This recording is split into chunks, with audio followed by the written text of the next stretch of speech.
even worse with the mandatory evacuations already in place. So here's Billy. A little bit of a break, right, with some light rainfall. You saw him putting his hood on. That's because it's just starting to rain. But the heavier rainfall is on the way, and it's going to move just this way. So it's going to hit Pearl City, Aiea, downtown Honolulu going to get it. But right now, towards Kahana, back into the Kualoa area, they're getting flooded. And that's why that flash flood warning is on for the northern half of the island. It might be extended to the southern half. Now for Maui, they're getting a fair bit of rain out towards Kapalua, but on the whole, they look okay. But keep in mind that this is just starting. We're expecting these same conditions to kind of wobble across the state. So no matter where you are this morning, keep in mind that what's happening on Oahu could happen in your neighborhood all the way through Sunday evening. And keep in mind also that if you're on Hawaii Island, things look relatively calm, right? But the wet weather will linger on Hawaii Island longer than anybody else, maybe a couple of days longer. And for some flood-prone areas, like in the Hilo area and out towards the Waikoloa area, well, it could get bad, but not just yet. So you have the time to prepare for what's happening on Oahu to maybe happen in your area. Now let's check on those road closures, Jelani. Yes, these road closures have been up all morning and will remain in place. Let's focus on the North Shore right now. If you are trying to head out of either Haleiwa or Waialua, the best route is driving along Kamehameha Highway heading south, and then you'll make a right on Kamananui Road. Now there is a bit of congestion there as you're waiting to make a left on Wilikina Drive and driving through Schofield and Wheeler. Now Kamehameha Highway near the Karsten Dock Bridge is closed in all directions due to flooding. That has been there all morning. Other road closures include the Waihole area, where you've got lots of slow and go conditions there as well. Kamehameha Highway closed down in both directions due to flooding near the Waikane Bridge. Now that's your first alert traffic on Sunrise. Grace, back to you. All right. Thanks a lot, Jelani. All right, we are tracking breaking news, as you know, this morning, and we are getting word that the Wahiwa Dam is at risk of imminent failure. Now, the concern, of course, is the amount of water that we have seen in the last 2 weeks. These are pictures from earlier this morning on Waialua Beach Drive. And as you can see, at the time, the flooding was bad. It was several feet deep at the time, and we have had a lot of rain since that moment. Some cars were not able to make it out. Now, we do know that the National Guard is assisting with rescues. We had spoken with the governor earlier this morning, and he had told us that not only were there multiple rescues, but there were also a group of 70 people who needed to be saved from a campsite on the North Shore, some of them children. Now, they are joining other emergency personnel. You saw Billy in his live shot in Haleiwa as the National Guard trucks were passing. We saw at least 2 of them going past. We do know that they are going door to door searching for people who may need help. It's kind of all hands on deck, and all resources have been mobilized by Mayor Blangiardi and myself. But we're seeing a lot of concern. We've had to evacuate some individuals over to Wahiwa Hospital with hypothermia. When people are out in the elements and there's water around them, or they've been partially submerged for some time up to their chest, they get hypothermic and they need medical care. So that's why we go door to door, because some people could be in crisis and just not able to get out. If you can evacuate safely, you're asked to move to higher ground. Also, as we have been reporting, with the Wahiwa Dam at risk of imminent failure, if you're downstream, make sure to evacuate immediately. Check on your neighbors as well. Carpool if you have to. There are also buses, city buses marked with an evacuation sign. You can flag them down to get out of the area as well. They are accepting not only people, but also your pets, because the first priority right now with this first alert day and the life-threatening conditions that we are seeing is to get you to safety. Now, just to note that the city is moving people from the Waialua High and Intermediate School shelter because of the Wahiwa Dam that is expected to breach. There were about 186 people and more than 40 pets there earlier this morning. But again, Waialua High and Intermediate is no longer considered to be a shelter. It is not considered to be safe right now. Instead, Wahiwa District Park, as well as Kahuku Elementary, those have now been opened as shelters. Also, Lelehua High is available as an assembly area. That means it is a safe place to go. but it will not have all the same services as a shelter. Now, as we mentioned, that there were a lot of people using those shelters. They're going to have to be moved. Now, this wet weather is also threatening other areas. The city has opened a shelter on the west side at Nanakuli High and Intermediate. So if you're in the west side and you need help, you can head to that area. There's also another shelter expected to open at some point at Mililani District Park. We want to go back to the North Shore because that is where the focus has been through the morning, because of not only the flooding conditions, but also with the threat of the Wahiwa Dam at imminent failure. With more rain coming down, we want to check in with Billy and tell us about the conditions right now, Billy. Thank you very much, Grace. And Grace, you'll hear a little bit of an echo. Apologies, our equipment and cables are a little bit wet this morning. Current conditions here over in the Haleiwa area, mostly cloudy. As a matter of fact, it's not as dark as it was earlier this morning, and in the overnight hours, there was just clouds that were just hanging low and lots of moisture. We described to you what it was like to get here at 4 o'clock in the morning when our crews first started arriving. I arrived at about 4:30, and the rainfall was just horrendous. It was torrential. It was coming down heavy all the way from the town side. So as you got through Pearl City, Aiea, Pearl City, into the H1, H2 merge, that rain continued to be heavy to the point where you needed your wipers on. Your vehicle would have to slow down to about 30 miles an hour in order for you to be able to negotiate the road. And it was tough seeing where the road lines were. Then you couldn't even negotiate the puddles because you could barely see them, where there was lots of ponding on the road. All the way up into Mililani, Wahiawa, all the way over the hill, Pali, all the way down here into the Haleiwa area. It was just a heavy downpour. It's not as heavy as that, but once again, it's a reminder that it's not necessarily what's happening down here by the ocean. It really is what's happening up Mauka and how heavy that rainfall is. And once again, they are monitoring the dam, the Wahiwa Reservoir, very, very closely at this point, hoping that the rain will slow down. We are seeing one of the first buses that are actually numbered 52, Wahiwa Haleiwa, coming through here. This is one of the first buses, all of them were kind of rerouted, so to speak. And so I think this bus is going to keep going on a left-hand turn. Usually it would make a right-hand turn. It would go into Haleiwa. It would pick up people.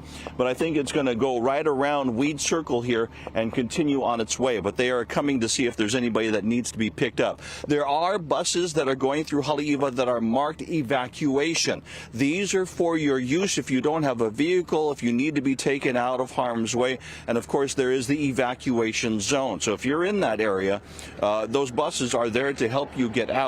You can flag them down. You'll have to go out to Haleiwa Beach Park in order to board one of them and in order to make your way out of Haleiwa. The traffic here has been constant and continuing to move, but we continue to see vehicles, some of them marked with blue lights, some of them unmarked with blue lights and red lights, but all of these people, there are lots that are coming and stopping by this checkpoint just to see if they can get into Haleiwa, or they are working the situation right now. Grace. All right, Billy, I want to keep you live right now, but I want to share with our viewers some new pictures I believe that we have that are just coming into our newsroom. Now, this is in the Mokuleia area on Kahaluu Drive. Now, we have reports from a viewer that his dad's house got swept away. And if you can see these pictures, I know you can't, Billy, but they're very dramatic and show a great deal of damage. Again, this is in the Mokuleia area on the North Shore. We have reports that the road is closed in that area and that the National Guard has gone in to assist this family. And this is just a sample that we're concerned about could be happening across the island. But as the sunlight is coming up, we're getting more information about just how bad the property damage is and just how dangerous of a situation this has been for multiple families. Now, I know for Billy, he has spoken to a man earlier today who said that he has lost everything, and he was coming from the, I believe, the Waialua area, right, Billy? That's right, Grace. Right here in the Waialua Haleiwa area, he has lost everything. He noticed that the water started coming in at about midnight when he was woken up, and water was coming into the house. And then for the next couple of hours, they find themselves climbing up on things and trying to get out of the water. It wasn't until this morning that they finally made the decision.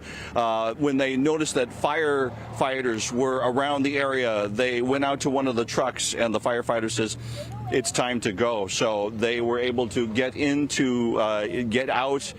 There was an excavator, a bulldozer, and so they actually rode the bulldozer all the way over to this point here. They are waiting to be picked up. Their ride has to come from Mililani, but that is about 20 minutes away, and of course with the rain falling, that may have slowed them down. We have also seen an influx of quads, motorized vehicles that have been, and it looks like that they're being brought in by the Department of Land and Natural Resources, I am guessing at this point, but we've been seeing 5 or 6 of them, just like we've been seeing the jet skis as we go through the morning here, Grace. I also want to mention that there was a home that was not too far away from us down here on Waialua Beach Road. I had one gentleman that came up to me and he shared a picture. He works for the city, and he says that from what they saw, there was a house that was swept into a waterway, and the house went underneath a bridge on that roadway there, and the house went under the bridge. The roof went above the bridge and onto the roadway. We have still yet to see it, but there's a lot of places right now that we just can't get to. Grace?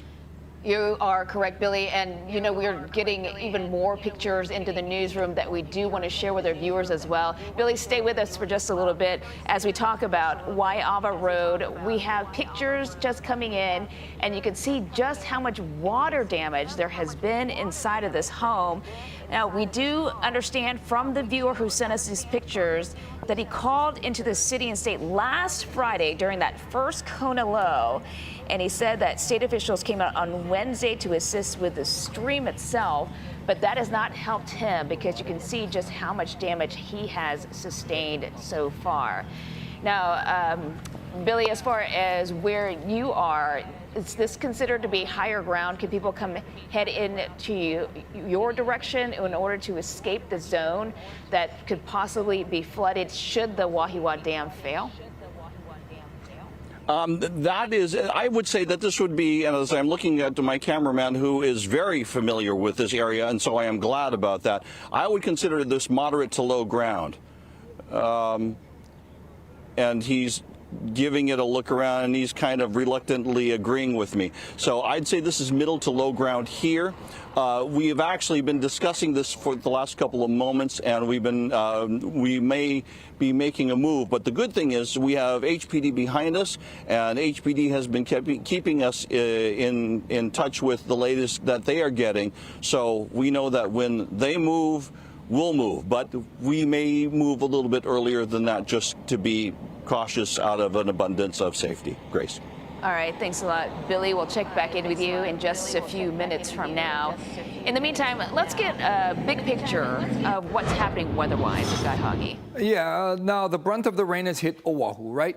Like overnight, the Wailua area on Kauai, they got about 3.5 inches of rain. That's a fair bit, but not enough to cause any flooding or any problems. That's a temporary situation. But look here in Oahu, up in Schofield, almost 13 inches of rain. Up at Kaala, almost 16 inches of rain. And we've had rain since these rainfall totals have been posted. So keep in mind that this is more than enough to cause the major flooding that we're seeing because the ground is very saturated. So it actually makes these numbers even higher. It's kind of a multiplier effect, right?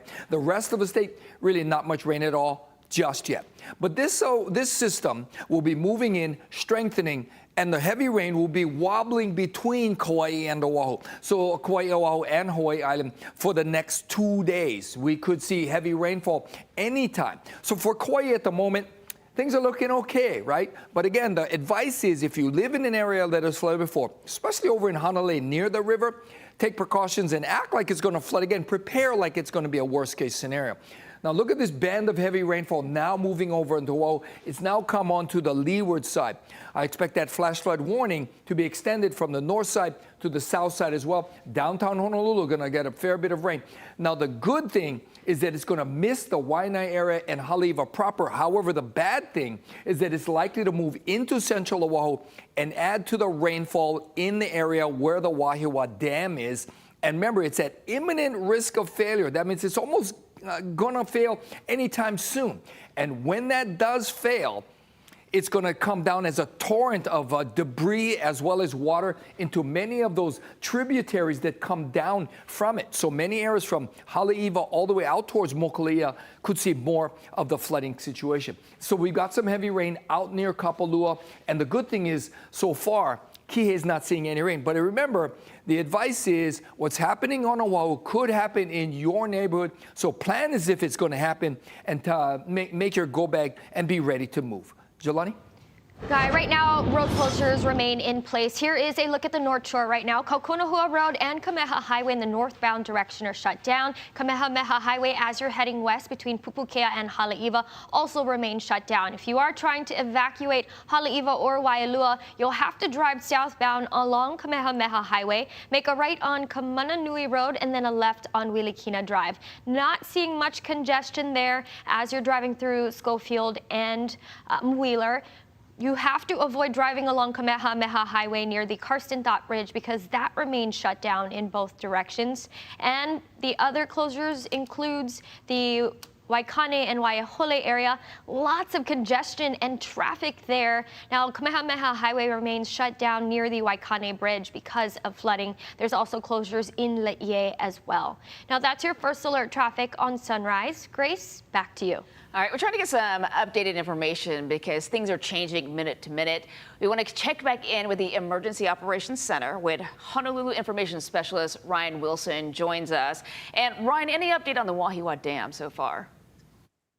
Grace, still no update beyond the fact that, as Guy just mentioned a moment ago, the dam is at imminent risk of failure, which means it could happen at any moment, and people need to be out of that area. It is not worth the risk thinking that it might stay strong. Get out. If you are in that neighborhood, get out now. All right, we want to bring up the map to show the area that Ryan is talking about. You're in the red zone. You need to evacuate immediately. Now, we wanted to talk a little bit more about the shelters, Ryan, because we know that there have been some changes this morning because of this imminent failure. That's right. We had about 186 people that showed up at Waialua High School and Intermediate, and that's where we had a shelter set up earlier this morning. But we don't want people going there anymore. Do not go to Waialua High School, Waialua Intermediate School. We want you to go to Wahiwa District Park. We want you to go to Leilehua High School. These are the new shelters. I'm going to read you a couple other locations as well. But and Kahuku Elementary School, that's other location for people to go to. We don't want people going to Waialua anymore because we don't want anyone to be trapped in that area by floodwaters. So please do not go there. We know that first responders were on site directing people away from that location, but please don't go there. We do want you to evacuate those neighborhoods. Get out. Don't be in those areas. Do it safely. Don't drive through fast-flowing floodwaters, but don't go to Waialua High School. All right, as far as trying to get out of the area, Ryan, advice to people, check your neighbors and perhaps look for one of those evacuation buses, right, with a sign up top? That's correct. So the bus is out there with an evacuation sign. If you see that bus and you need to get out, you can flag down the bus driver. They'll let you on with your pets. There's no fares required. Just flag them down and then get out of there. We have all city agencies are involved in this in some way or another in the response to this. In addition to our partners over at the state, this is a seamless response to what's going on. It's unprecedented what's happening right now. And so we want to make sure that we're meeting that with an unprecedented response. So we are taking this very seriously, and we want everyone in the community to do the same. We need you guys, the whole community, to look out for one another. And if you're watching this and you have friends or family that live in that area, please text them, call them, let them know that they need to get out, that they need to take precautions right now. and get out of that area. All right, Ryan, stay with me for a second. I want to share some new pictures that we have been talking about, showing some of the property damage that we're hearing about. I believe the first picture we're going to show you is in the Mokuleia area. This is on Kahaluu Drive. And you see that the house has been destroyed.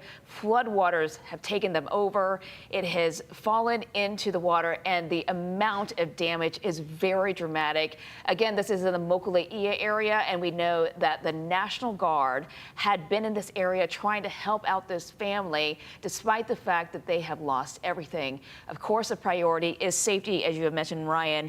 The other picture we had was showing damage in the Waipio area on Waiawa Road, where we had a lot of water, a lot of flood water heading in this house, and you can see that there is damage there. Now, I know that property damage is devastating for these families. I know safety is your first priority, but I didn't know if you had gotten any word so far as like rescues or property damage, Ryan. At this point, Grace, we are hearing those reports of the heavy property damage. We are very aware of that. And as you also know and have been talking about, the priority is public safety, making sure that we keep people safe first. Family, friends, neighbors, that has to be the priority. Get those people out of there as quickly as possible. Now, Grace, just to be really clear, over the long term, we understand that this is a long-term response. This is a natural disaster. The city's going to be there all the way through. We're going to deal with the property damage. We're going to deal with the damage assessments. We're going to deal with all those kinds of things, making sure people have places to stay, all of that kind of stuff. So, but right now, the focus is this emergency situation in this moment, this exact moment. And we need people to realize that that is the thing that needs to be focused on. Get out, be safe, be in a safe area. And Grace, to your point about what's happening in Waipio as well, this is a severe weather event that is impacting the entire island, no matter where you live. So, and the situation could get worse potentially. We just need to be aware of that. We need to stay informed. Tuned into your newscasts, your app, H&L alerts, listen to first responders on the scene, and stay off the roads, because we don't need people going out right now and creating additional hazardous situations when our first responders are focused on the Northshore and trying to save lives in that area. So please do your part. This is a whole of island response, and I'm not just talking about the city. I'm not just talking about the state. I'm talking about all of our residents. We need everyone to help each other. Absolutely. Ryan, we are looking at a live picture right now, and I'm not sure if you can see it, but a family loading up their car. You, of course, mentioning to stay off the road. That is for everyone if you're in a safe area. But if you are in this imminent evacuation zone, you are asked to leave. We believe that the families that you're looking at right now are probably part of this evacuation zone, and that's why they're leaving the area. They're loading up their luggage, they're loading up their pets to get to a safe area. One thing I did want to ask you, Ryan, is that, we're getting reports from people who are really dealing with a lot in not only losing their property, but I think emotionally it's been very difficult for them. Many are saying that they were surprised that this has been worse than the last Kona low, which was devastating for a lot of people. Do you know what sort of preventative action was taken by the city in trying to keep people safe and keep the roads clear? Well, the only thing that I can say about that, Grace, is that as a city, as a whole, our first responders are some of the most highly trained and best professionals on earth when it comes to this kind of stuff. Our city agencies are really diligent about making sure that we're on top of different mitigation effects for our mitigation efforts for potential natural disasters, all that kind of stuff. And then we have a plan in place, which speaks to the response this morning overnight to our response at the Emergency Operations Center with the Department of Emergency Management and all of the city agencies that are here and responding. So we are here, we're ready, and we are responding to the scale of this emergency with the scale of resources that is required. This is an unprecedented situation, Grace, to have to deal with the potential for an imminent dam failure. It's a really dire situation, as you've put it. And so this is a whole of response from the city, from the state, but also from our residents. And this is going to be one of those things where we as a city have to step up to another level to address this over the long term and also obviously in the short term. And the same thing is going to be true for our entire community. Right, we're looking at a live picture of what looks like a military chopper in the area of the North Shore. We know that there have been rescues in the area. Not sure about any helicopter rescues. You don't have any information about that.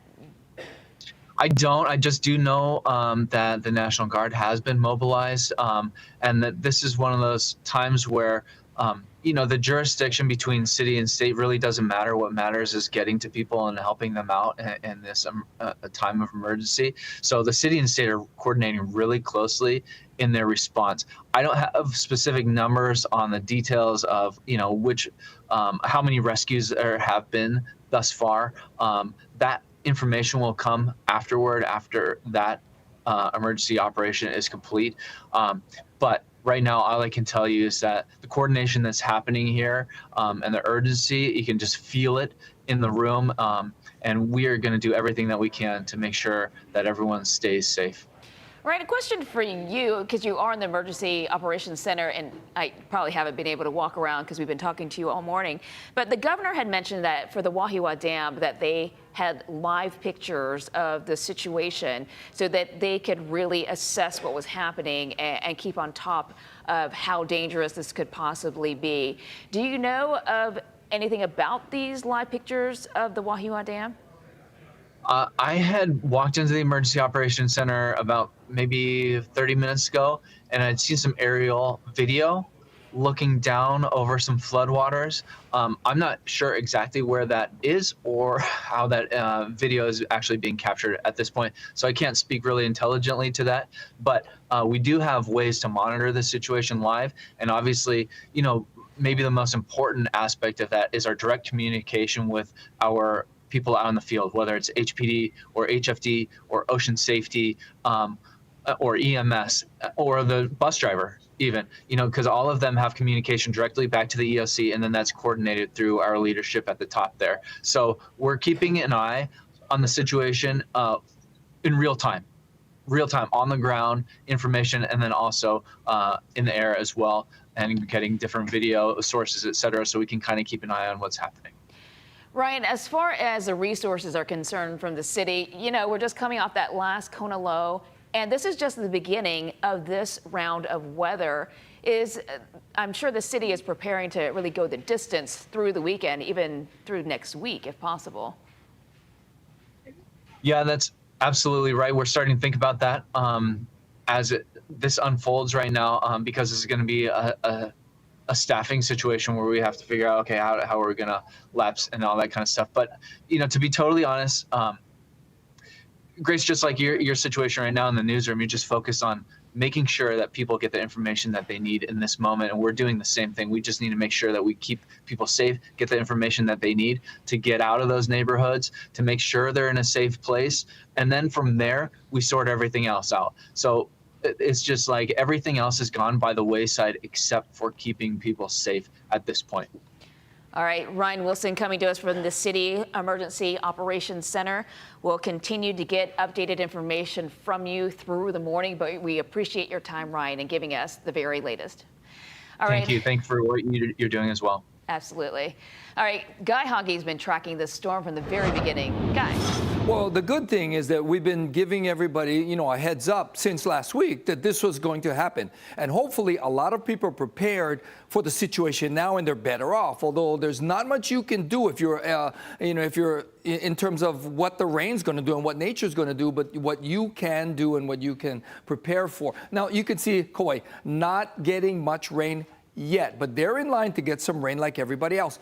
We're getting swamped right now. The North Shore is relatively dry, but you see all this heavy rainfall is going to move into central Oahu. That's going to add to the water that's in the dam, which is of imminent risk of breaking. And if it breaks, we're talking about millions of gallons flowing downhill into that Haleiwa Waialua area. So the situation is very, very risky right now to be in that area. Even driving in and around town, look at that heavy rainfall from the Ewa Plain through Waipahu to Pro City, Aiea, even out into the east side. And it's very wet over in the Waiahole Waikane area. And there's numerous road closures because of ponding on the roads. Much calmer everywhere else except for us here on Oahu. But keep in mind that what's happening here on Oahu could happen anywhere across the state through Sunday. That's how long that flood watch is posted. To add to the risk, we've got these very brisk and breezy Kona winds. Look at that, upwards of 20 miles an hour already.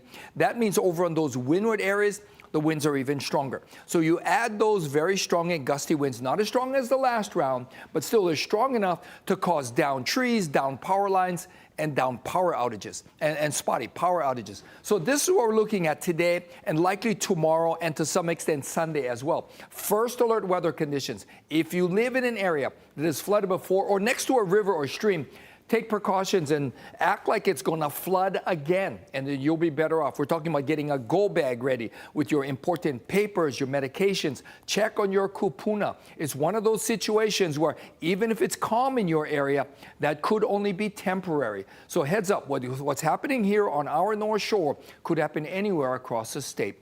Let us go to Jelani, because there's lots going on the roads. Yeah, Jelani? Yes, Guy, I do have an update for the evacuation routes out of Haleiwa and Waialua. So if you are trying to evacuate from Otake Camp, you can drive south along Kaukonahua Road and then continue on, get onto Wilikina Drive, and then onto the H1 from there. The other route is driving along Kamehameha Highway, as I've been saying all morning, driving south on there, and then you'll make a right on Kamananui Road, and then a left on Wilikina Drive. As we zoom in, there is some congestion there, and even along Kamehameha Highway, that's because there is closures along Kamehameha Highway near the Karsten Dot Bridge as you're driving through or trying to drive through Wahiwa. Now, other things that DOT has just put out, crew reports rock and debris along Kamehameha Highway in Haleiwa, and this is near the food trucks and Killer Tacos in the area.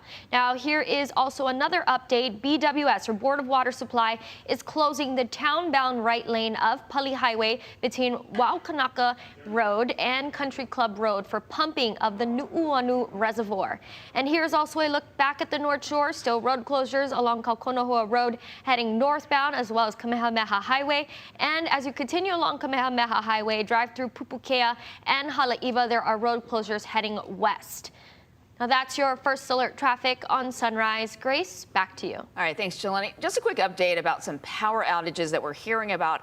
Hawaiian Electric is telling us it's turned off power for about 4,100 customers on the North Shore of Oahu. Now, while a lot of this is happening here on Oahu, if you're in any other part of the state, we're talking Hawaii County as well as Maui County, prepare for more severe weather. Now, we want to get back to Billy B, who is live in Haleiwa this morning. And Billy, we were looking at some live pictures in your area just a few minutes ago with families kind of packing up and leaving. Explain what's going on there. Thank you very much, Grace. A lot of the people that we've been seeing we've seen on the road behind me, and by the way, we are here at the HPD roadblock. This is as you were to enter Haleiwa, nearby 7-Eleven and Weed Circle. We've been here since about 4 o'clock this morning. People have been arriving here at this spot, at this checkpoint, sometimes with just garbage bags of stuff, no shoes on their feet. Sometimes brothers just here without a shirt on and only got shorts on, and that was all that they could grab in the short amount of time. So we've had some people that have been evacuating the areas where they were in, and they've come here. They've used this as kind of a pickup point because this is as close as anybody will get to going inside of Haleiwa town. And so they come here, they get picked up. The buses have also been stopping here as well. We noticed that there was a 51 and a 52 bus that stopped here. Those are the normal routes for Haleiwa. Although we've been told that the evacuation buses that actually go into Haleiwa enter from the Kahuku side of Haleiwa town. One of the things that we've noticed here really recently has been the appearance of a military aircraft. There's been a military helicopter that's been making circles in the ocean. It looks like it's in the just off over the ocean in the distance here in Haleiwa. We also noticed that to the left of what would be your left, there is a a gathering of vehicles and personnel. That it looks like that they're using that as a staging area. So once again, this is an area that we are watching. We don't have any details for you yet, but we just know that they are all working hard, and they're working for the betterment of the people that are there and the safety. And that is one of the areas where there's been a lot of concentration. A little bit earlier this morning was just down that road, which I believe is Waialua Beach Road. There was a house that came off of its foundation. It was washed into a waterway, and then they went underneath the bridge. At least most of it did. Most of the house went under the bridge. The roof landed on top of the bridge, and that's where it sits at this time. There was a picture of it that we had here at our position that we passed on to the newsroom. So those are just one of the many pictures that we are seeing into the newsroom today, which, by the way, if you've got pictures for us, you can always send it to our website at hawaiinewsnow.com.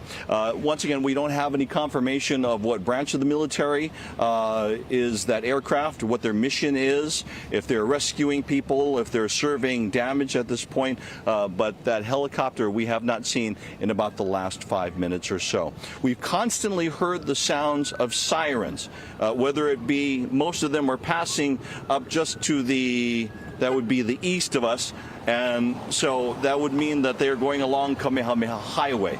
And so we don't know where those sirens are going. Here at this checkpoint, it's been pretty quiet. Most of the people are just stopping here to ask if they can get into Haleiwa, which they find out that the answer at this time is no. Grace? All right, Billy V with an update from Haleiwa. We have been reporting all morning long here on Sunrise. I'm going to bring in Mark Carpenter. He's going to take over for me as we continue to go wall to wall as this life-threatening situation is taking over. Now, Guy, I know you are tracking all things weather right now. Boy, it's been a crazy morning. Yeah, it sure has. But you know what, Grace? We were telling everybody it could get like this, and it could stay like this for several more days. We're talking that's tomorrow. what we're looking at, yeah, right? First alert weather conditions. As we've been reporting all morning long, any additional rain seen on the North Shore is making that bad situation even worse. Joining us live now is John Clark from the National Weather Service. Good morning, John. You've been seeing all the reports this morning of the damage, of all the flooding, and we knew that this was coming, but oh boy, it's been a rough morning. What can we expect for the rest of the state? Because we've been telling everybody that what's happening on Oahu could happen anywhere across state through the weekend. Is that still a proper assessment? Yeah, that's perfectly accurate. It doesn't mean that it will happen in other parts of the state, but it's certainly possible. Last night, a cluster of heavy showers evolved into thunderstorms over the North Shore and dropped a bunch of heavy rain there, around a foot of rain in a very short time, and that could happen elsewhere too.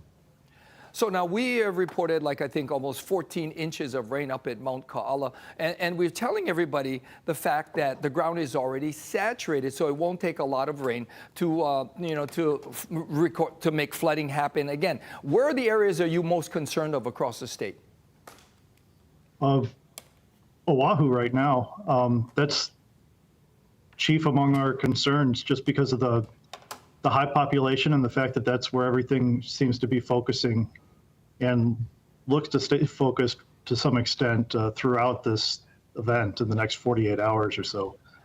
Yeah, like that last Kona low came in 2 waves, which you guys predicted spot on, by the way. The first one not so strong, the next one very, very strong.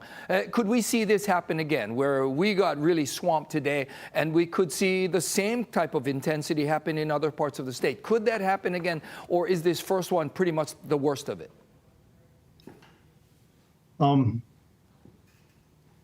Well, the low that's going through right now it'll focus over Oahu and then tend to slide east with time.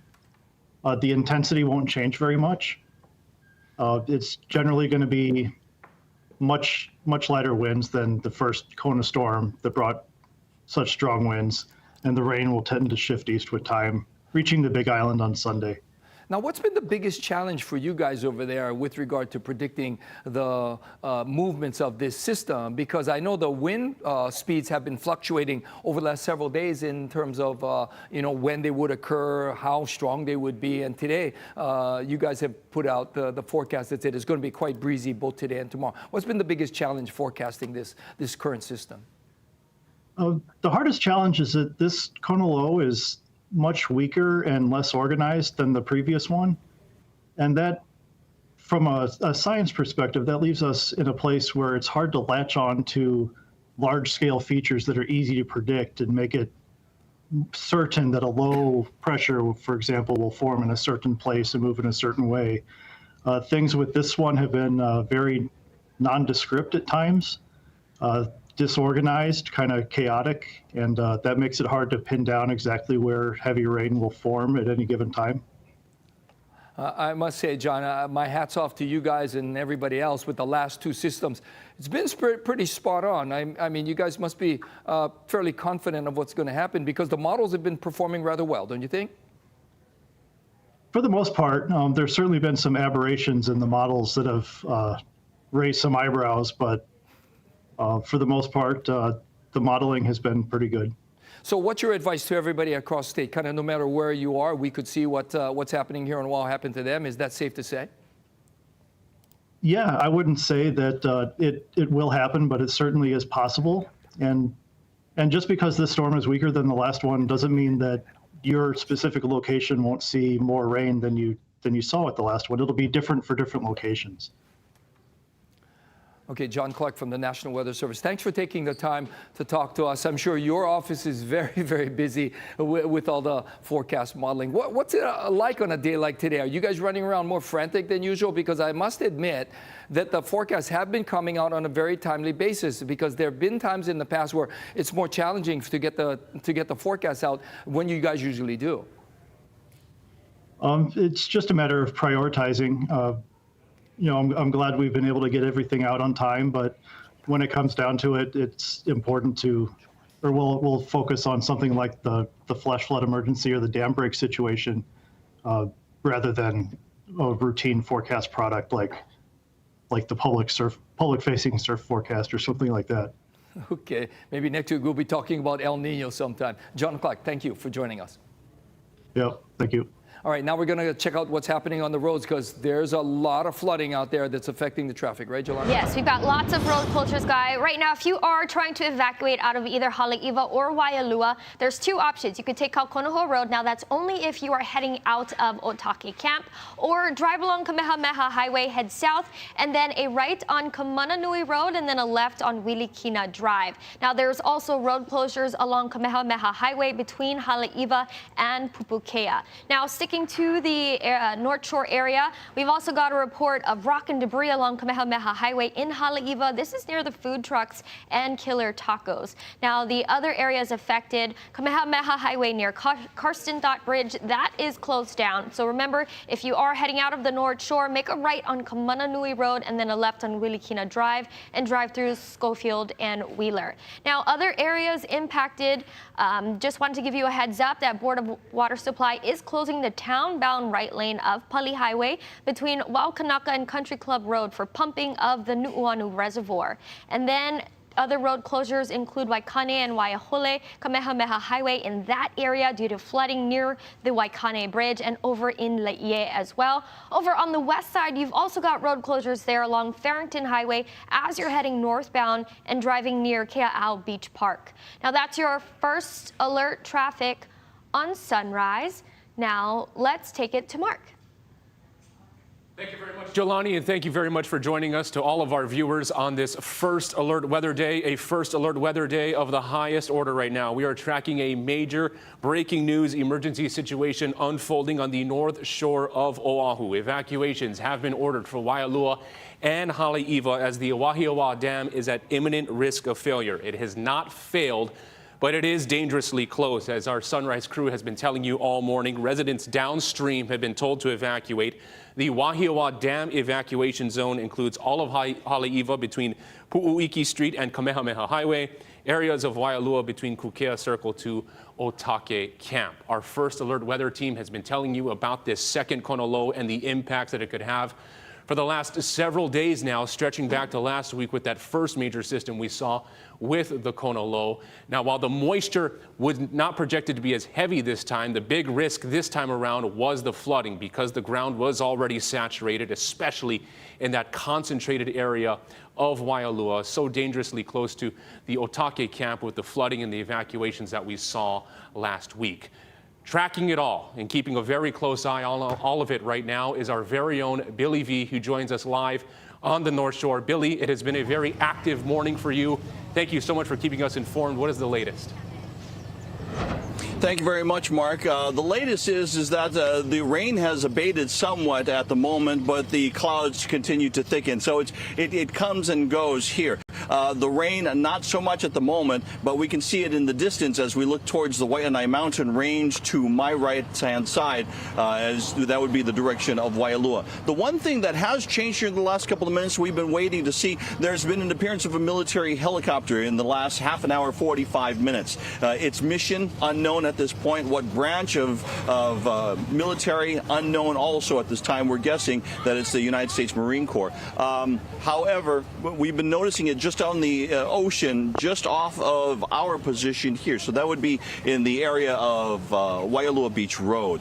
So we've been waiting to see the helicopter. We've been hearing it in the distance, but it seems to be lower in the sky as we can only see the treetops. We can't see down by the actual ocean itself. So that's kind of what's impeding our view, but we can hear it in the distance. There's a continuous run of vehicles here. There's some that are staging. There are some that are standing by.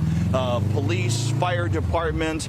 We saw a couple of military vehicles. We noticed that it had spray painted on the side, HIANG. So it's Hawaii Air National Guard. So they're here in this area, along with many other agencies that are helping in this effort this morning. Let's talk about the rain for a couple of moments. Even though it's not raining here, it's always what is happening up Mauka, because that's what matters, how much rainfall and how that is changing things at the reservoir and the dam up in the Wahiawa area. So from here right now, Mark, things are quiet. Most of the people are stopping by this HPD checkpoint to see if they can get into Haleiwa, in which they are all hearing the answer this morning: no, not right now.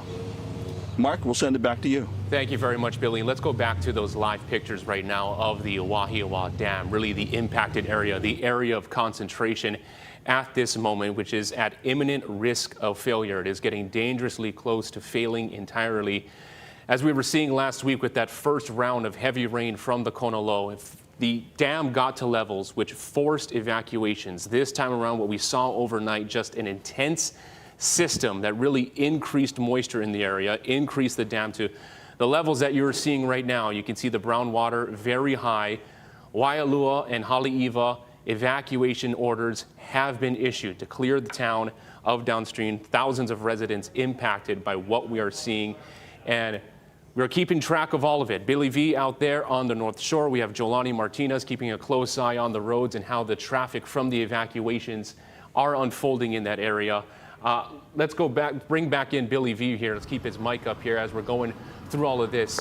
Billy, as we're following this coverage right now, some of the images that we've been seeing are just stunning from just the impact, what we're seeing firsthand of Mother Nature. We saw the washed out homes earlier in the 9 o'clock hour, a home that was knocked off of its foundation in Mokuleia.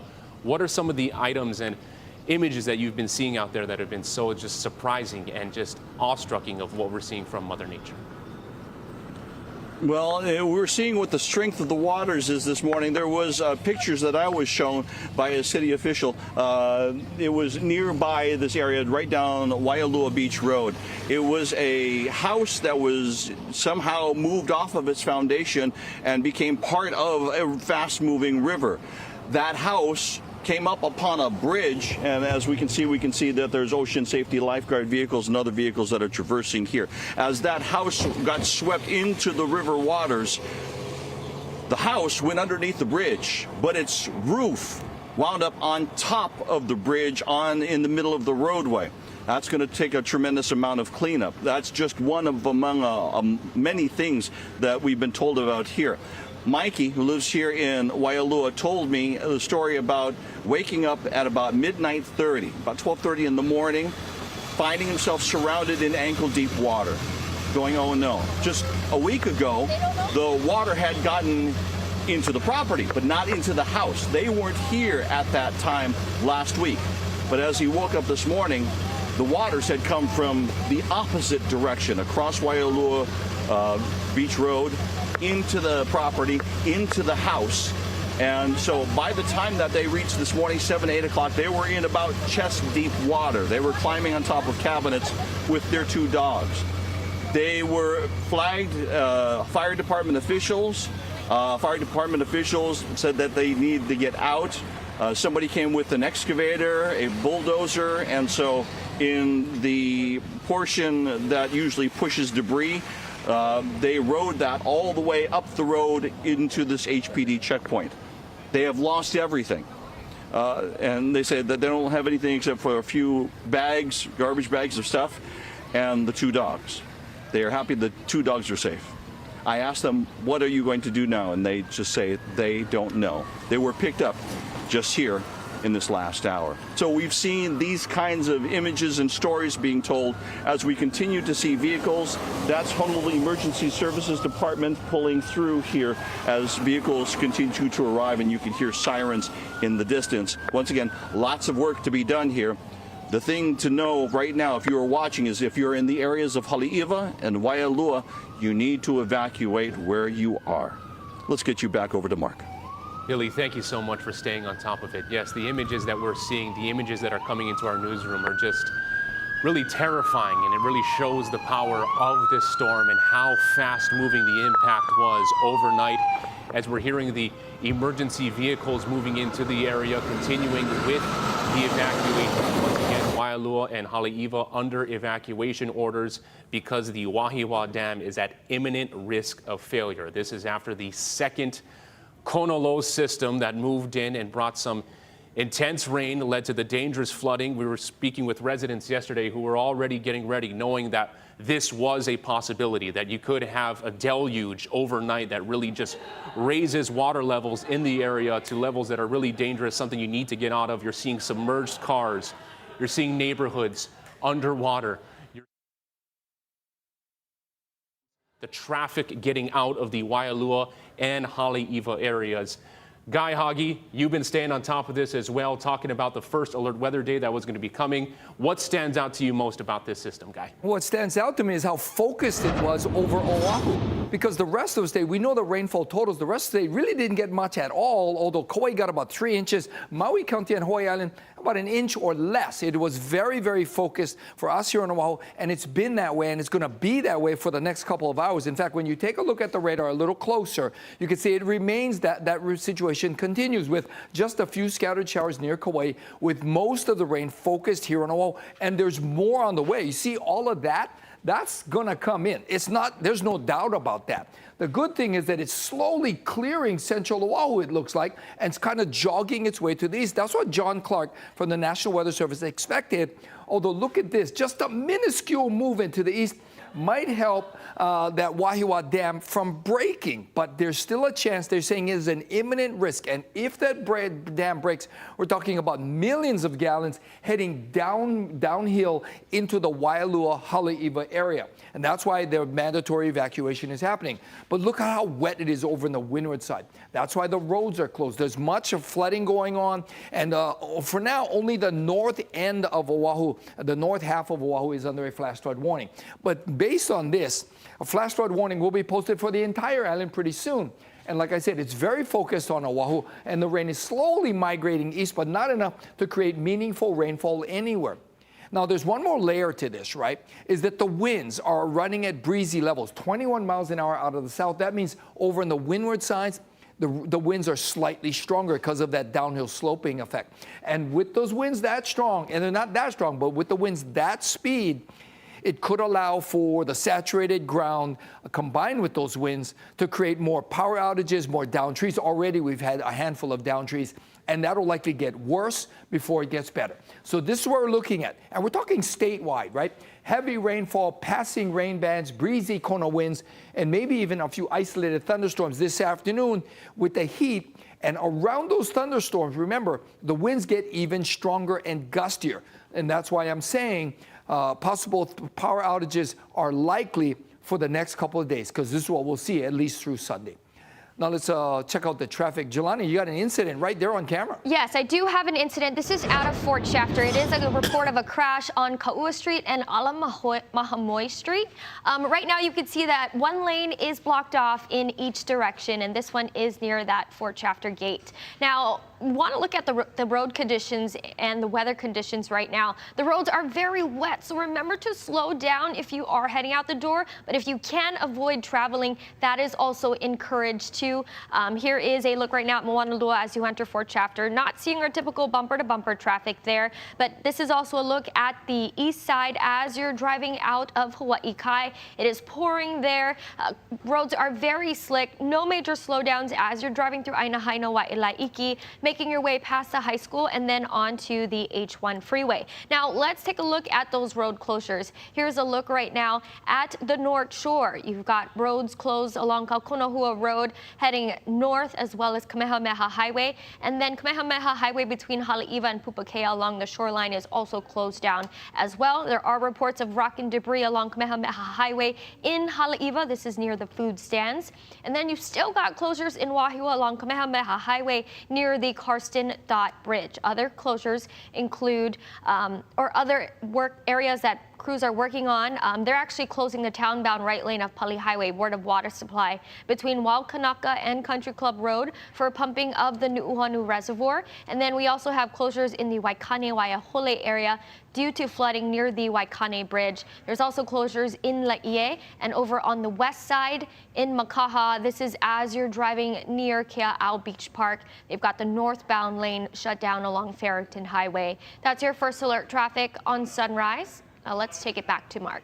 Thank you so much, Jelani. And we are staying with you through all of this. This is major breaking news right now, wall-to-wall coverage for an emergency situation that is happening right now on the north shore of Oahu. Evacuation orders are in effect for Waialua and Haleiwa because the Wahiwa Dam is at imminent risk of failure. This is a live look, the current conditions right now of the Wahiwa Dam. You can see how high those levels are of just that brown water, what we are seeing. So catastrophic flooding, dangerous flooding is something that is really at the potential for something in an order that forced these evacuations to clear out Waialua and Haleiwa towns. We've seen the images throughout this morning of residents leaving the area, traffic in the area. The good thing is that after we had such intense rain overnight into the early morning hours, that there seems to be somewhat of a break right now to maybe keep the dam from spilling over right now. So it is at imminent risk of failure. Several things are in play. The National Guard has been deployed to assist with evacuations. The city has activated its Emergency Operations Center. Hawaiian Electric has turned off power to about 4,100 customers on the north shore of Oahu. This is a safety precaution because you have the saturated grounds, because you have that high risk of catastrophic flooding. But we are staying with you through all of this on this first alert weather day. All eyes right now on the Wahiwa Dam, which is at risk of life-threatening floods. We have Billy V, who has been keeping track, really providing us a live scene, what is happening in the community, the impacted community with thousands of residents affected. Billy, what is your current location and how has your location shifted throughout the morning? Because you've been really seeing the dynamic nature of this system firsthand. Thank you very much, Mark. We really haven't shifted our position so much because how did we get to this point, first of all? And it all has to do with the weather. We had the kona low of last weekend. And then we have, of course, another kona low that's not as strong. But here's the thing, is that our ground is already saturated. So any amount of rain, if we do have heavy rains, that it gives the potential for flooding. And we're seeing that overnight hours as we go into this morning. When we arrived here this morning at about 4 a.m., it was a torrential downpour. You had to have your windshield wipers on in the highest setting, and you couldn't go more than 30 miles per hour. That is if you wanted to be able to see the road, if you wanted to see the lines, if you wanted to try to traverse the ponding that was going on the roads at that time. And then once you got through that, the rain was steady and heavy as you went from Pearl City through the H1, H2 merge through all the way through Mililani, all the way over the hill down to here. I'm going to pause in my story for a little bit because we're seeing some heavier equipment that's being brought in here to our position, and that is making the left turn not to go down Haleiwa, but I'm going to guess that it's going to be going down Waialua Beach Road, because that's where a lot of people have been staged. That's where a lot of activity has been. So once again, you're seeing that equipment arrive at the scene at this time. So that, once again, the rain that happened all morning long, that's what kind of got us to where we are now. And still yet, as we go throughout the morning, it's one of those, we are, waiting to see what the rains bring us. Is it going to be heavy? Because if it's heavy, like it was overnight, we're going to see the flooding conditions because of the fact that we have these showers. We're going to, at this time, Mark, we're going to throw it back to you. Thank you very much, Billy. Stay safe out there. And you're seeing right now in Billy's shot a break in the rain, and that slight break in the rain is very pivotal as we're keeping a close eye on the dam levels. Let's actually bring back that live shot of the Wahiwa Dam, because that is the area of focus right now as we go throughout this entire system. We have a live crew on scene providing us real-time images, what we're seeing at the spillway at that reservoir. It's just loaded with brown water, and they have gauges online that you can keep track of what is happening with the movement. So the levels are at dangerously close levels to failure. It's at imminent risk of failure. The good thing is that this break in the rain has provided some slight relief, but we're all keeping track on what's going to be happening next with the second round of the Kona low. Once again, evacuations in order.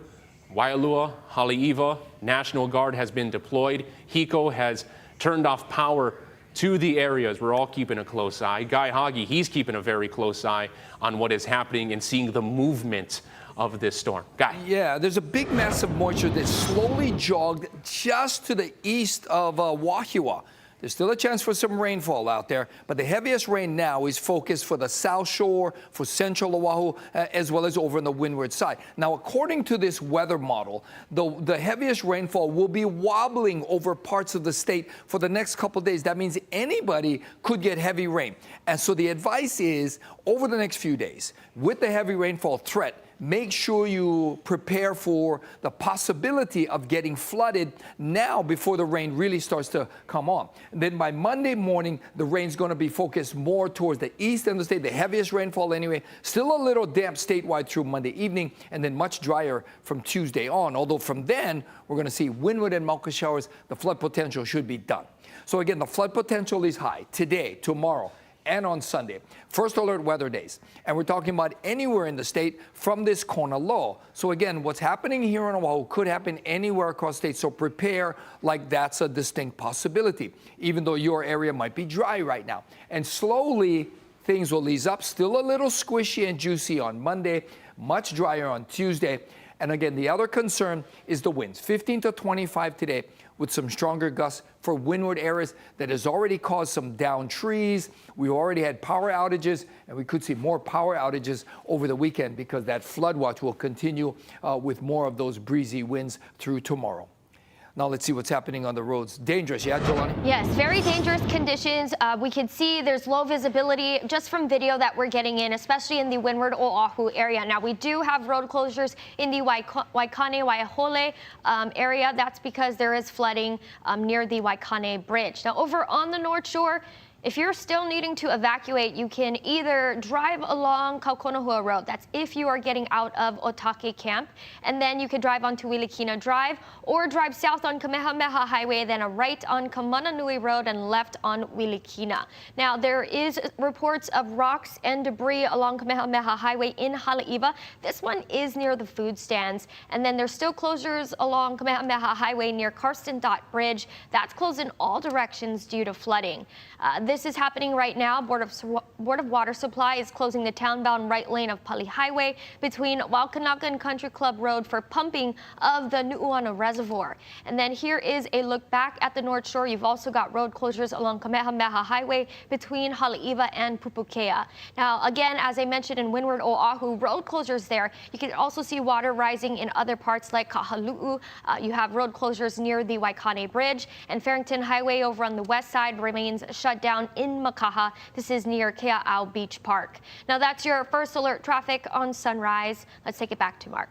Thank you very much, Jelani. And this is a closer look at the evacuation area right now for Waialua and Haleiwa. Because the storm has been so concentrated in that region, evacuations are in place. You have the Wahiwa Dam at imminent risk of failure. Now, the Wahiwa Dam evacuation zone includes all of Haleiwa between Pu'uiki Street and Kamehameha Highway, areas of Waialua between Kukea Circle to Otake Camp. Now, we spoke with Otake Camp residents just yesterday, getting ready for prepping for what was to come with this second system, who were already impacted last week because of evacuations with the dangerous flooding. They were extremely worried that this would come, and so here we are right now, evacuations in effect. Now, city buses are being used to help people evacuate. They are marked with evacuation as the destination. We're told they're going into Haleiwa as far as Haleiwa Beach Park. This is a multi-agency response. City, state, National Guard, all in place right now, helping the impacted residents. Riders are being taken to a shelter. Pets are allowed to ride along. If you need a ride, you can flag the bus down. No cars are being let into Haleiwa. The National Guard has been called in to assist with evacuations. Governor Josh Green says multiple people have been rescued from flooded areas, including some from rooftops.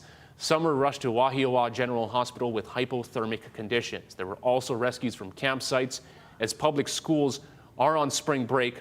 The governor says about a group of about 70 people, including some children who are camping on the North Shore, now reported to be safe after calling for help to evacuate. Last we heard, officials were still working to get them out. Now, Oahu is the most impacted island right now, as we've been seeing on the models, as we've been seeing on the radars, really just the rain parked over Oahu. You have a slight break in Waialua and Haleiwa, but you can see it moving more east, affecting parts of Windward, Oahu. Hawaii News Now is deploying multiple crews to these areas to really show the widespread impact of this system. All the islands are expected to get heavy rain at some point this weekend. So right now on this Friday morning and last night, Oahu is the area of focus. If you live in an area that flooded last week, prepare a go bag now in case you have to evacuate. Recommended that you pack your medication, food and clothing, phone chargers, and important documents such as ID and insurance information. And power has been shut off for about 4,100 customers in the Waialua area as a result of the flooding that is happening right now. This after HECO overnight finally restored power to the majority of customers who were still affected by last week's Kona low. Residents across the state should prepare for more outages as saturated grounds and moderate winds could knock down partially uprooted trees. If you see a down line, stay at least 30 feet away and assume the line is energized and dangerous. We want to go back out to Wahiwa right now to give you just a live look at what is happening with the reservoir. So much attention with what is happening to that area. The dam at imminent risk of failure, as you see in these current shots. Rain is coming in, so we are monitoring this intensely and what is happening with the dam levels. The city, state, emergency officials got ahead of this, issuing the evacuations for Waialua and Haleiwa, because if that dam breaks, we're talking about catastrophic flooding, millions upon millions of gallons spilling into the affected nearby communities. And the dam level was raised, of course, what we saw from last week's Kona low, just the intense rain. Long amounts of heavy rainfall creating the recipe for really disastrous potential flooding. So a live look at the dam failure. And once again, Hawaii News Now is staying on top of this with wall-to-wall breaking news coverage. I'm told we are going back to Ryan Wilson with the City Emergency Operations Center has been activated. You have multiple crews deployed as well, keeping a very close eye on this. Ryan, let's start with this. We were just looking at the live shot of the Wahiawa Reservoir. What can we say right now about the levels to that specific area?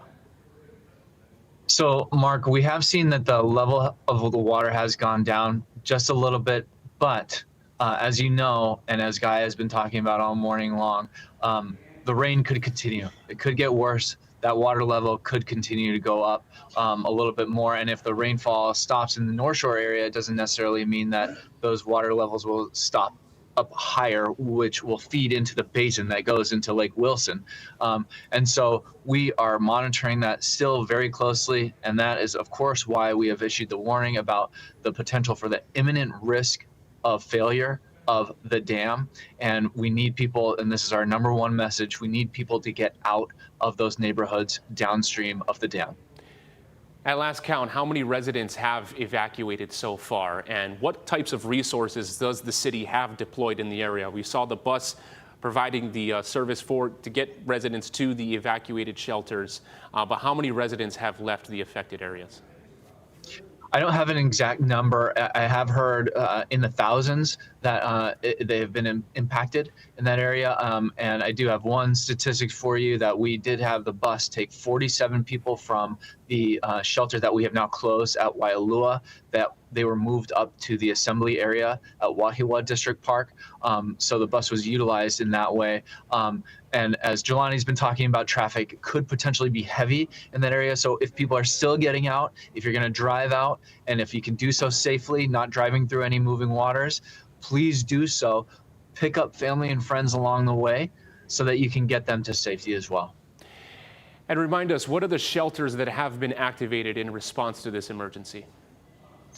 Just to be clear, Mark, they are shelters in that they are places for people to go. We don't necessarily have the facilities open and doors open, but they are assembly areas. So we want people to go there to get to a safe spot. We know that they're there. We're going to get resources to them over time. But the assembly areas right now are Lelehua High School, Wahiwa District Park, Kahuku Elementary, and also we're opening one at Mililani District Park as well. So those are places where people can go, be in a safe spot. You can stay in your vehicles. We're going to have the bathrooms open, and we want to make sure people are out of the danger and evacuation zones. One other thing, Mark, if you don't mind, really quick, as you mentioned, if people are in low-lying areas or where it flooded during the last storm that came through, go now to a safe place before it's too late, before roadways are flooded across the island.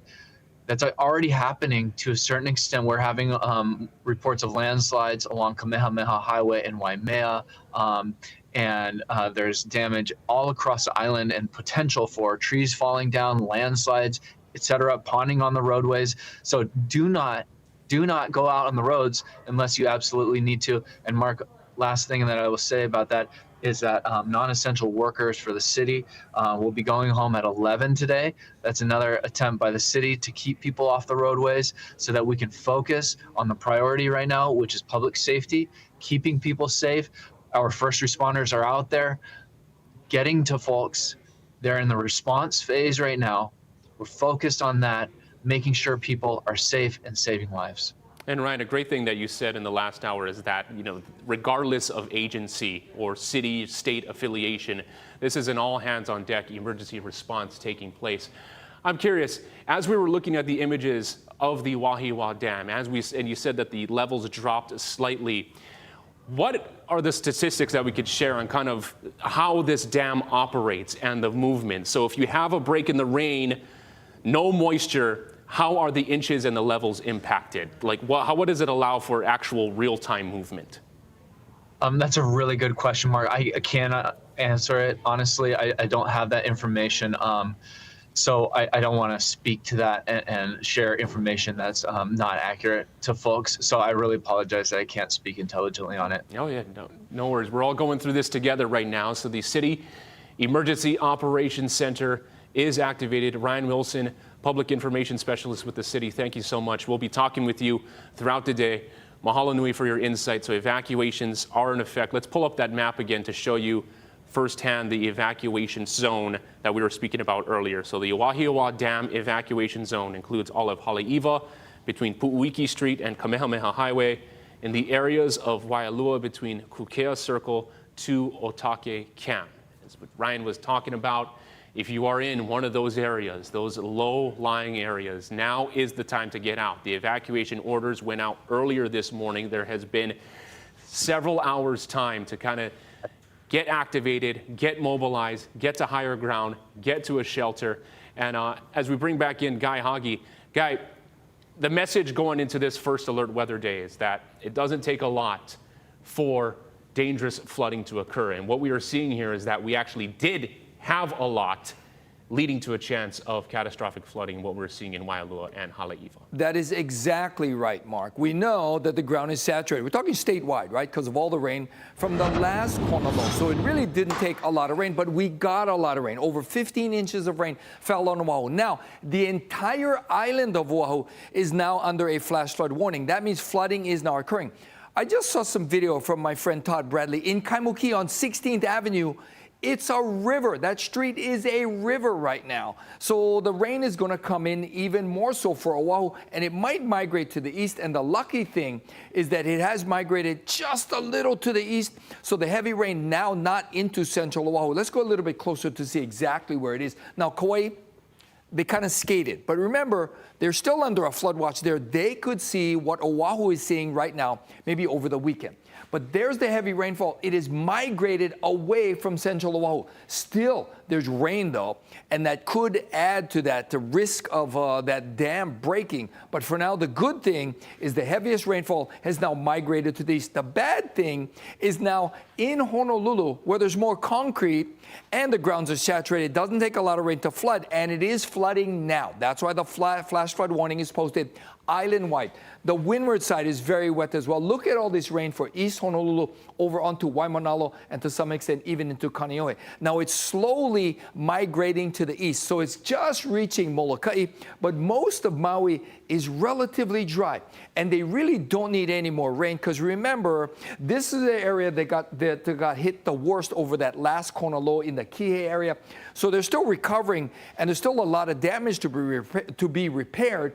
But there's going to be more rain for them, like the rest of the state. And Hawaii Island, they're out of reach of the rain. But we expected that. We expected Hawaii Island to get the rain last and have the rain linger longer there than anywhere else.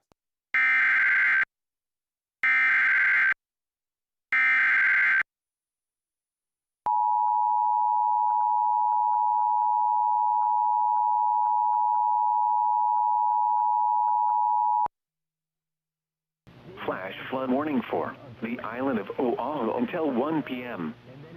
At 10:37 a.m., radar indicated heavy rain continuing to move over East Oahu. Rain was falling at a rate of 1 to 2.5 inches per hour. Flash flooding is ongoing, especially in and around Honolulu, with flowing water on roadways and stalled vehicles. Hazard: flash flooding caused by heavy rain. Source: radar. Impact: flooding in drainages, streams, rivers, roads, properties, and other low-lying areas. Public road closures possible in some areas. Landslides are possible in steep terrain. Some locations that will experience flash flooding include Honolulu, Waipio, Moanalua, Halawa, Salt Lake, Aiea, Kalihi, Pearl City, Ahuimanu, Iroquois Point, Manoa, Kahaluu, Kaneohe, Waiahole, Waipahu, Waikele, Palolo, Maunawili, Waikana, and Eva Beach. Stay away from streams, rivers, drainage ditches, and culverts, even if they are currently dry. Excessive runoff from heavy rainfall will cause flooding of drainage ditches and streams, streets, highways, properties, and other low-lying spots.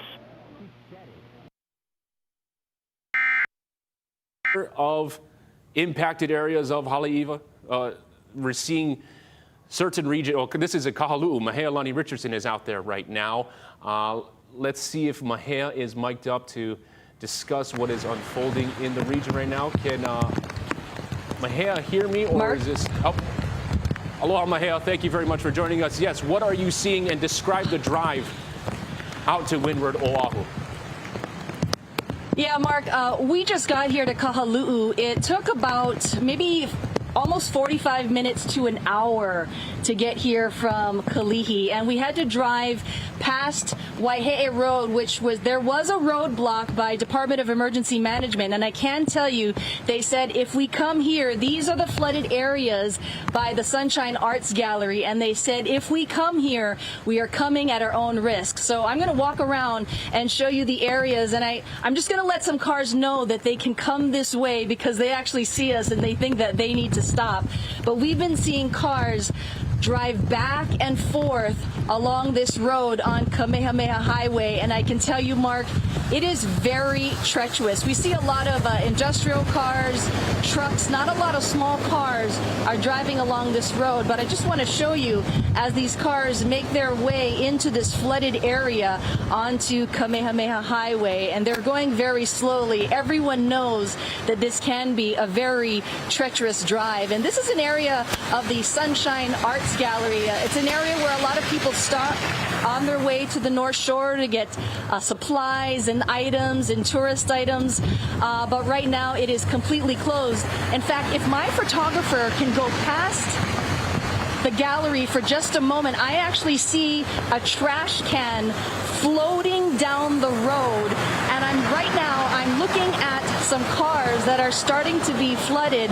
I spoke to a little boy earlier who said that his house is fine, but the water is up to his knees. So if it's his knee, he was about here, so at least 2 feet of flooding, but he said that his house is okay. I'm going to walk very carefully across Kamehameha Highway. There are no cars coming this way, but I just want to show you how deep the water is. I do have my boots on, and when you look down this street, I can see that some of the houses are already flooded. This is by the recycling center.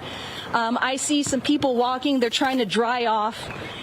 And yeah, it gets really deep about here. We're about knee deep right here at the Sunshine Arts Gallery. And I can tell you the car behind me, I think the water is maybe about to the tire. I actually see a man who's coming this way, and I'm going to see if I can talk to him. Sir, can I talk to you for a moment? Mahealani Richardson from Hawaii News Now. Are you okay? Are you okay? Yeah, tell me, how high is the water at your house? 6 inches? Talk to you for just a moment. Okay. He says he doesn't want to talk, but it was really interesting to see his recycling garbage can float down the road this way. So the water maybe about knee deep over here, about 6 inches over here. This immediate area is completely flooded, and again, Department of Emergency Management said anyone who comes in this area is coming at their own risk. Mark? Thank you very much, Mahia. Stay safe out there. Everyone, this is live breaking news, severe weather coverage right now. We are staying with you wall to wall on this first alert weather day. This is a statewide event. Round 2 of the Kona Low is in effect, parked over Oahu at the moment. If you are just tuning in, the Wahiwa Dam is at imminent risk of failure. This, as the North Shore area is seeing catastrophic flooding all throughout this morning, started overnight. This is what it looked like on Waialua Beach Road just a few hours ago as the flood waters were rising. You see the submerged cars, flooded homes. The National Guard is assisting with rescues. The governor just told us dozens needed to be saved from a campsite, some of them children. They are joining other emergency personnel going door to door, searching for anyone who needs help. This is a very comprehensive evacuation and emergency response. It's kind of all hands on deck, and all resources have been mobilized by Mayor Blangiardi and myself. But we're seeing a lot of concern. We've had to evacuate some individuals over to Wahiwa Hospital with hypothermia. When people are out in the elements and there's water around them, or they've been partially submerged for some time up to their chest, they get hypothermic and they need medical care. So that's why we go door to door, because some people could be in crisis and just not able to get out. And if you can evacuate safely, move to higher ground now. If you're trapped, go to the highest level, but avoid attics without roof access. And remember, never enter moving water. Call 911 only for life-threatening emergencies, and continue to call 911 if you have a medical emergency. Responders will get there as soon as they are able to. The city is moving people from the Waialua High and Intermediate School shelter now that the Wahiwa Dam is at imminent risk of failure. Wahiwa District Park and Kahuku Elementary have now been opened as shelters. Laie High School is also available as an assembly area. That means it's a safe place to go, but it won't have all the same services as a shelter. Again, the city terms that as an assembly area, a place to gather. Earlier this morning, the city said 186 people had sought shelter at Waialua High, as well as 40 animals. And as wet weather also threatens other areas, the city's opened a shelter at Nanakuli High and Intermediate, another one expected to open at Mililani District Park very soon. Let's go back for a live look right now at the Wahiwa Dam. Imminent risk of failure. It has not failed, but we are keeping a very close eye on it. The gauge levels have been fluctuating all throughout the day. We're going to have pictures going in and out. As we saw with Mahealani Richardson just moments ago, we have cameras shaking. We have a lot of live coverage. Hawaii News Now deploying teams island-wide at the moment to bring you comprehensive breaking news coverage on this first alert weather day. The area of focus is this Wahiwa Dam. Evacuations have been ordered for areas of Waialua and Haleiwa. The orders were issued several hours ago. So there has been some significant notice to really move out of those low-lying areas. If you are still in those areas, if you still somehow have power and you're hearing this, get out of those low-lying areas. A very dangerous, complex situation unfolding on the North Shore. We are keeping a close eye on this first alert weather, first alert traffic from a variety of angles seeing this. Let's go back to Billy V right now, who just moments ago had a break in the rain, and that break contributed to a slight drop in the dam levels at the Wahiwa Dam. Billy, what are you seeing at the moment? Just minutes ago, Mark, we had vehicles that were rolling through here. There were huge excavators and mobile units that were coming through. There was police escorts. There was a Honolulu Fire Department, several different trucks, one of them from Aiea, another one from Pava'a. So a lot of different Honolulu Fire Department personnel are being deployed here to the North Shore to help in the current situation. So as they all pulled in, of course, this all started at 4:15 this morning when the first sirens went off, and then after that 4:45 the secondary sirens went off, and so people were told that now is the time to go ahead and start to evacuate, to get out of the areas of Waialua and Haleiwa. So since then we've been here and we have seen not only the people that are outbound, and we in the distance I see one of the buses, evacuation buses that is right now being staged, but we've got people that are trying to get into Haleiwa, and of course they're pulling up here to the police checkpoint and they're told, no, you cannot go in at this time. The rain has continued to fall. We got a break a little bit and a little bit of sunshine, but as we look towards the mountains, we knew that wasn't going to last very long. Of course, we are always watching. This looks like Hawaii Air National Guard trucks that are coming in, military trucks. There's 1, 2, 3 of them. We are starting to see more and more of these trucks as we go throughout the morning into the midday. Once again, a lot of personnel, a lot of manpower are being staged in the current operation and emergency.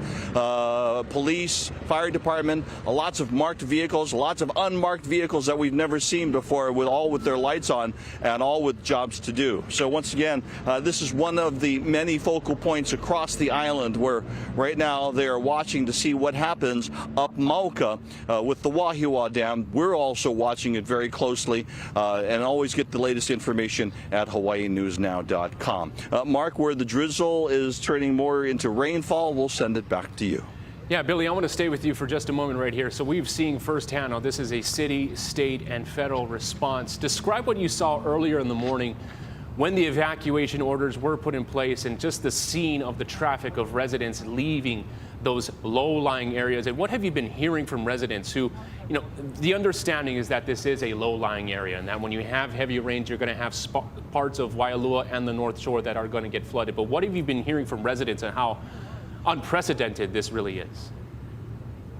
Okay, first I'll address your first question. This morning when the sirens went off, we were watching here. It was quiet, then all of a sudden it was like everybody left their house all at once. There was a steady stream of people that were outbound. But as much as there was outbound, there were people coming in wanting to get to Haleiwa because they had heard that something was happening and they wanted to get into Haleiwa and they were not able to. So we continued to see that as we went through the morning, and every time that it seems the sirens go off, there's more people that are making that transition out of Haleiwa and out of Waialua.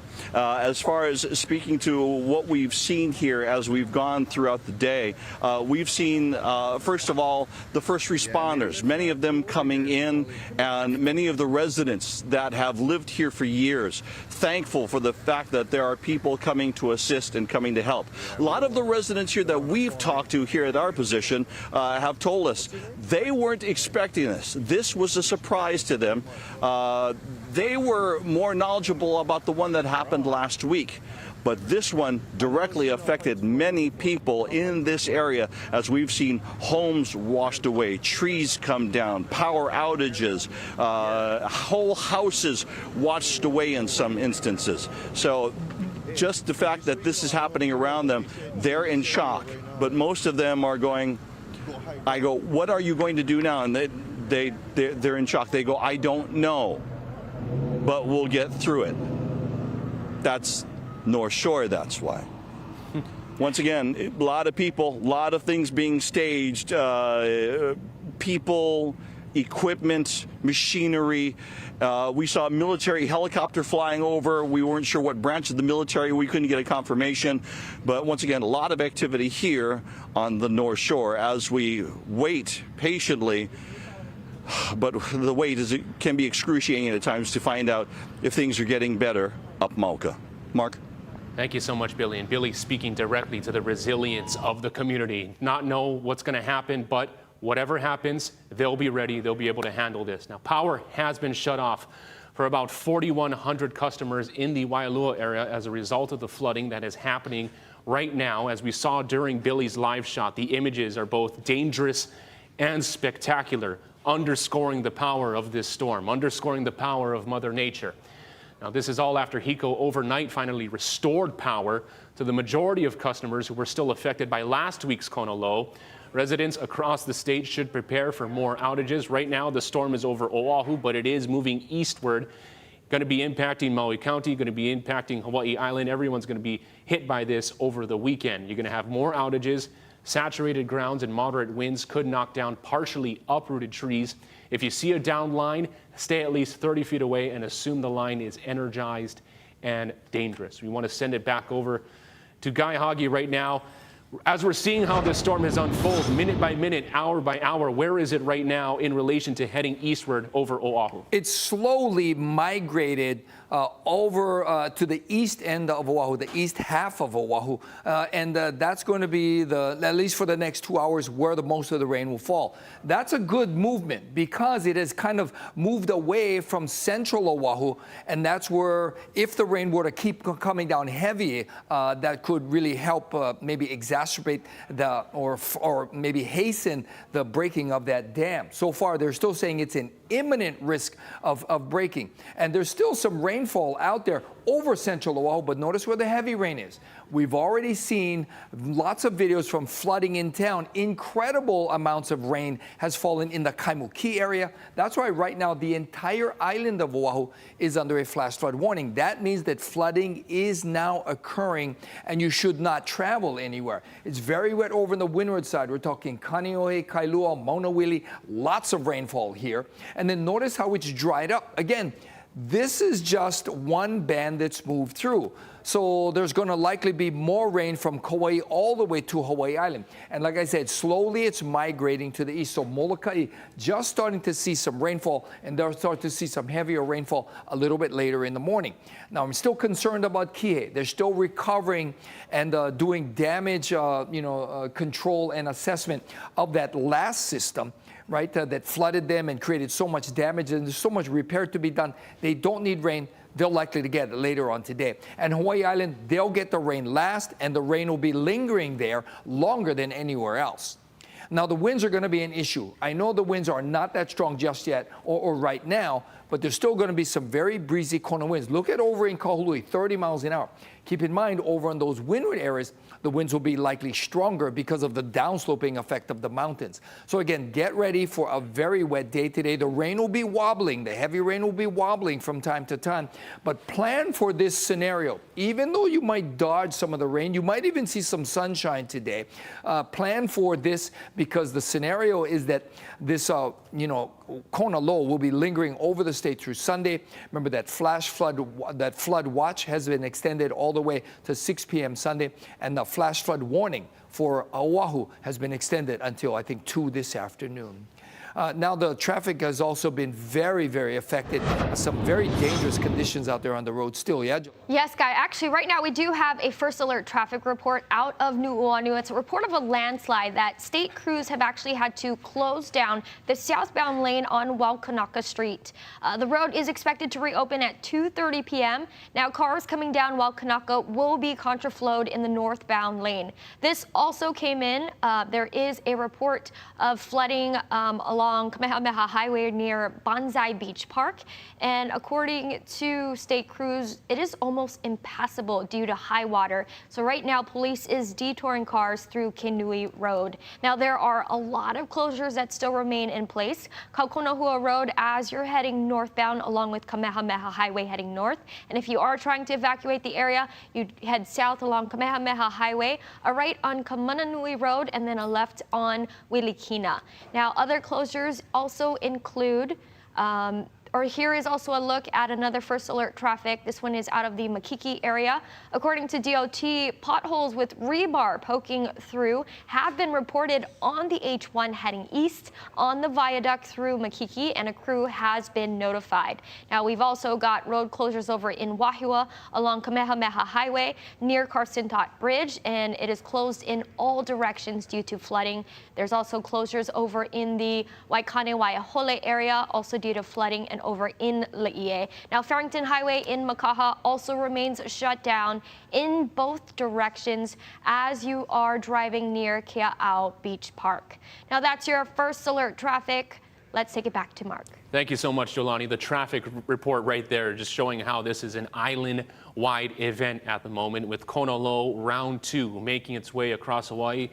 As we approach the top of the 11 o'clock hour, if you're just joining us, thank you very much. We are tracking a major breaking news emergency situation unfolding right now on the north shore of Oahu. Evacuations have been ordered for Waialua and Haleiwa, with the Wahiwa Dam at imminent risk of failure. It has not failed, but it is getting dangerously close. Residents downstream have been told to evacuate. City buses are being used to help people evacuate. They are marked with evacuation as the destination. We're talking about thousands of people impacted in the affected communities. We're told they're going into Haleiwa as far as Haleiwa Beach Park. Riders are being taken to the shelter. Pets are allowed to ride along. If you need a ride, you can flag the bus down. No cars, no vehicles are being let into Haleiwa. The National Guard has been called in to help with evacuations. Governor Josh Green says multiple people have been rescued from the flooded areas, including some from rooftops.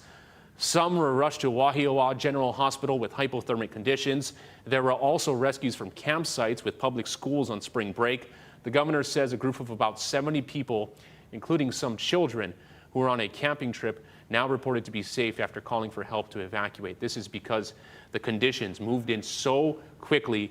Heavy rain, intense flooding, leading to the recipe, leading to where we are right now with the imminent risk of failure of the Wahiwa Dam. Oahu is the most impacted island right now as we track the forecast, with the system moving eastward slowly, but it is moving. As we've been reporting, all the islands are expected to get heavy rain at some point this weekend. If you live in an area that flooded last week, prepare a go bag now, and just in case you have to evacuate. Recommended you pack your medication, food and clothing, phone chargers, important documents such as your ID and insurance information.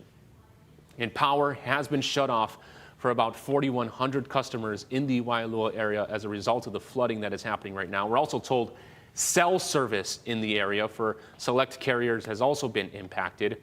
Now, this is just after HECO overnight finally restored power to the majority of customers who were still affected by last week's Kona Low.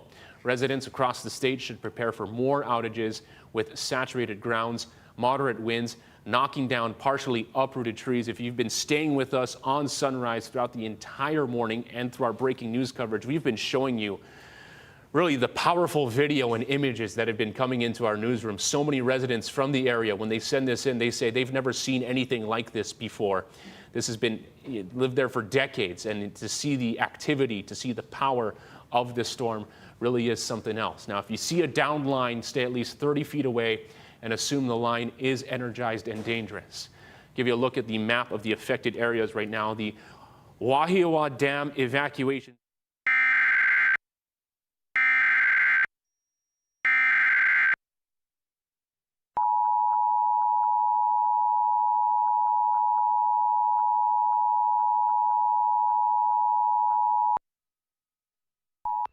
Flash flood warning for a dam failure on the Kaneohe stream below Wahiwa Dam on the island of Oahu until 1:15 p.m.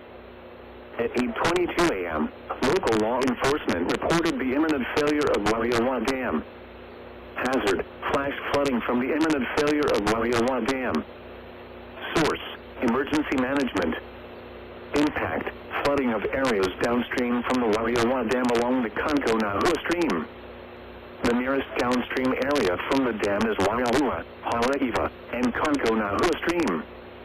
This includes the following streams and drainages: Kaneohe STM Wahiwa, Waialua Town, Oahu or Haleiwa, Kaneohe STM Schofield, Kaneohe STM Waialua, Wahiwa Dam, Oahu STM Kaneohe Hui, Kaneohe STM North Fork Wahiwa, Haleiwa/Oahu STM Haleiwa, Oahu STM Dole and Kiki STM Waialua. Flooding is occurring along the Kaneohe stream. This warning may need to be extended beyond 1:15 p.m. if flooding persists.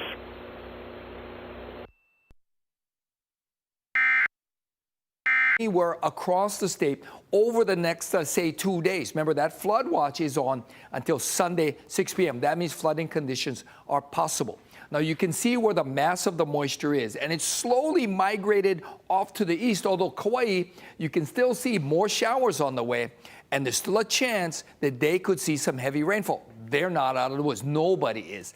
Now, here in Oahu, the heaviest rainfall has now moved away from central Oahu, and it's now onto the windward side. But in town, absolutely swamped.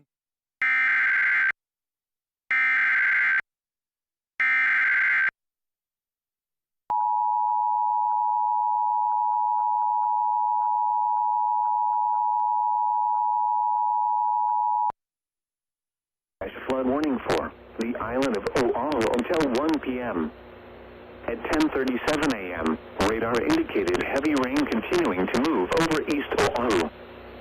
Rain was falling at a rate of 1 to 2.5 inches per hour. Flash flooding is ongoing, especially in and around Honolulu, with flowing water on roadways and stalled vehicles. Hazard, flash flooding caused by heavy rain.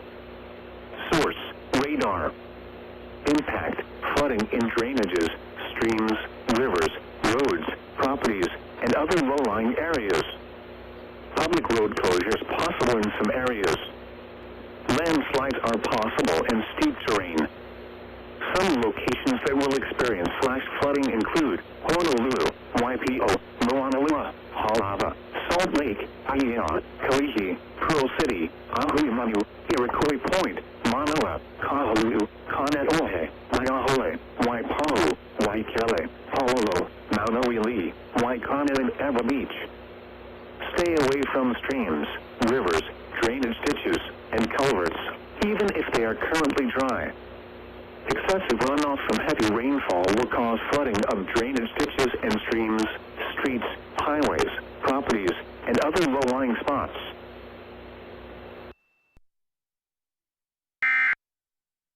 We're also getting reports of flooded roadways along Kamehameha Highway near Bonsai Beach Park, where it's almost impassable due to high water. So HPD is detouring cars through Kaneohe Road. And then there is also reports on the H1 heading east in the Makiki area. According to DOT, they've got reports of rebar poking through potholes that have been reported on the H1 eastbound on the viaduct through Makiki. Now, a crew has been notified and is responding to the situation. There's also road closures in Wahiwa along Kamehameha Highway in both directions near the Karsten Thought Bridge. So if you are trying to evacuate from the North Shore, you should make a right on Kamananui Road and then drive on to Wilakina Drive. Other road closures include the Laie area as well as Waikane and Waiahole. Lots of traffic there, heavy, slow-moving traffic.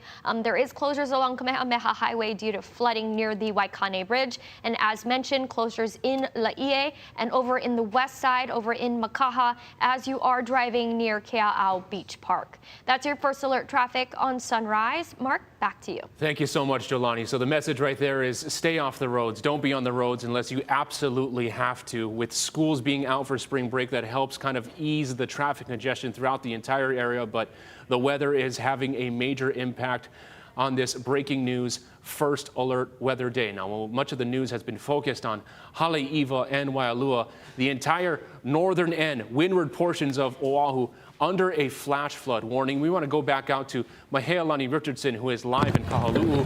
Mahea, just moments ago, we saw crews, vehicles driving over the flooded roads right now. How have you seen kind of your shot change just in the last several minutes? Well, it's interesting, Mark, because there was no rain and all of a sudden there is a lot of rain. And as I just walk around here, I can actually feel the water. And I think my photographer just got wet because of the cars. Sorry, Darren. That's kind of what happens when you're on Kamehameha Highway. But I'm going to talk to Larry Lopez Jr. He's been driving around with his big truck, but I wanted to show you this road. This is by the Sunshine Arts and Picture Frame Gallery, and this is an area for tourists. They get all of their supplies, they get knickknacks for their trip. But I just wanted to show you some of the water. It is really starting to go down here, and when you look at the water, it is really starting to rush out into the ocean. It is brown. It is a soupy mess. And I'm going to talk to Larry Lopez Jr. over here because he's been driving back and forth. You can see this truck. He is very, very safe. But I talked to him earlier, and he said that his house was about 2 feet of water. And so I'm going to come up here into the truck. Hey, Larry, if you can come on this side. We're live on Hawaii News Now. I'm going to come up over here. Hey, Larry. Thanks for keeping us a little dry. Why don't you come on this side? Why don't you tell us how things are going? Raining. We're hoping for the worst of it, but I don't know.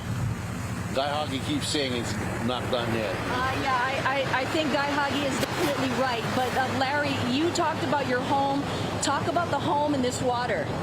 This water is toxic. It's very, very polluted due to our area. But we should have cement rivers like over there by Ahuimanu and hygienic. If we have those kind of flows, we wouldn't have all this problem. But it's just a Band-Aid fix all the time. They just dig up the rubber. Yeah, and Larry, are any of these homes damaged? I talked to some of the homeowners here who didn't want to be on camera. They said they were completely flooded out. Is your home safe? Oh, Dad flooded on the downside, the downstairs side, and his bedroom roof blew off on the last corner low. But yeah, we're pretty flooded out, but we've had worse times than this. This is just one of those other times, yeah. And Larry, I've noticed you've been driving back and forth, up and down Kamehameha Highway. Are you just checking on things and you're tooting your horn? What are you doing here? Yeah, just having fun. My boss couldn't get to work because he's from Kahuku. They got flooded out all the way back that way, so there was no way we could get to work today. We work in Hanauma Bay. We're fencing a water tank over there in Hanauma Bay, but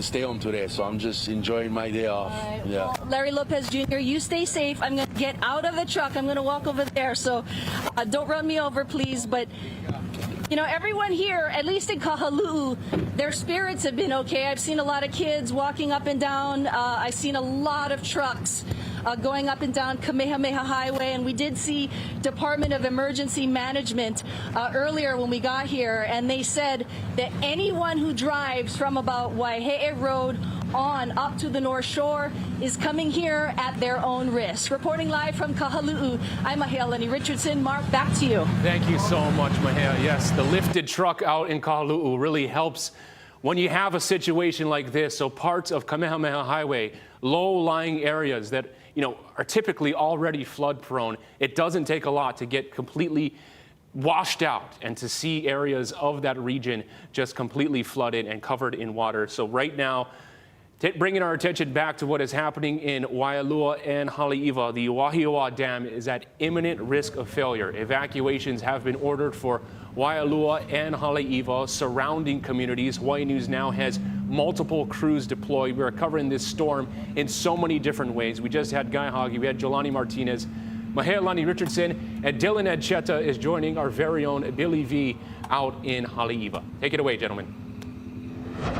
Thank you very much, Mark. And it's been quite a day here, a day that some people would like to forget.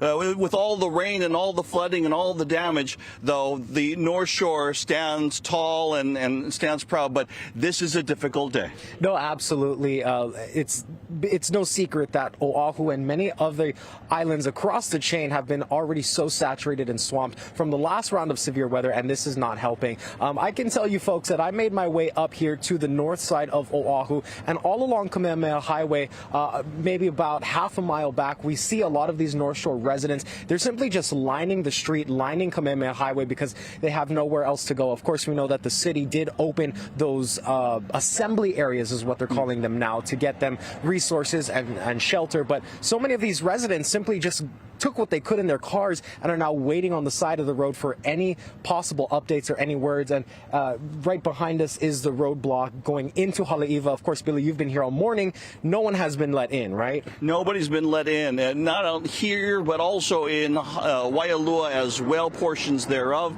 And it's all been about the rain. This actually started at 4:15 this morning when the sirens went off, the word to get out of Waialua and Haleiwa. But for many, this started overnight at about 12:30 in the morning when just torrential rainfall came down and started to enter people's homes. As a matter of fact, some places down here along the North Shore, under 6 feet of water, they're in a low-lying area. So this is, and there's a lot of people that are stationed out here or they are waiting to help out in the process during this emergency. Yeah, and I don't know if you folks could see, but just a moment ago, we did have one resident make their way through this blockade. It was not an emergency vehicle, but a far ways that way, we also see what appears to be a rental car along with some bulldozers coming out of Haleiwa. So exactly how far they're able to go in right now is unclear. We don't know what the roads are looking like, but as for that person who just went through, they are probably a very concerned resident trying to check on their house, maybe.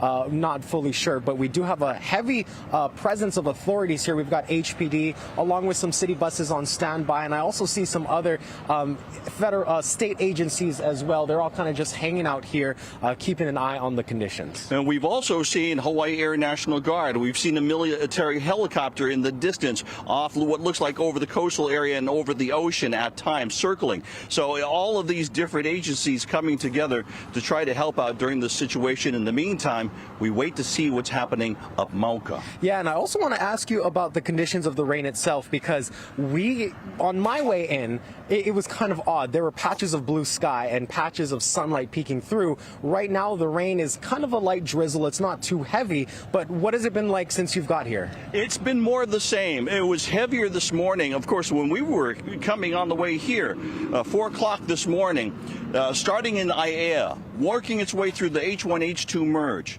Rainfall so heavy that with the wipers on full and you slowing down to 30 miles per hour, it was still dangerous. You couldn't see the road. You couldn't see the potholes if there were any. You couldn't see the ponding.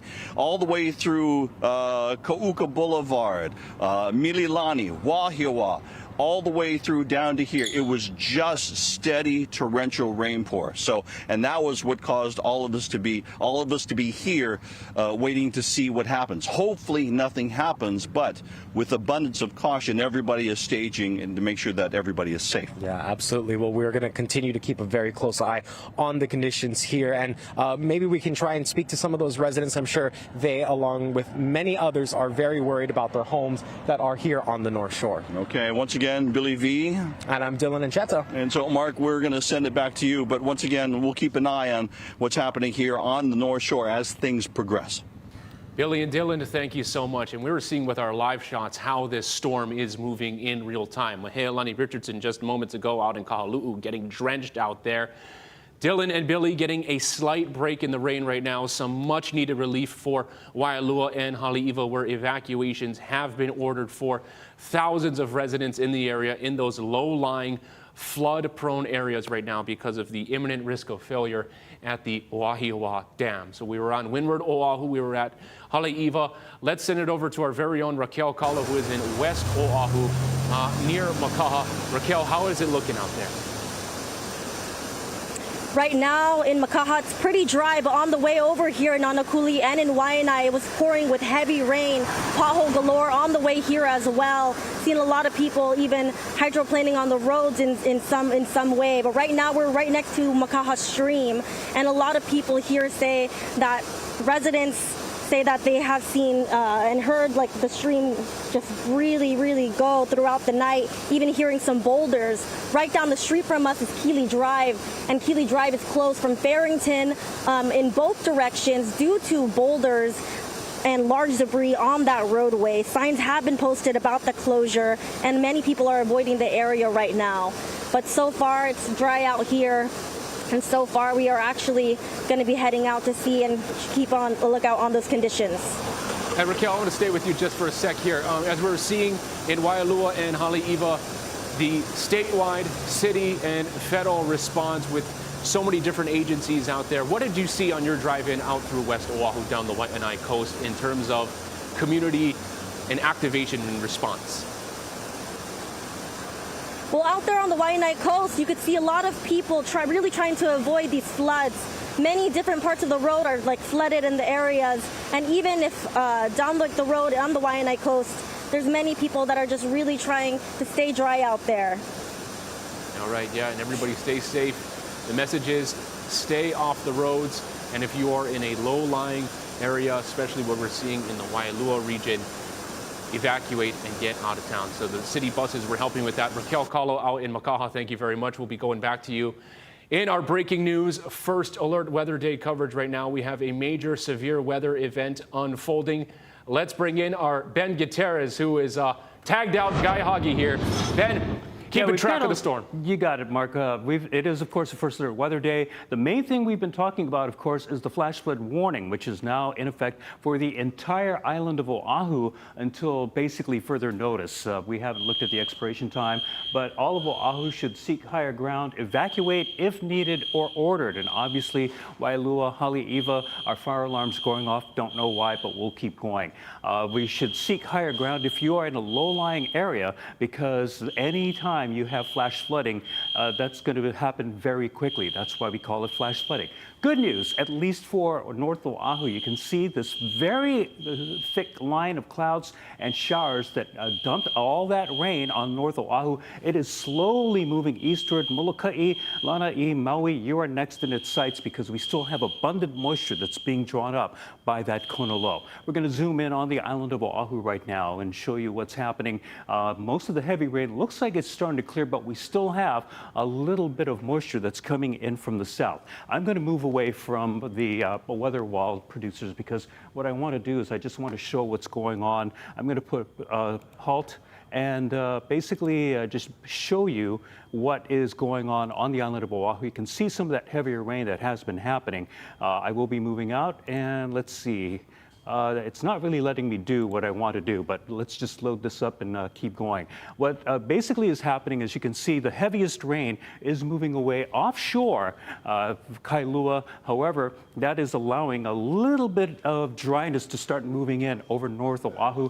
We have had those showers now moving in over Molokai and Maui. And so take caution, especially for West Molokai, East Molokai. You're up next, most likely, as that storm continues moving eastward. Hawaii Island, not too bad right now. And we're going to skip over to Kauai, where we have a band of showers moving in, a thinner band on Niihau, but this could also move eastward as the day progresses. We'll have more on such things as rainfall totals and get you updated on where the storm's headed. Right now, let's head over to Jelani Martinez and your traffic.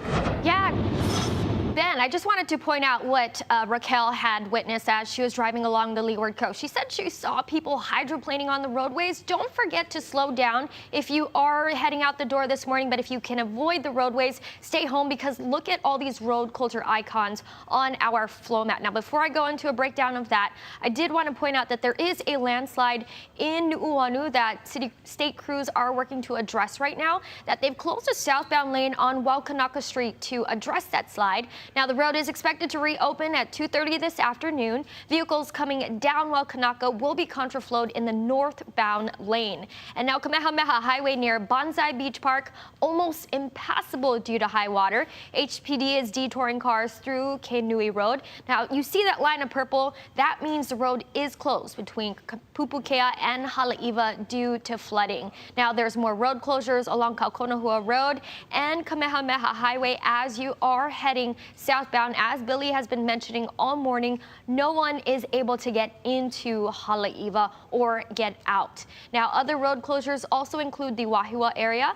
This is also happening on the H1 in the Makiki area. According to DOT, potholes with rebar poking through have been reported, so they do have a crew responding to the area. Now, here's also a look back in the central Oahu area. As you're driving along Kamehameha Highway, road closures near Carson Thought Bridge due to flooding. And over in the Windward area, Waikane, Waiahole, you've got slow and go conditions as you are driving through the Waikane Bridge. But we did have reports that the road is closed in both directions due to flooding. And over on the west side where Raquel is at, you've got closures in Makaha as you're driving along Kamehameha Highway, and this is near Kea'au Beach Park. That's your first alert traffic. Let's take it back to Mark. You got a full plate right there, Jelani. Thank you very much for staying on top of it. This is a breaking news event.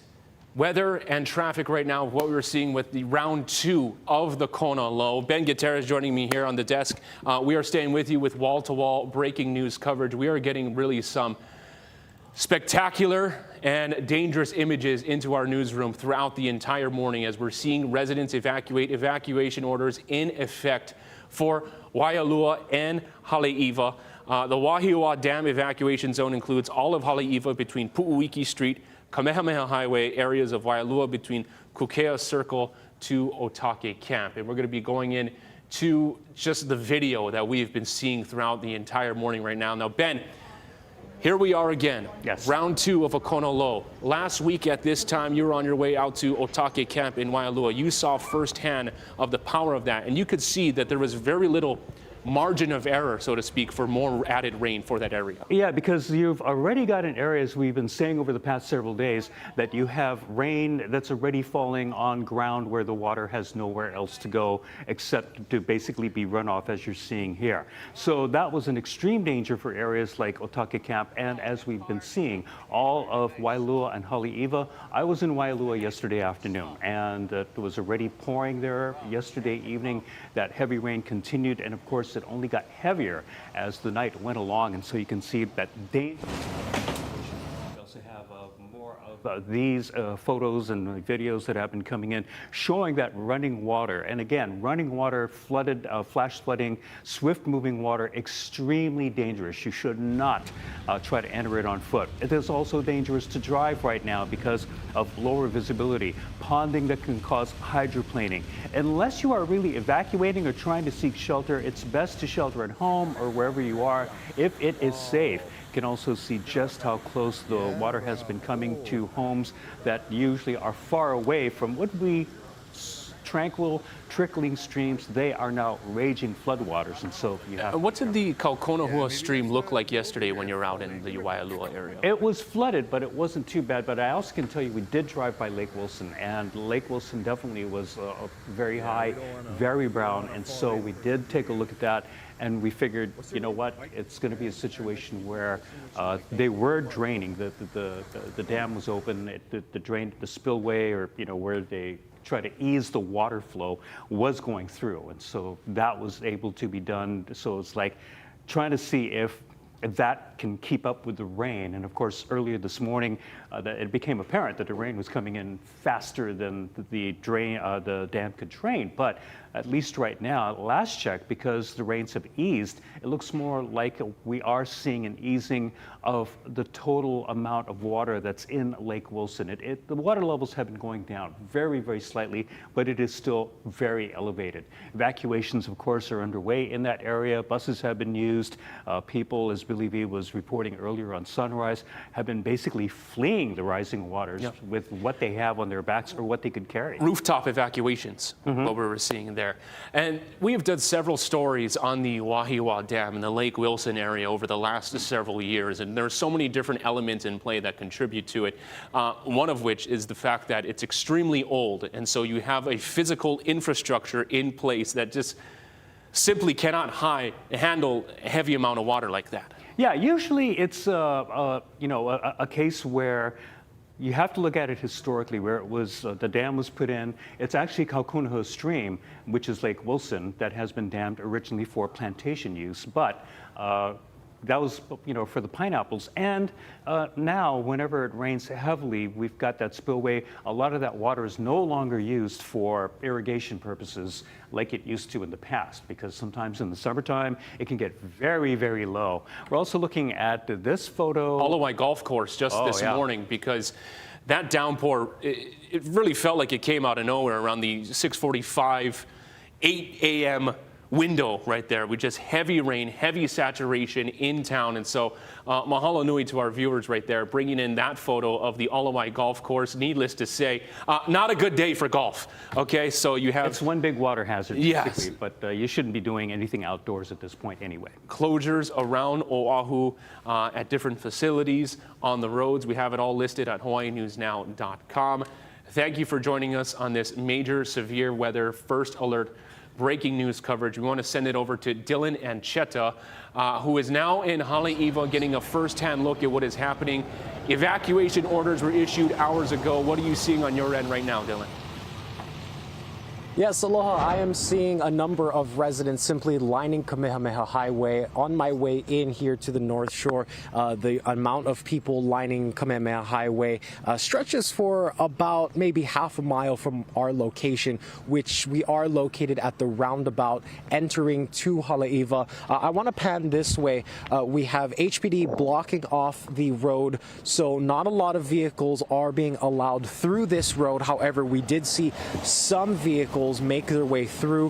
One person did ask this officer, hey, can I go to my house? It's just past the bridge, and that officer did allow the person in. We also did see another resident who simply just went through, which could not, be the smartest decision in a time like this when almost all of the North Shore and Haleiwa town is under evacuation orders. Looking over this way, we have some heavy machinery on standby. We've seen some bulldozers moving in and out of the Haleiwa area. Not exactly sure what they were called to work on immediately, but going around this roundabout, and if we can pan all the way to those city buses over there, we have at least 3 or 4 city buses on standby here in the North Shore. Again, of course, the city said that these buses are being used to transport people to the assembly areas. Simply wave them down, and if you are in an evacuation zone, you can get a ride to those assembly areas where the city is working to get more resources to residents who had to clear out of their homes because, again, the heavy rain started overnight. The ground on the North Shore is very saturated, and we are located, again, at the roundabout that enters Haleiwa, and just beyond the bend is the area of concern because that is where the Helemano stream also meets the Opaiula stream, and they both converge into one river, the Paukauila stream. So, of course, whenever there is heavy rain, that is a significant area of concern because it floods so easily, and especially with the concerns over at the dam there in Wahiwa. How that water will flow down, if and when it does, is something that everyone is closely watching. Here we also do have some DLNR trucks and vehicles, a lot of, again, authorities just on standby, waiting and ready to go. In terms of the residents, they're located all on that side of the highway.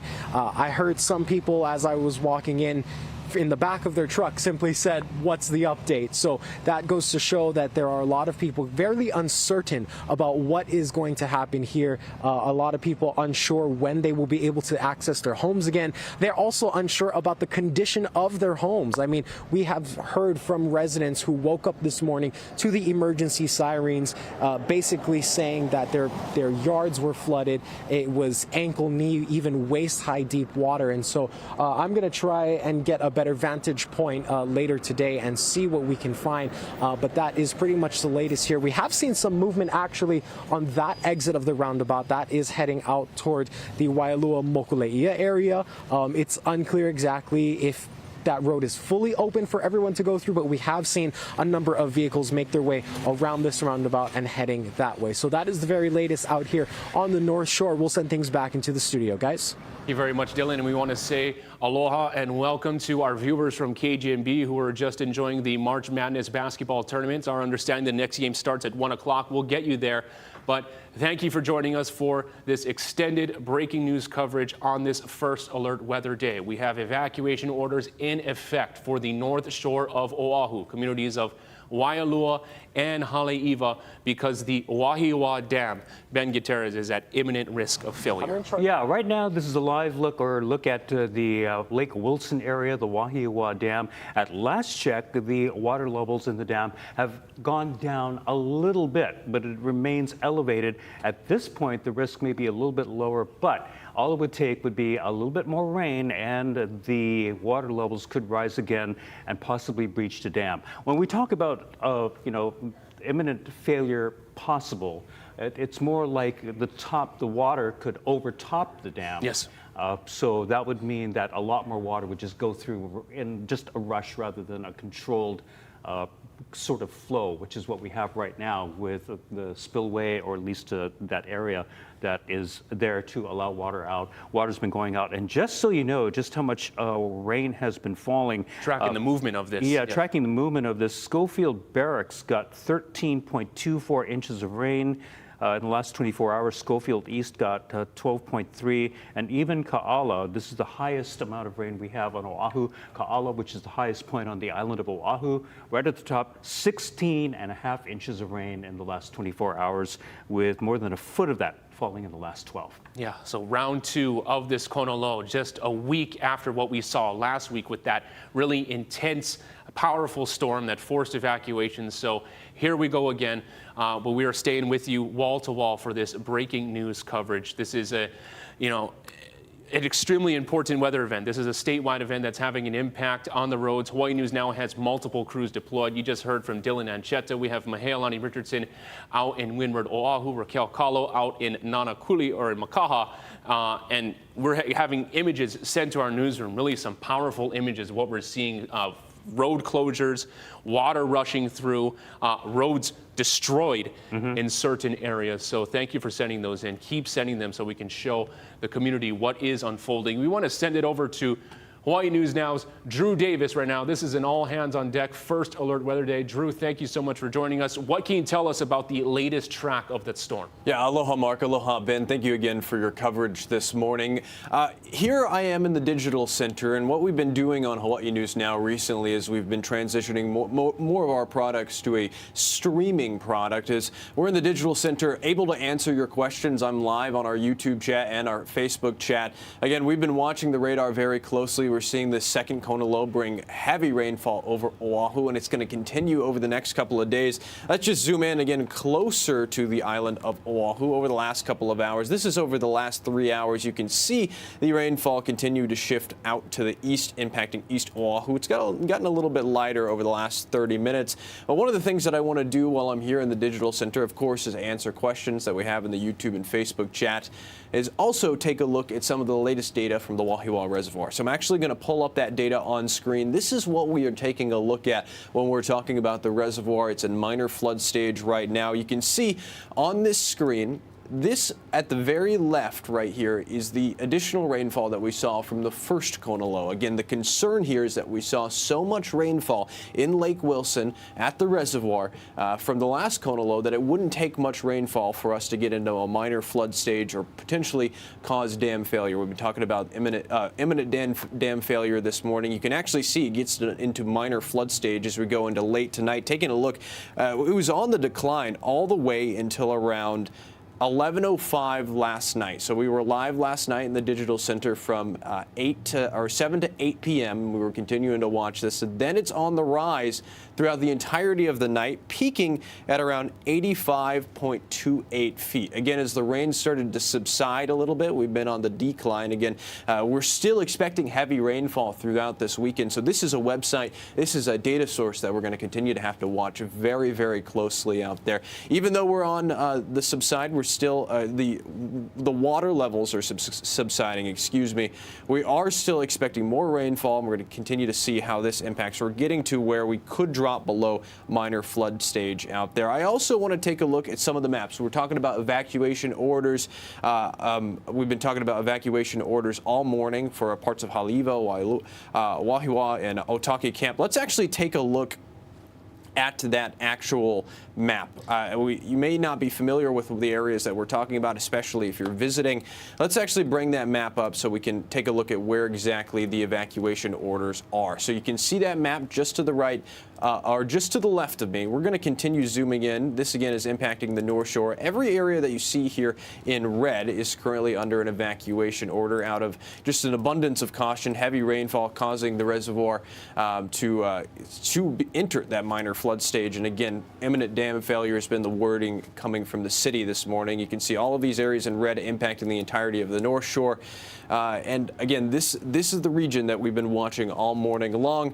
Let's actually take you back to our first alert radar and satellite so you can see. Again, rainfall is starting to subside, at least over Oahu. Some lighter showers coming down over parts of central Oahu and the North Shore. Heavier showers over the eastern parts of Oahu out there. But again, even if the rainfall is subsiding or is starting to get weaker out there, all of the rain that's in the Mauka areas of the island that may not be getting picked up on radar still has to drain down. We're still seeing drainage, and we're seeing quick flash flooding. That's been the messaging all week long because as much rainfall as we saw from the last Kona low, the ground can't absorb any further rainfall. So it's like adding more water on top of the water that we saw from last week, leading to quick flash flooding, quick runoff. And again, that's what we saw last night when we were seeing some rainfall rates over the North Shore of Oahu as that band of moisture moved in from the west. It was just moving in from the west consistently, west to east, and now we're seeing a little bit of a break out there. Going island by island, Kauai's been a little bit quieter out there as of the last several hours, seeing some showers moving in from the south and southwest, and that heavier rainfall is moving over to Molokai and Lanai, and not seeing a ton on Maui right now. But again, this is a statewide event. The second Kona low could bring heavy rainfall to other islands as well. Again, the concern here over on Maui, especially areas like Kihei, that got especially pounded by the first Kona low, could see some more heavy rainfall. And of course, right now it's over pretty quiet on near Kailua Kona. So I'm going to put up the map again. I think that's the most important thing that we need to show. And I'm going to take a look at some of our YouTube chat to see if we have any important questions. Seems like a lot of the questions coming in. How much rain in inches is needed to raise the Wahiwa Dam levels? Rory is asking from Kauai. Again, I can't give you an exact answer on when it comes to how much rain in inches. Again, we've been seeing several inches of rainfall, over a foot of rain in some spots on Oahu came down last night at higher elevations. Of course, that has to drain. So it's not necessarily like a specific inch amount that would lead to widespread flooding over parts of Oahu. But again, all of that rainfall is coming down into the dam or into the reservoir. Thank you for asking, Rory. And again, this isn't over. We could see another round of rainfall going throughout this weekend. All right, other questions that I'm seeing in the chat. Lots of people just reporting that they're seeing heavy rainfall coming down from the North Shore. Let's see. All right. A lot of people asking what the weather is going to be like throughout this weekend. Actually, let's pull up our first alert Futurecast. Again, like we've been saying all morning, this is a breaking news situation that we're walking through with you guys. Let's just go through the weekend. You can see heavy rainfall continues for the central portions of the state. This is the European weather model. I'm actually going to pull that up. I'm keeping it on the map. Here it is. flooding possible throughout the weekend. We're going to continue to be live here in the Digital Center throughout the rest of this event. Again, the concern was always flash flooding with this. We could see some breezier winds over the next couple of days. That's about it for the Digital Center. Again, if you do have questions, make sure to put them in the Facebook Live and YouTube chat. We'll do our best to answer them. Going to send it back to you guys at the desk. Yeah, Drew, one thing that we have seen, you got that question from that viewer on the Facebook chat asking how many inches, and I don't know if you heard us earlier, but the Schofield area, which is right by Lake Wilson, got more than a foot of rain in make that 16.5 inches of rain in the last 24 hours. 13 inches of that fell in the last 12 hours, and so that was basically a ton of rain that was coming down all at once in that area. And so it's no surprise that when you looked at that graph of the water levels at Lake Wilson, that suddenly the graph, that line went up rapidly because of the amount of rain that was coming in. And so you can definitely see that. And as you've seen on radar, that rain has eased somewhat. And so that's allowing more of that water to try and get out of the dam as quickly as it can. But it is a constricted little water flow, but they're trying to get as much out as possible. And again, that's the water that goes down Kaneohe Stream into a ravine just by Schofield Barracks. The next populated areas that Kaneohe Stream hits, Waialua and Haleiwa. So it would be a direct impact right there. Yeah. Drew Davis, thank you very much for your insight on this. We are staying on top of it. This is a very dynamic day, a lot of information coming into the newsroom as we track the second Kona low in just 2 weeks. Now, right now, as we've been talking about, the Wahiwa Dam is at imminent risk of failure. This as the Northshore area seeing catastrophic flooding overnight and this morning. This is what it looked like on Waialua Beach Road early this morning. Floodwaters were rising. National Guard is assisting with rescues. The governor told us dozens needed to be saved from a campsite, some of them children. Looking at video of those rescue efforts, helping the campgoers evacuate. They joined other emergency personnel going door to door searching for anyone who needed help. It's kind of all hands on deck, and all resources have been mobilized by Mayor Blangiardi and myself. But we're seeing a lot of concern. We've had to evacuate some individuals over to Wahiwa Hospital with hypothermia. When people are out in the elements and there's water around them, or they've been partially submerged for some time up to their chest, they get hypothermic and they need medical care. So that's why we go door to door, because some people could be in crisis and just not able to get out. Safely move to higher ground now. If you are trapped, go to the highest level, but avoid attics that do not have access to the roof. And remember, never enter any moving water. Call 911 only for life-threatening emergencies. Continue to call 911 if you have a medical emergency. Emergency responders will come as soon as they are able. The city is moving people from the Waialua High and Intermediate School shelter now that the Wahiwa Dam is expected to breach. Wahiwa District Park and Kahuku Elementary have now been opened as shelters. Laie High School is also available as an assembly area. Assembly area means it's a safe place to go, but it won't have all the extensive services as a shelter. Earlier this morning, the city said 186 people had sought shelter at Waialua High, as well as 40 animals. As wet weather also threatens other areas, the city has opened a shelter at Nanakuli High and Intermediate. Another one is expected to open soon at Mililani District Park.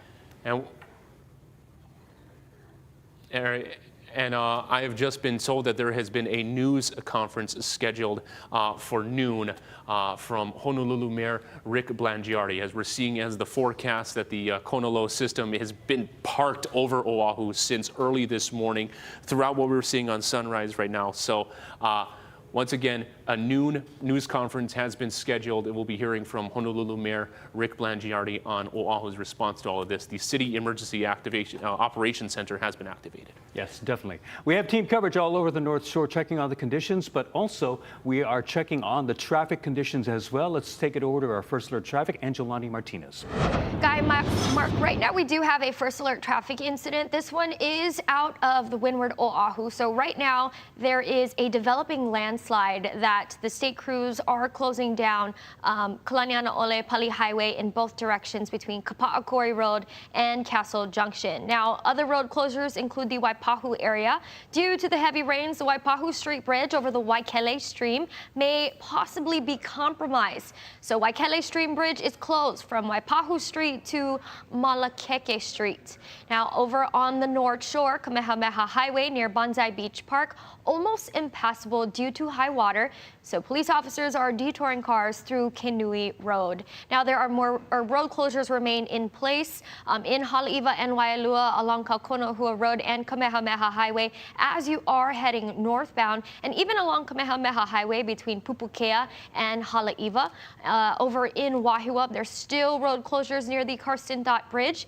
Here is also a look right now at some slow and go conditions on the H1 heading east. According to DOT, potholes with rebar poking through have been reported on the H1 eastbound on the viaduct through Makiki.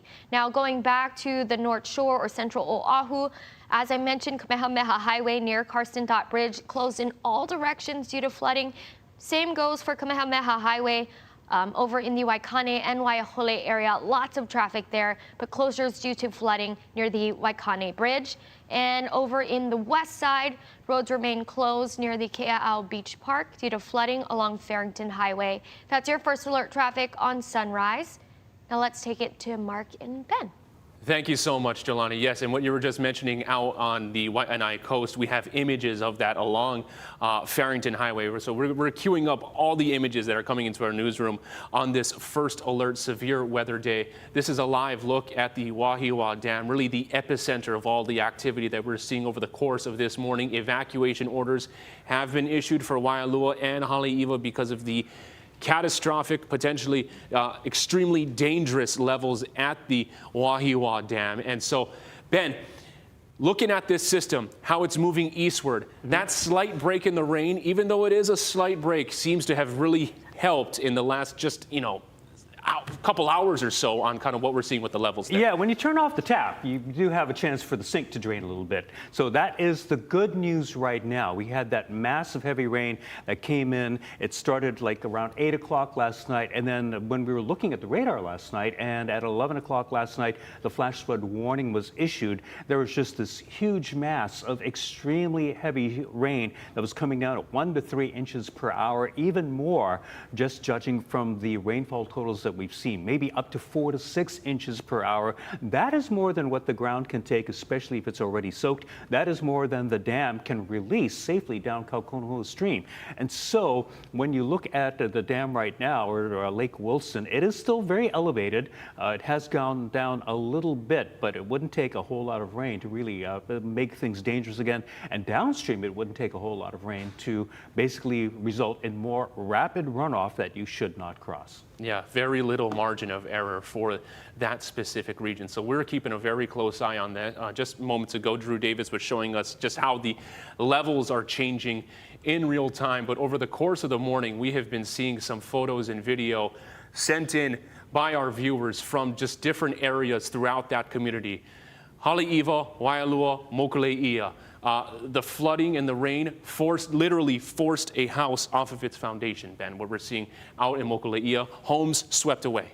Yeah, it's very similar to what we saw next to the Iao River on the island of Maui last week, where you have, first of all, you can see that the ground is very sandy. And so when you've got rushing waters, it's going to undermine the foundations. And even if the home may have been a very good distance away from the stream, we've had so much water that the streams have basically expanded and gone upward and come basically to the doorsteps, literally, of these homes, and then washed them away. We also had this Haleiwa or Waialua, I believe, this is a resident there, who said it wasn't that bad last time, but this time the floodwaters went into the residence. You can see all that muddy mess that's in the home. It's going to take a while to clean up. up, but you can definitely see the impact that the waters have had, that the rainfall has had. And we also have this view that was taken this morning of the Alawai Golf Course. Nothing but water, because even urban Honolulu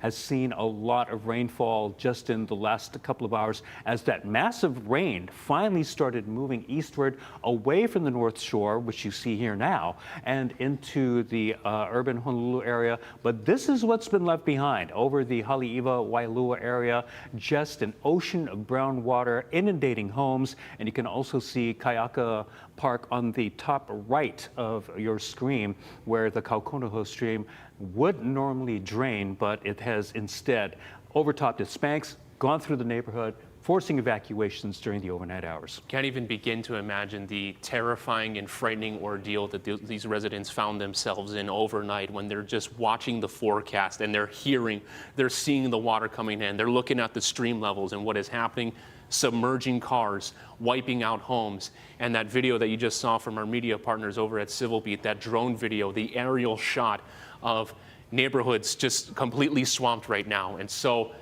as we're going through this, as we're following this storm in real time, quite literally, this respite really helps kind of just drain. And we're all looking to see what's going to be happening up Mauka at the Wahiwa Dam. We want to go back out now to West Oahu. Raquel Kahlo is positioned in Makaha, and she drove down the Waianae coast, and some of the images that we've been seeing there have been really dangerous with what's been happening on the roads. What can you describe for us, Raquel? Yes, alongside the Waianae coast, you could see a lot of flooding, a lot of potholes on the roads, a lot of people trying to get dry, trying to go up to higher elevation. Right now, we're right next to Farrington Highway on the closure, right now next to Ke'au Beach, where everything is closed. Now, there's going to be boulders on the side that have fallen off. People say that there's plenty of debris. Also, there has been also people and many residents saying that there are about 75 kids trapped in a campground by the Lady of Ke'au, and that there has been a Black Hawk helicopter rescue that's supposedly coming to pick them up. We've been hearing some helicopters here and there on our way here.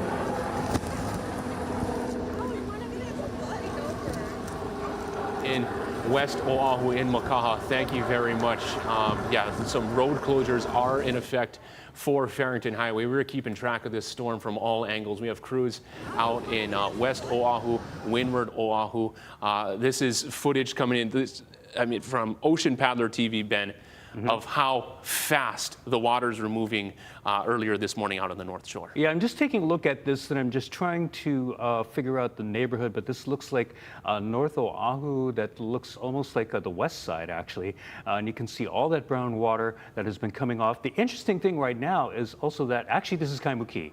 I see Leahi, the backside of Leahi in the distance, so this is Kaimuki that we're looking at. You can see all that water that has been flowing through the neighborhood and causing some flooding problems, even in urban Honolulu. So I believe this is 16th Avenue that we're looking at, and all that brown water that has been moving through.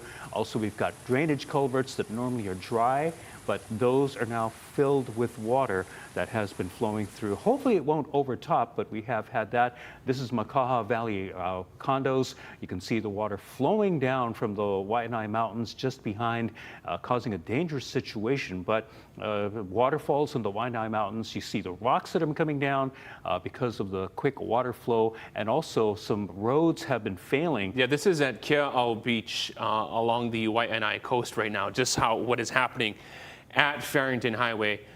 Clearly a dangerous situation to be out on the roads. And so what we were seeing with this storm, just the heavy saturation, there was little margin for any sort of added moisture on these grounds to cause the flash flooding and just the catastrophic damage. You're seeing the potholes, what Jelani was talking about just minutes ago, with pothole on the highway with the rebar exposed. You see crews out there tending to it right now. So creating a traffic mess, creating powerful weather throughout Oahu right now, Ben. Yeah, we're also seeing some of these images from the Honolulu Fire Department of some of the rooftop rescues that they had to execute during the height, at least, of what was going on this morning. You see what appears to be a resident on a roof, so his or her residence completely surrounded by brown water, nowhere else to go. A lot of homes were found in this situation. that what was basically happened this morning. Some places water was trapped just because of stone walls or whatnot. But basically the situation we're looking at is the water has nowhere else to go because the ground is soaked. And this is a look at Haleiwa, just up near the roundabout. Just you get into Haleiwa town. And we have multiple crews just deployed across the island right now. Windward Oahu, Northshore, West Oahu. In just several minutes, we're going to Honolulu Mayor Rick Blangiardi, who's going to be having an update on the city's emergency response to this. The city's Emergency Operations Center has been activated on this severe weather day, this first alert weather day. We want to send it back to Drew Davis at the H&N Digital Center with the latest on the storm's track and also the gauges at the Wahiwa Dam. Drew. Aloha, Mark. Aloha, Ben. Let's just take a look at what we're seeing on our first alert radar and satellite, and also at the Wahiwa Reservoir. So again, we've been watching these numbers over the past several days. From the first Kona low that we saw last week, we were seeing that get ready to go order issued from the city and county, and then of course Otake Camp had the evacuation order last time. But now we have the widespread evacuation order that we've been talking about. Let's actually take a look at the latest numbers. You can see just next to me. Again, earlier this morning, the concern was all of this water that we saw from the last Kona low. You can even see at the very left of the screen, there's the rush up towards minor flood stage from the last Kona low. And then it continues to decrease as we're going forward over the next couple of days. So you can see this is the lull in between Kona lows. Then the rapid rush upwards into minor flood stage, which is 84 feet. We peaked out at 85.28 feet, but again, you can see that we've been subsiding a little bit. The reasoning because of that is because we're starting to see rainfall get lighter over Oahu. Now, we don't want you to let your guard down. This flood watch continues statewide all the way until Sunday at 6 p.m. Let's just zoom in closer to Oahu. This is the last 30 minutes. You can still see some lighter showers coming down out there, but nothing like what we were seeing earlier this morning. If I just take a look at let's actually do the last 24 hours of radar data. So I'm gonna, this might take a second to load, but you can see the heavier showers, or this is the satellite data coming in, over Kauai yesterday. Kauai was added to the flood watch early Thursday morning. Then you start to see this shift and hang out over Oahu all night long. This is 11, lightning, some thunder even out there because of the instability in the atmosphere. And this continues all the way into the morning. Some showers out there, continued rainfall over the North Shore. There's the data from the radar kicking in around 6:10. So this is the last 6 hours of radar data. I'm going to update that so we can scrub through this for everybody. The last 6 hours, you just see consistent rainfall over the North Shore, and the rainfall is coming in from the south and southwest. And again, we saw really heavy rainfall last night. We started seeing the Wahiwa Reservoir at spillway numbers really start ticking up around 11:20, 11:30 p.m. last night. And it just continues to climb, reaching minor flood stage at around 4:50 a.m. while a lot of people were asleep last night, peaking at 85.28 or 85.29 feet, respectively. Again, the main thing that we've been talking about is the evacuation orders. Let's actually take a look at that map. I feel like that's the most important thing to display. I'll just leave it up here for a second. Again, these are all the areas under an evacuation order. We're going to be here in the Digital Center answering questions all afternoon. But for now, I'm going to send it back to you guys in studio. Thank you very much, Drew. Drew Davis from the H&N Digital Center. Right now, we are tracking this first alert weather day. We want to send it over to Honolulu Mayor Rick Blangiardi right now from the city's Emergency Operations Center, which has been activated on this day. He's going to be providing an update for us on the city's response to this as we get ready.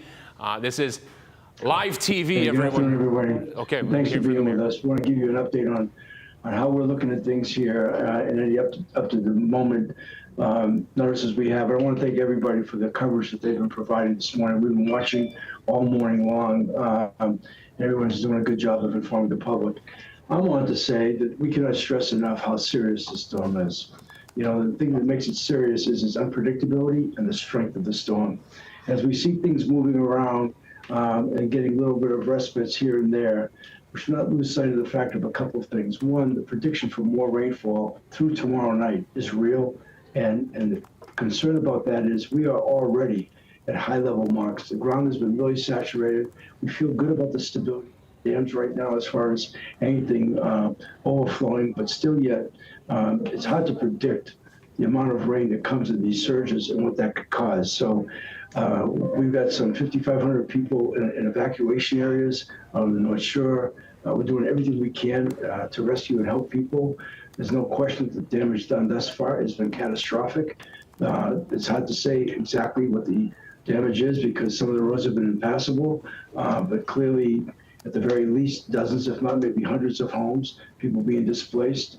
We're in this, we're far from out of it, and we just want to stress to everybody, as we said last week, as I watched some of the video being provided today of people driving through water, you know, it's dangerous. It's really dangerous. And so I felt good last week that nobody died. We don't want anybody to die in this storm, but this storm on where we are right now, and given how fast it moved in, is highly unpredictable and very dangerous. So with that, I've asked Ian to give some specific data, but I want to stress, we're asking everybody to please use caution, be smart, stay safe, and if you're not safe, don't take the chance, get safe, okay? Okay, thanks, Mayor. I just want to offer a couple of operational updates to everyone, and then we'll take and answer as many questions as we can. As of noon today, the evacuation order for those who live downstream of the Wahiwa Dam remains in effect. So that evacuation order, again, remains in effect. People not cleared to go back. The mayor said that this remains an active emergency situation, and those of you who have been ordered to stay out of that area should remain out of the area. As of this afternoon, we still have a very active search and rescue operation that is ongoing. I don't have any data yet with regard to the number of people who have been rescued or have required rescue, but I can share that all morning we have had state and city law enforcement agencies, the Honolulu Fire Department, even the Honolulu Ocean Safety Department has been dispatched to the North Shore with watercraft that would ordinarily assist in near shore rescues at our beach parks that have been helping to assist with some of the flood rescues that have been happening, particularly up on the North Shore. We got an update from the National Weather Service just a couple of minutes ago. As of this moment, it appears we're in between heavy rain bands on the North Shore and in central Oahu. And so those areas are getting, at least for a couple of hours, it seems, a respite from some of that rain. That's now falling primarily in East Honolulu and some locations further east, Kahaluu and Waimanalo and those areas. So heavy rains, flooding obviously possible in that neck of the woods. The National Weather Service advises that there is likely to be some more heavy rain coming for the North Shore and for central Oahu today, and that is why that evacuation order remains in effect at this hour. We have 5 assembly centers, evacuation centers that are open as of this time. There's one at Wahiwa District Park, at Lelehua High School, at Mililani District Park, Kahuku High School, and at Nanakuli High School. Those assembly centers are open for anyone who is seeking refuge from the severe weather, from flood conditions. We do at this time have multiple road closures that are in effect, particularly along Kamehameha Highway on the North Shore in Laie, near Kualoa. There was another landslide that's been reported in the Waimea area. And so for those of you who don't need to be traveling along the North Shore, safer to stay where you are at home, especially if you're not in a flood evacuation area. Recommend staying off of the roads as much as possible. At 11 a.m. this morning, the mayor ordered all non-essential city employees to take administrative leave for the rest of the day. Those non-essential city services have all been closed for the remainder of the day. So our city golf courses, the Honolulu Zoo, our satellite city halls, and motor vehicle registration locations have all been closed for the day. We want to advise people to continue to call 911 for any life-threatening emergency situation that you may be encountering. If there is other urgent information that you need that is not considered life-threatening, we have a telephone number to a call center here in the Emergency Operations Center that I'll share the number with you at this time. That's 808-723-8960. It's 808-723-8960 for non-life-threatening, non-emergency information needs. You can call that number and reach someone who is here in the city's Emergency Operations Center. So that is the operational update we have for you at this time, and we're happy to take questions from those of you who have them.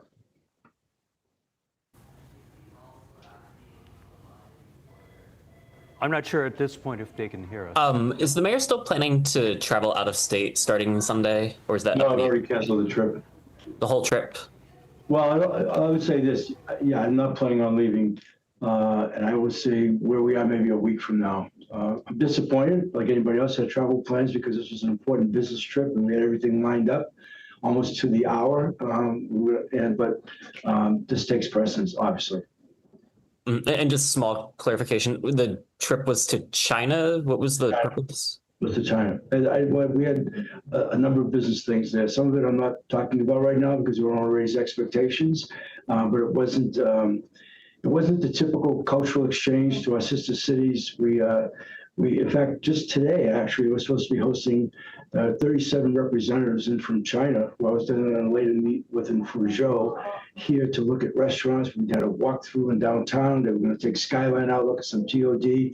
These are people and companies that own restaurants in Los Angeles, elsewhere in the U.S., looking to come into Honolulu. We're looking to establish trade with China. We think it's good. And all that was canceled as of this morning. Ben, if you have other questions that are not related to the storm, we're going to do that later, please. Yeah, Thank you. Happy to tell you all about that. Okay. Questions from anybody else related to the storm that's going on? Victoria, go ahead. Regarding the flooding, it is saturated ground from last week's storm, kind of the big reason why the flooding is really bad this time, or can somebody explain? Yeah, it certainly is a factor. Anytime, the ground is saturated and there is heavy rainfall, it makes areas downstream a little bit more susceptible to that sort of flooding. I'm not a hydrologist. I can't speak exactly to the necessary conditions or how saturated the ground needs to be, but very much so, anytime the ground is saturated and we receive heavy rains, it increases the potential for flooding and for severe flooding. Yeah, and if I could just add to that, and maybe it seems like I'm stating the obvious, but that then makes, let's say, 3 inches of rainfall on saturated ground very different than 3 inches of rainfall if the ground wasn't saturated. And that's where the concern is here with flooding, because it has a compound effect. So it has a tendency to run off fastly, quickly rather, and cause flash flooding. And then in regards to the power outages with HECO, are you guys monitoring that as well? Yeah, the city has representatives from HECO that we are in touch with here in the EOC. I don't have any information right now myself about power outages on the island, but HECO is definitely in communication with the city's Emergency Operations Center and is standing by to provide any information that they can to us as we go about disaster readiness and disaster preparedness. Sorry, last thing. With last week's storm, how much recovery was completed, or how did that storm affect this storm? Victoria, I can speak to that a little bit only so far as city operations are concerned. I don't have a lot of information about private property, people's homes, roofs that were blown and things like that. But I can tell you that as soon as that first storm sort of subsided over the weekend last week and into the early part of this week, city crews were hard at work cleaning up, golf courses and parks and zoos and everything that sustained some sort of either flood damage or wind damage. Our crews got to work immediately at cleaning up some of that damage. But obviously, when you get another heavy rainfall like this, another flood situation creates a whole nother set of circumstances that we have to deal with. So we're not quite in the assessment and start repairing the damage from this yet. We still consider this very much an active situation. But when the time comes, we'll be able to provide everyone with an update on damages and things of that nature. Yeah, if I could just add, because we already put out an all points bulletin to everybody for FEMA to start sending in their damage reports. And it seems like, they were just still coming in. People were still assessing. And here we are having really part two. It almost feels like, one big storm, if you will. So we haven't, I was just asked that question yesterday, been able to properly assess how much damage was done last week. I can only say with some degree of certainty that all of that will be compounded here as a result of what's happening. So it's going to take a while to be able to really provide an assessment there. In the meantime, we're just focused on trying to provide as much relief with city services where we can apply that relief to keep people safe. Mayor Blangiardi, this is Ben Gutierrez at Hawaii News Now. Wanted to get a question on clarification, and that is, we had the notice for an imminent dam failure. According to your emergency officials, Dr. Collins and so forth, what would define a failure? Does that mean that the water is going over the dam, that it can overtop, which would still be a flow that could be faster than what can flow out of the dam? The imminent dam failure is the language from the National Weather Service, which we use. And a failure would be topping over. But right now, in our last reports, we've stabilized one, and we are actually seeing a trend down in Wahiwa for the moment. The thing that I would be concerned about, and why I actually said, looking at graphics this morning, I don't mind that up there, is with these surges of rain that are coming, it's really hard to predict whether it's 1 inch or 2 inches, or it's going to be even more. And so given that volatility, that uncertainty, it's really difficult to predict. We were, this morning, earlier, in the middle of the night, we're looking at 2 to 3 inches on a projection. It came in 6 to 8 inches.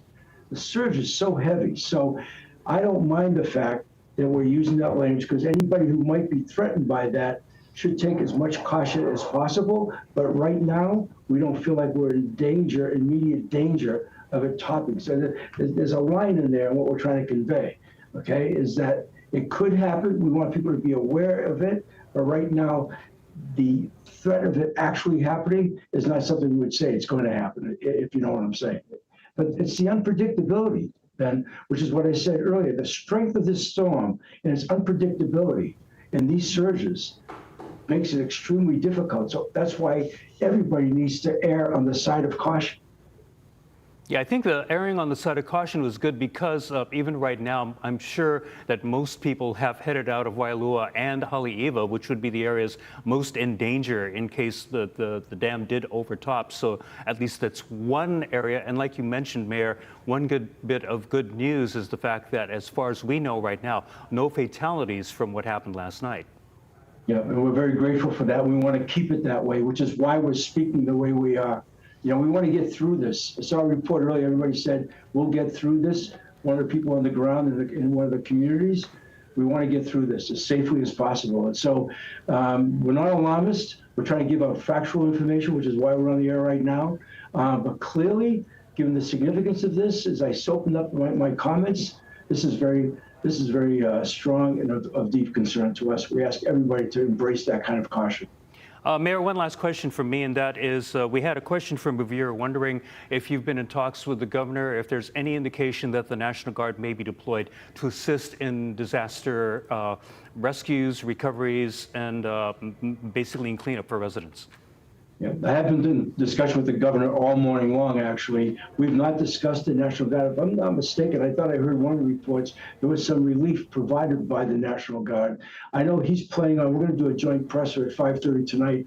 I believe the governor's going to be over at the Civil Defense Shelter at Diamond Head. We'll probably still be here in the Emergency Operating Center. But as we said earlier, in this situation, it's all hands on deck. We've got everybody here with respect to the emergency services the city provides. The state is doing the same thing, and we've certainly been assured we've got the same support for our military and federal if needed. So I think anything can have effect. As I saw some of the air evacuation going on, those were Army helicopters evacuating people. So that's the best that I know. And just want to tell the public, we will do everything we possibly can to keep people safe, save lives, and do whatever is needed. Ben, go ahead. What's the status of, or like the populations of the emergency shelters, if you have them off the top of your head? And is there plans to open up new ones too? Yeah, as of right now, there are at least 50 people in the assembly centers that I mentioned earlier. Those numbers are fluid and can evolve over time. And as the need arises to create additional shelter capacity, we will mobilize to do that. We don't have anything to share at this time with additional shelters that are going to be opened, but we are capable and ready to do that if it's needed. And that's 50 people for all of them that you mentioned, like total? Yeah, as of this moment, 54 people in shelters. Okay. Victoria. I might have missed this earlier, not sure, but I think Governor said that about 70 people were stranded at a camp on North Shore. Did you guys help with remobilizing them? Yeah, my understanding is that those 70 people were at Our Lady of Kea'au on the Waianae coast and not on the North Shore. The evacuation of those individuals is happening now or is ongoing. I don't have specific information due to the fluidity of that situation. There was talk at one point of airlifting those folks to safety at some point because they were stranded by floodwaters. But what I can share right now is that the evacuation of those individuals is happening. The city and the National Guard and the state are facilitating that evacuation. And we'll have more information to share on that as soon as I have. Yeah, but we've undertaken an air evacuation there. It's 70 kids, it's adults, and some kapuna, and so we're doing everything we can to get them off of there. Even though they're in high ground, we don't want to leave them up there. Was it like a residential area, or what's the camp? You know, I don't know the name of the camp. All I know is that was a circumstance, and as soon as we were able to get in there, we've begun the evacuation. And do you know how many people were rescued from rooftops? I don't have any information right now on the number of people who have been rescued at this time. Thank you. Megan. Yeah, thank you for your time today. I know the Coast Guard has said that they were getting reports about people being washed into the water and going out to look for that. I'm wondering, I know you mentioned it's been hard to get a sense of scale for the damage, but do you have any information as to sort of generally what the scale of people being swept away might be? Was it a few people? Are we expecting it might have been a few dozen people? I don't have any information right now on the scale of those evacuations or the number of people who have required rescue. We're working to compile some of that information as quickly as we can. As I mentioned earlier, there are a number of agencies that are involved in that rescue effort. But as of this moment, I don't have any numbers to share with you on the number of people who have been involved in that. Yeah, we've actually received no information on that. We've been very concerned about it since those reports began surfacing earlier this morning. And we're really just praying that anybody who needed to be rescued, if in fact they needed it, they were, and that we didn't lose anybody in the water that way. Ben, if you have one more question, we'll take that, and then we're going to wrap this for now. Just clarifying, last week the shelters were kind of just like minimal service, like recommended bring your own food, water, and like pillows and blankets. Is that the same case for this week too? It's the same case as of this moment.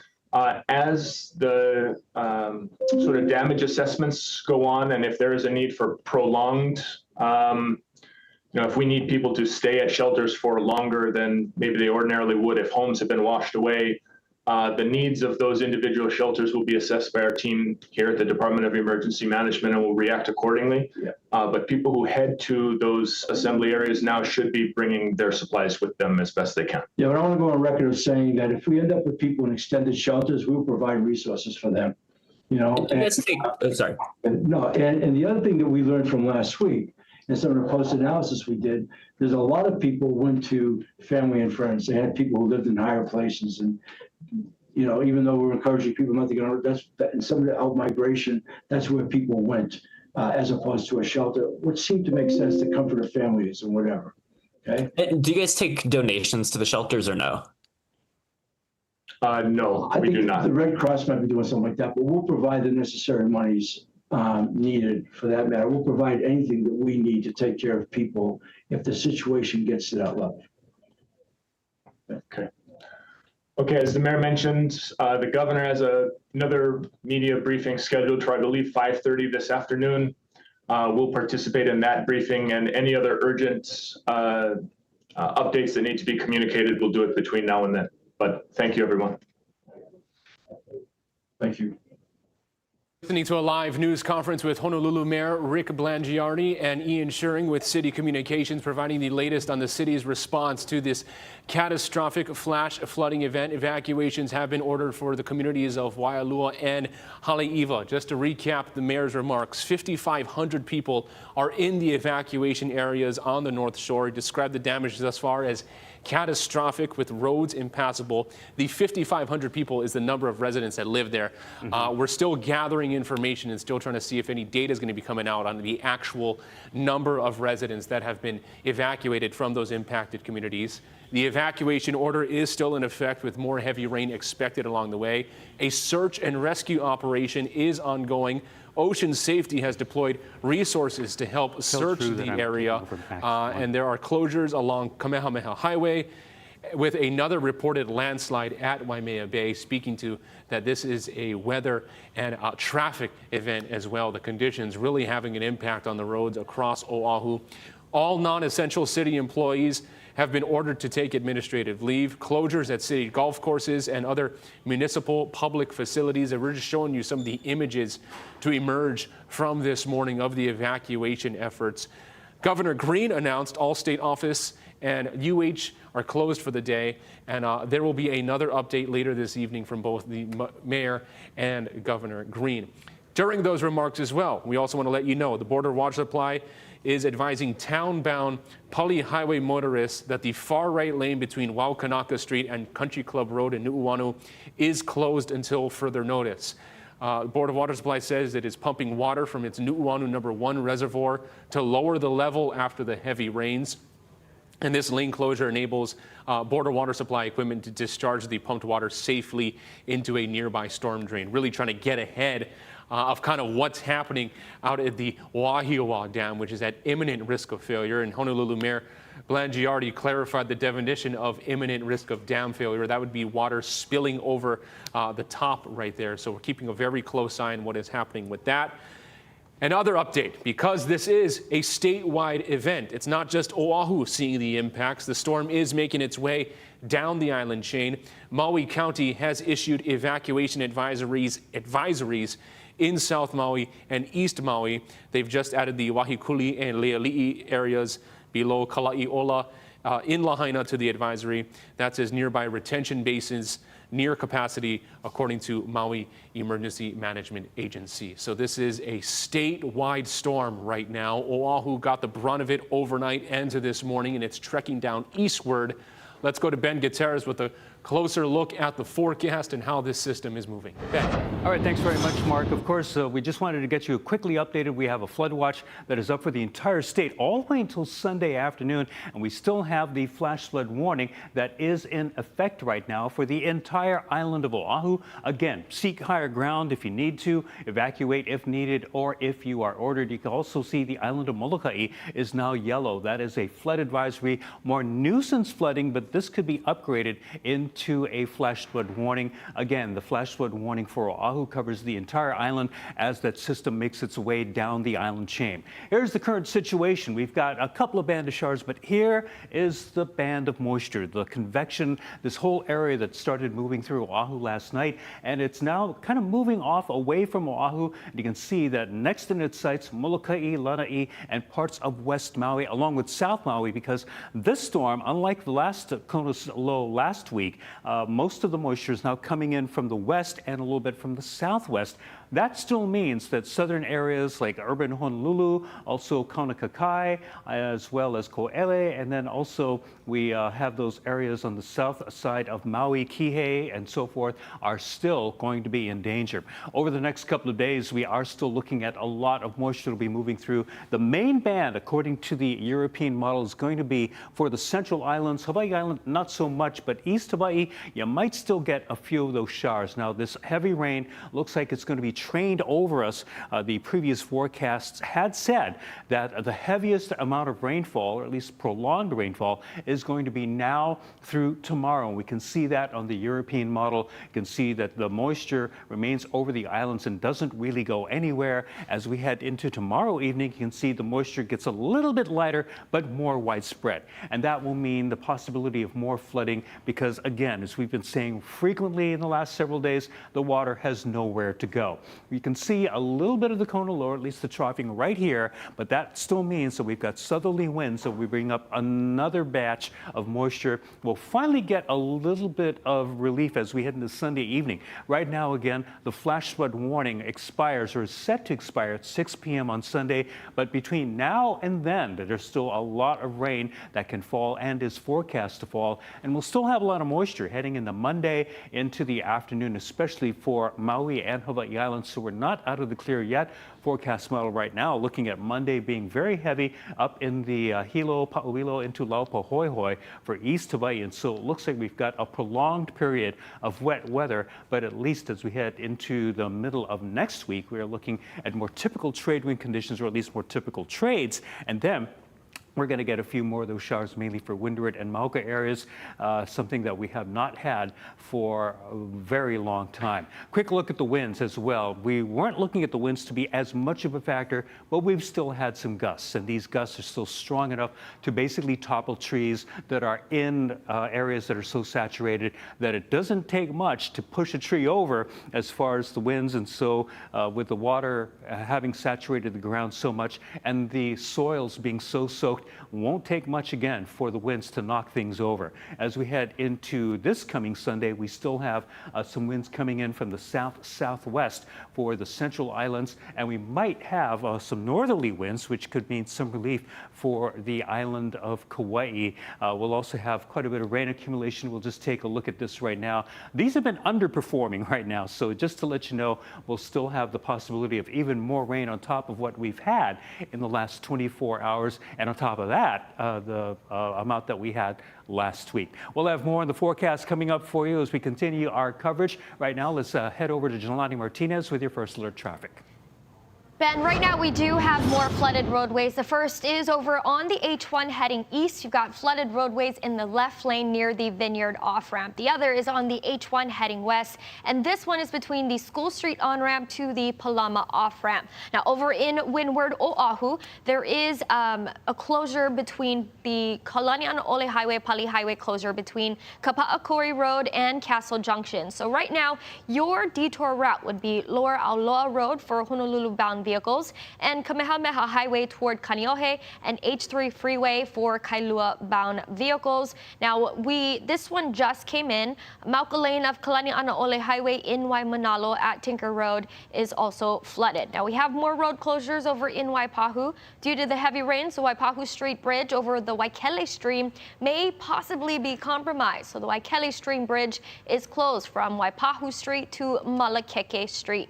Over all along the North Shore, Kamehameha Highway near Bonsai Beach Park is almost impassable due to high water. HPD is detouring cars through Kenui Road. Here's a look at the North Shore. Not much has changed as far as road closures. Kaukonahua Road on the way to the North Shore along with Kamehameha Highway remain closed. If you are trying to leave the area, you could take Kamehameha Highway, head south, make a right on Kamananui Road, and then a left on Wilikina. Now, roadways still remain closed along Kamehameha Highway between Pupukea and Haleiwa. Here is also a look at the H1 as you are driving through Makiki. We've learned that pothole with rebar poking through has been patched up. Now, other closures include Wahiwa along Kamehameha Highway near Carson Thought Bridge. That has been closed all morning, along with the roadways along Kamehameha Highway in Waikane and Waiahole. Now, over on the west side, as you are driving through Makaha, Farrington Highway remains closed in both directions near Kea'au Beach Park. Now, that's your first alert traffic. Let's take it back to Mark and Ben. Thank you so much, Jolani, and mahalo nui for joining us for our breaking news coverage on this first alert weather day. We are tracking some severe weather right now.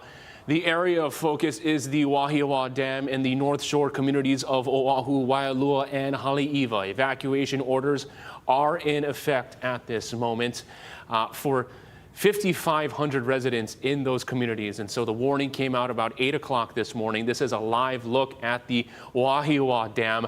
The slight break in the rain critically helpful for where we are right now in this junction at this step in the storm. Every little pause helps to not have that heavy rain, just those deluge of just severe weather and just those intense showers coming down. As of noon, according to Honolulu Mayor Rick Blangiardi, that the levels had dropped a little bit, slightly, because we've had that break in the rain. So this is a statewide event right now, and the impact is on Oahu. You have a slight break in the rain on the North Shore, but you do have showers coming down in Windward, Oahu. We want to send it over to Mahealani Richardson, who first off had quite the drive out to get to that area with those flooded roads. What are you seeing right now, Mahea? Well, Mark, you heard earlier from Mayor Rick Blangiardi talking about the impassable roads. Well, this is one of the roads he's talking about. We're on Kamehameha Highway in Waikane, and the only cars that I'm seeing that are going back and forth are either industrial cars, those big rigs, or people with really big trucks and those monster tires. Those are the only cars that can go through here. We have a smaller SUV, and we were told earlier by the City Department of Emergency Management that really it is not safe to be right here. And if we drive through this water, which is about more than ankle deep, we could get stuck. And you know what, we're going to take their advice and we're not going to go any farther. But we've been seeing people walk back and forth. They said they're just going to 7-Eleven down the road to get supplies, and but we've seen very few people at this point. They're either hunkering down in their homes or they've already gotten out of this area, but just people driving back and forth through this water on Kamehameha Highway. I wanted to show you one of the homes in the area. This is an area where there's banana patches, and right here it looks like a soupy chocolate mess. It looks like just a pond of water. You can see some chicken cages and some farmland back there and some homes back there. They were completely flooded. I talked to some residents earlier, and they said that they are used to this, but they said that this storm was the worst they've ever seen. I spoke with one homeowner in Kahaluu. She talked to me about her trampoline, and she said that the water got as high as her trampoline, which was this high. And we walked around in her yard, which was just a muddy mess. Thankfully, the water did not get into their home. We got a big Most of the crews right now are right by the streams, where you see these huge debris piles, and a lot of workers like Kiwi and others who are trying to get the debris out of the area with those heavy equipment. I wanted to show you some of the debris that we're also talking about. This is just a common scene along Kamehameha Highway. You've got these tree branches here just all over. Of course, a single person wouldn't be able to move it, but just a lot of big debris and all sorts of junk all over the place. Thankfully, the road is still passable for big trucks, but any smaller vehicle, it's just too dangerous. And then when you go back here, there's more homes back here. It's just a muddy mess. We see a lot of chickens, of course, in this Waikane area. And if you look way off into the distance, if my photographer, Darren Akita, can go back there, the water is so brown. It is the type of water you do not want to be in, because obviously this is farm area. There are pesticides, toxins, animal leftovers in that water. It is something you need to be very careful for this water. And that's the latest here in Waikane. People still trying to dry out, but of course we're waiting for another rainstorm to happen. Mark, back to you. And Mahea, before you go, I want to ask, because you started earlier this morning out in Kahaluu, just getting out there. How was it just going from Kahaluu up the coast to Waikane? Well, we started our journey maybe at about 9:45 this morning in Kalihi, and it took about an hour just to get to Kahaluu, and then it took us maybe a few more minutes to get to Waikane. But what I'm told is as cars are going up that way to Kualoa, it really becomes impassable. And then what people are encountering is a traffic nightmare. And so at this very moment, the rain might not be the problem, but if people are trying to get from point A to point B, closer to the North Shore, maybe going up to Laie, people are just going to be running into a traffic mess. So as we heard from city officials, these roads are impassable, and so that's why they're advising people not to drive at this moment. Yeah, Mahealani, one thing that happened back in 2006 during the infamous 40 days and 40 nights of rain, I know that area by the sugar mill, the old sugar mill up by Kualoa Ranch, does tend to flood quite severely, and we were almost stuck there back then. And so if emergency officials are telling you not to pass at Waikane, as you said, this is an area that's kind of used to this kind of thing. But at the same time, have we heard anything about maybe the severity? Because you're showing us a lot of damage there. And while they are used to flooding, this seems like a little bit more epic than usual. That's right, Ben. And one thing the resident said is that last night the water got to be maybe about 2 feet last night, and so the water just really started coming down last night. But one thing that the city emergency management said right at the barriers there, they said they actually pleaded with us, please don't go any farther, because if your car does get stuck, and we have a smaller SUV, if your car gets stuck, we do not have the manpower to come out and tow your car out. And so that was the message to us, and that's what we're telling the public as well. These roads are impassable. Yeah, and because you have that slight break in the rain, and what Mahea was mentioning, Mahea, thank you so much for being out there. Traveling windward Oahu, stay safe. Because you have that break in the rain, okay, that does help. But you're talking about coastal flooding along parts that have already flood prone, and any sort of added moisture out there really just makes it worse. Yeah, and especially in that area, it's very low lying, and even if you go down the road where the Gomes bus yard has been and where the art gallery is, I know we've had some video of that area, but that water does tend to pond there because the road, it basically goes down a little bit in Kamehameha Highway in the Kahaluu area and toward Waikane, and then it goes up a little bit into a residential area, so a lot of that water does tend to get stuck there on Kamehameha Highway. And so when emergency officials say, don't move, don't go into that area, one thing that we have been telling you all day long really is if you do not need to evacuate, just shelter in place, stay as safe as you can. There's no reason for you to be out on the roadways. It's too dangerous, and emergency officials are very busy helping people who do need help. Also, again, a reminder, do not call 911 unless it is an actual emergency, because as Mayor Blangiardi and other government officials have said, this is an all-hands-on-deck situation, and so you want to make sure that the people who really need the help are able to get the help, because emergency officials basically have their hands full and are doing the best they can and are doing a good job. Yeah, and the evacuation orders are in effect for Waialua and Haleiwa. The order came down in the 8 o'clock hour this morning when the Wahiwa Dam levels rose to a risk of imminent failure. It has not failed. There's been several hours of lead time now for evacuations to take place. And, we were seeing out there what the video of residents having to be evacuated from their rooftops just shows you how dangerous, how scary that entire situation was. But thankfully, there has been ample time for residents to leave the area, so the evacuation orders remain in effect. Let's send it over to Drew Davis, who is in the Hawaii News Now Digital Center right now, tracking the storm, looking at it. And from what we're seeing on the models, it is moving more east, Drew.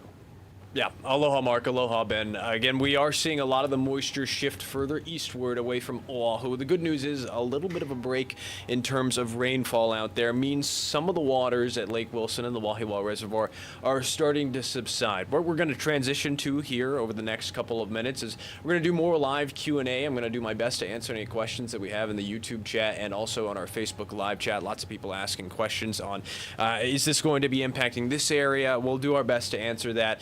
Again, I want to give you the latest update on the Wahiwa Reservoir, the numbers out there. I'm going to bring that in because, again, that has been the most important thing that we've been watching. We got to minor flood stage earlier today, which was 84.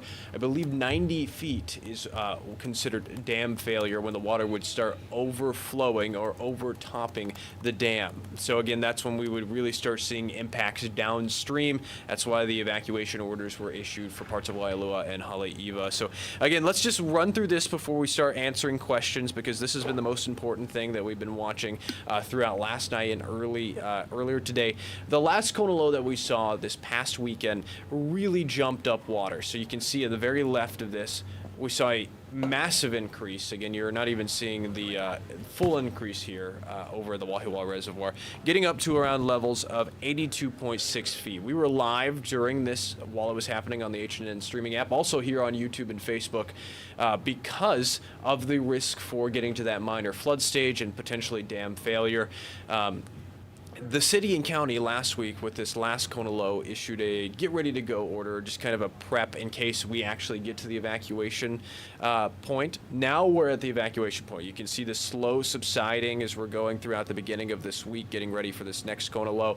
And the messaging here has been very consistent. The ground is so saturated, and even if the models underperformed with how much rainfall, we saw more, we're adding more and more rainfall on this saturated ground that we saw from last week. That's why you're seeing this giant increase as we were going into last night. We really started to see the increase around 70, started around 78, 79 feet at around 11:10, 11:20 last night, and it really jumps up, peaking at 85.29 feet. Again, that's minor flood stage, 90 being the level that it starts to overflow, and then you can actually see it's starting to slowly subside as we've seen a little bit of a break from the rainfall out there, getting down to around the latest OB is 83.71 feet. So we're back down below that minor flood stage concern. The concern here is that we are expecting more rainfall throughout the weekend. So if we see heavier rainfall develop over Oahu, over central Oahu, over the North Shore, we could start to see that jump back up. But in the meantime, water levels are subsiding. The evacuation order given plenty of time for people to get out. So that's been the main concern. I'm actually going to put up our map of the evacuation orders while I'm doing. I think this is the most important thing that we could be showing right now, especially as we're answering questions. I'm live on YouTube and also on Facebook to be able to answer your questions. Let's just scroll through. I know a lot of the questions that we've been seeing have been, what is it looking like this weekend as we're going forward? Again, we're still expecting this Kona low to bring pockets of heavy rainfall, relatively scattered as we're going into this weekend. The concern has been flooding. Winds also picking up a little bit as we go into Saturday. Not as strong as what we were seeing with the last Kona low, of course. But anytime we get saturated ground like this, we could be seeing winds knocking down power lines because the ground will just give way to the stronger winds. Gusts could be between 30 to 45 miles per hour on Saturday.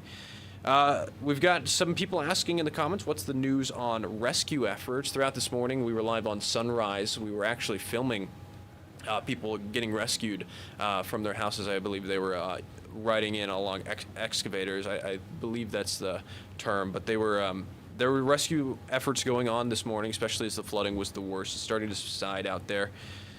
Let's see, I'm scrolling back if we've had a couple of people at me with questions.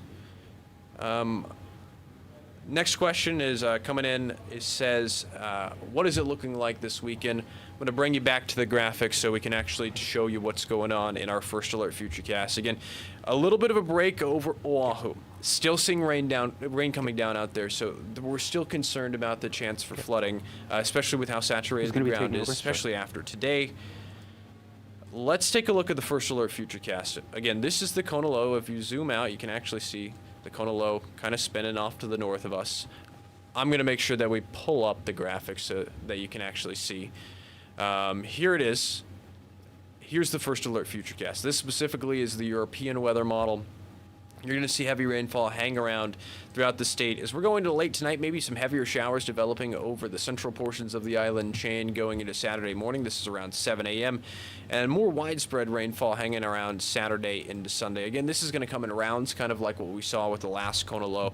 Sunday, 9 a.m., you're starting to see a lot of that moisture shifting further eastward, impacting Maui and Hawaii Island. Maybe some heavier showers impacting Windward, Hawaii Island, and Windward, Maui going into Monday. This is around 8 p.m.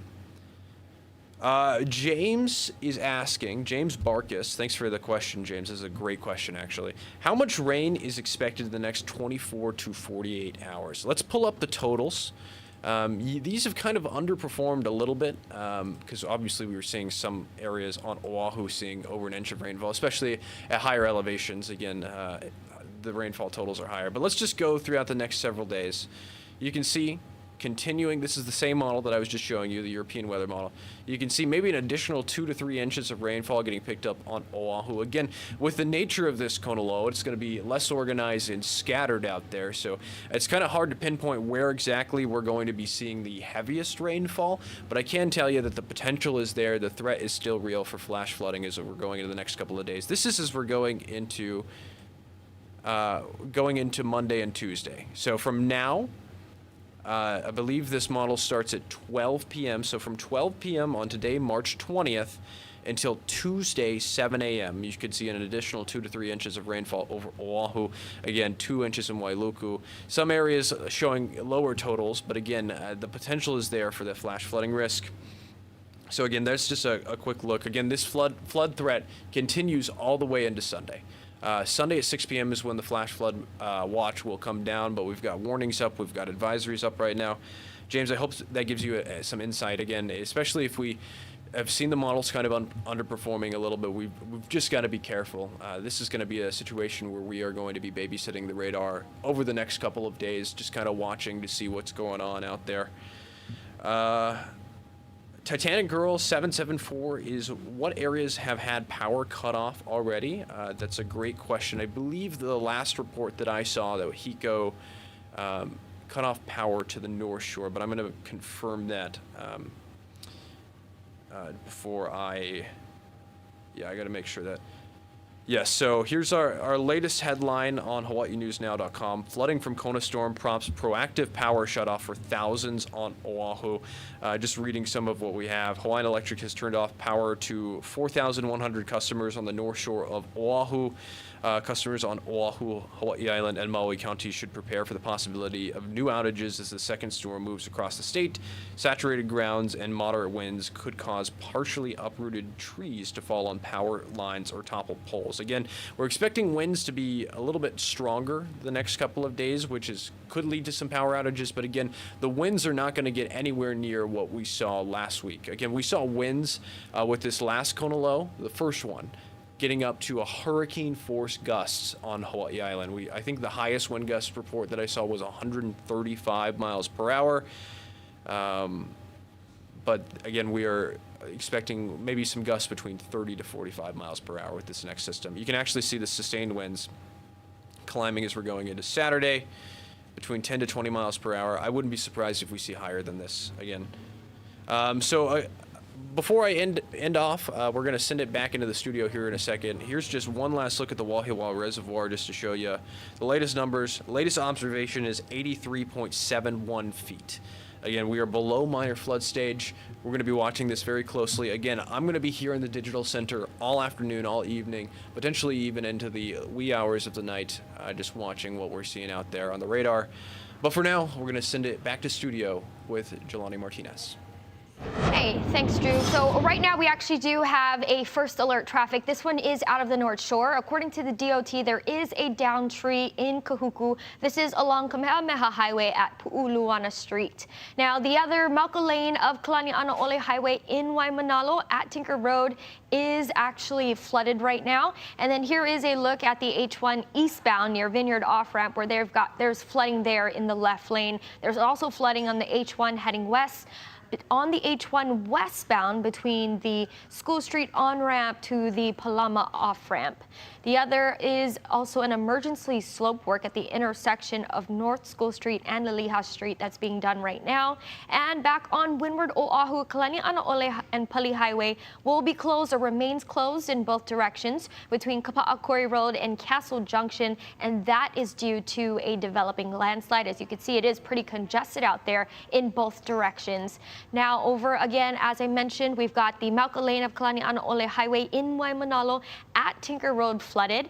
And then over in Waipahu, the city is taking extra safety precautions and have closed down Waikele Stream Bridge from Waipahu Street to Malakeke due to the heavy rains. The Waipahu Street Bridge is close to being compromised. Now, over on the North Shore, Kamehameha Highway near Bonsai Beach Park, almost impassable, and that's due to high water.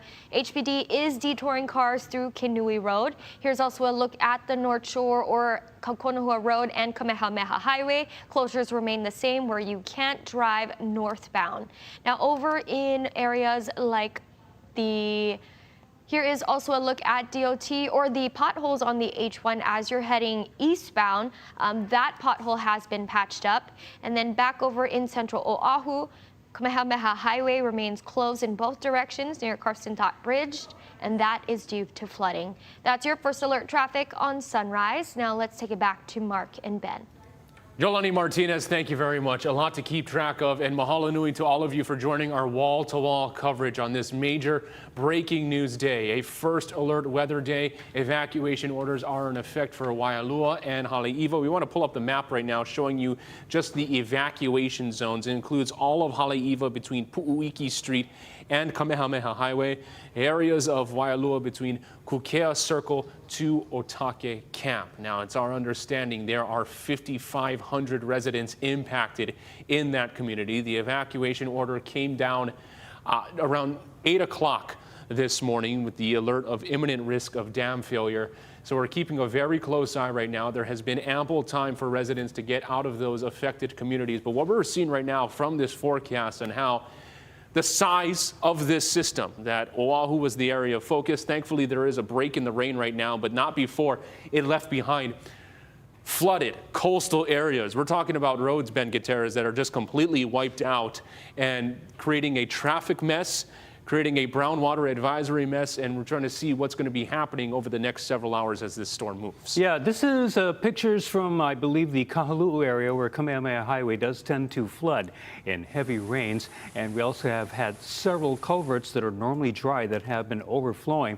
As far as the imminent dam failure, the water levels at Lake Wilson have gone down in the Wahiwa Reservoir. And what we are trying to make sure that you know when we talk about a dam failure, that basically means water getting high enough to overtop the dam. The outflow is still on the way. Basically, they're trying to drain as much of the water as quickly as possible out of the reservoir.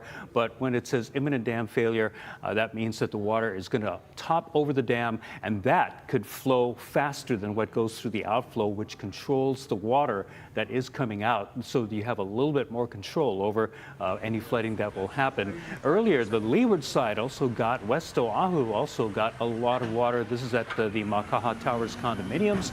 You can see a lot of rain that has been coming off the Waianae Mountains. Mount Ka'ala actually got the most rain on Oahu in the last 24 hours. Rainfall totals topping 16 inches in the last 24 hours. We've also had extremely heavy rainfall amounts over at Schofield and Schofield East, which is right next to, just adjacent to Lake Wilson. And so with that amount of water that's falling from the sky, going into the reservoir, flowing in from streams, that is what you get.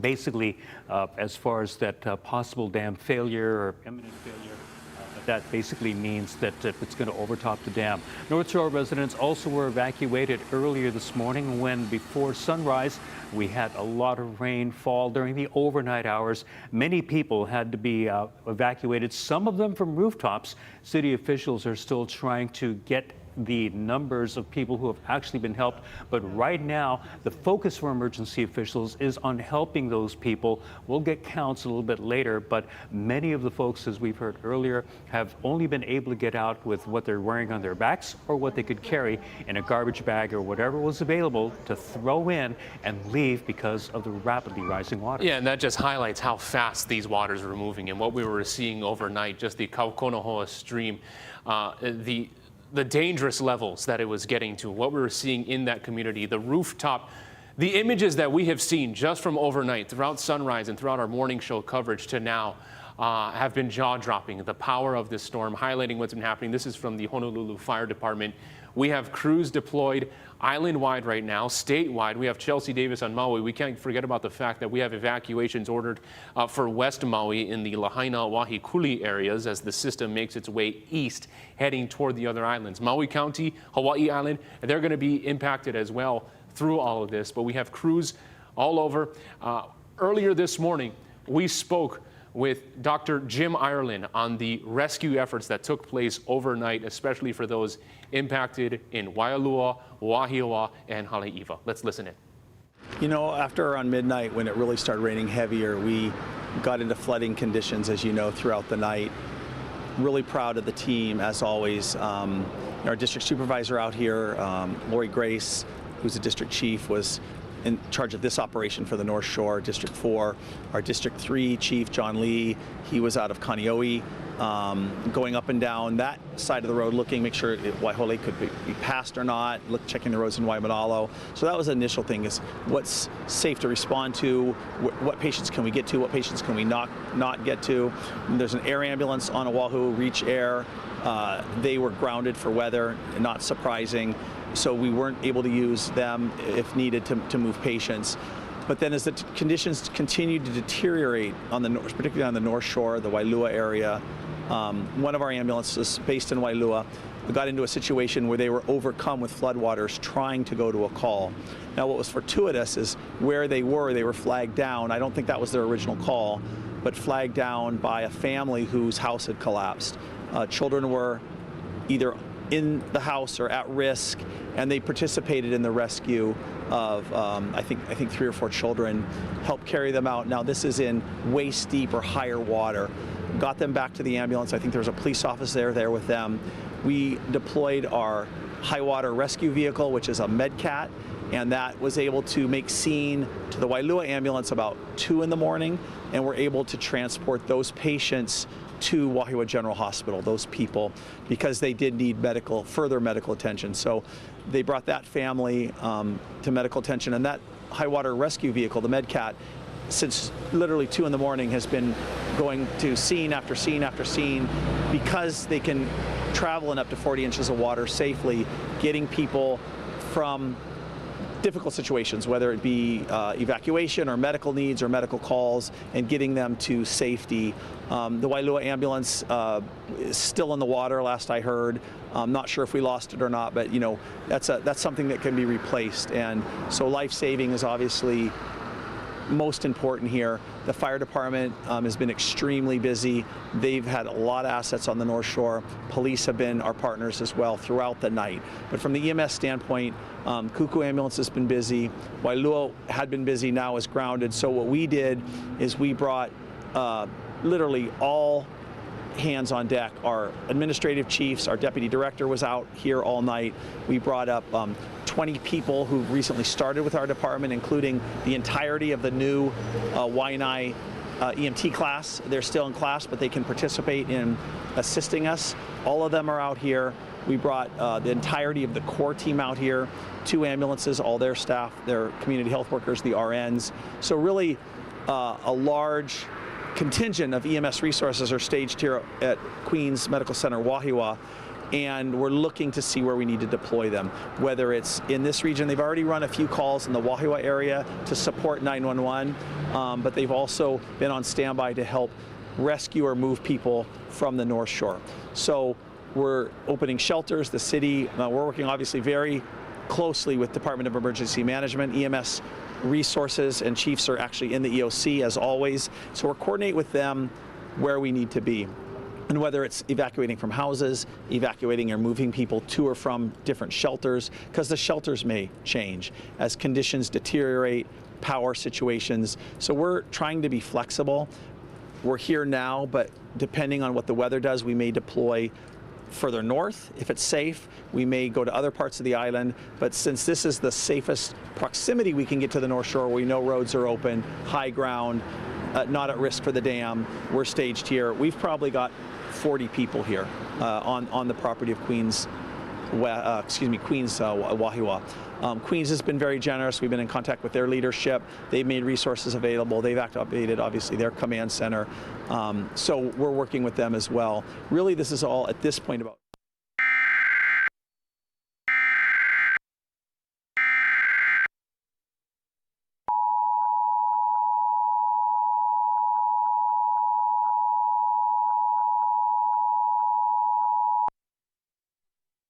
Flash flood warning for the island of Oahu until 4 p.m.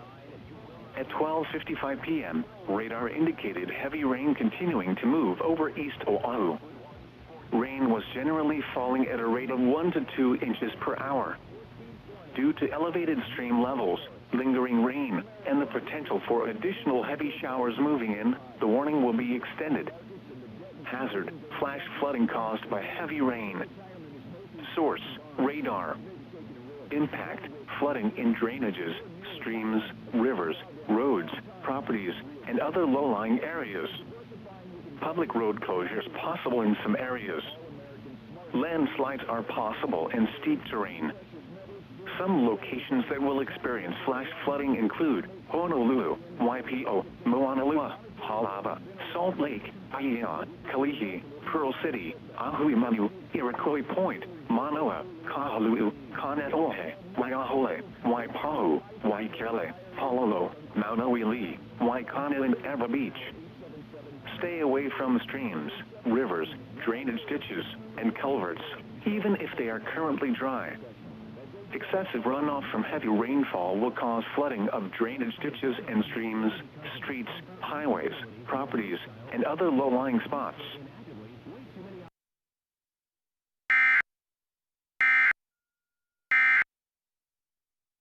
Flash flood warning was just extended. Is that right, Ben? Yeah, the National Weather Service just extended just a few moments ago the flash flood warning for the island of Oahu. It was set to expire at 2 o'clock. It has now been extended until 4 o'clock this afternoon.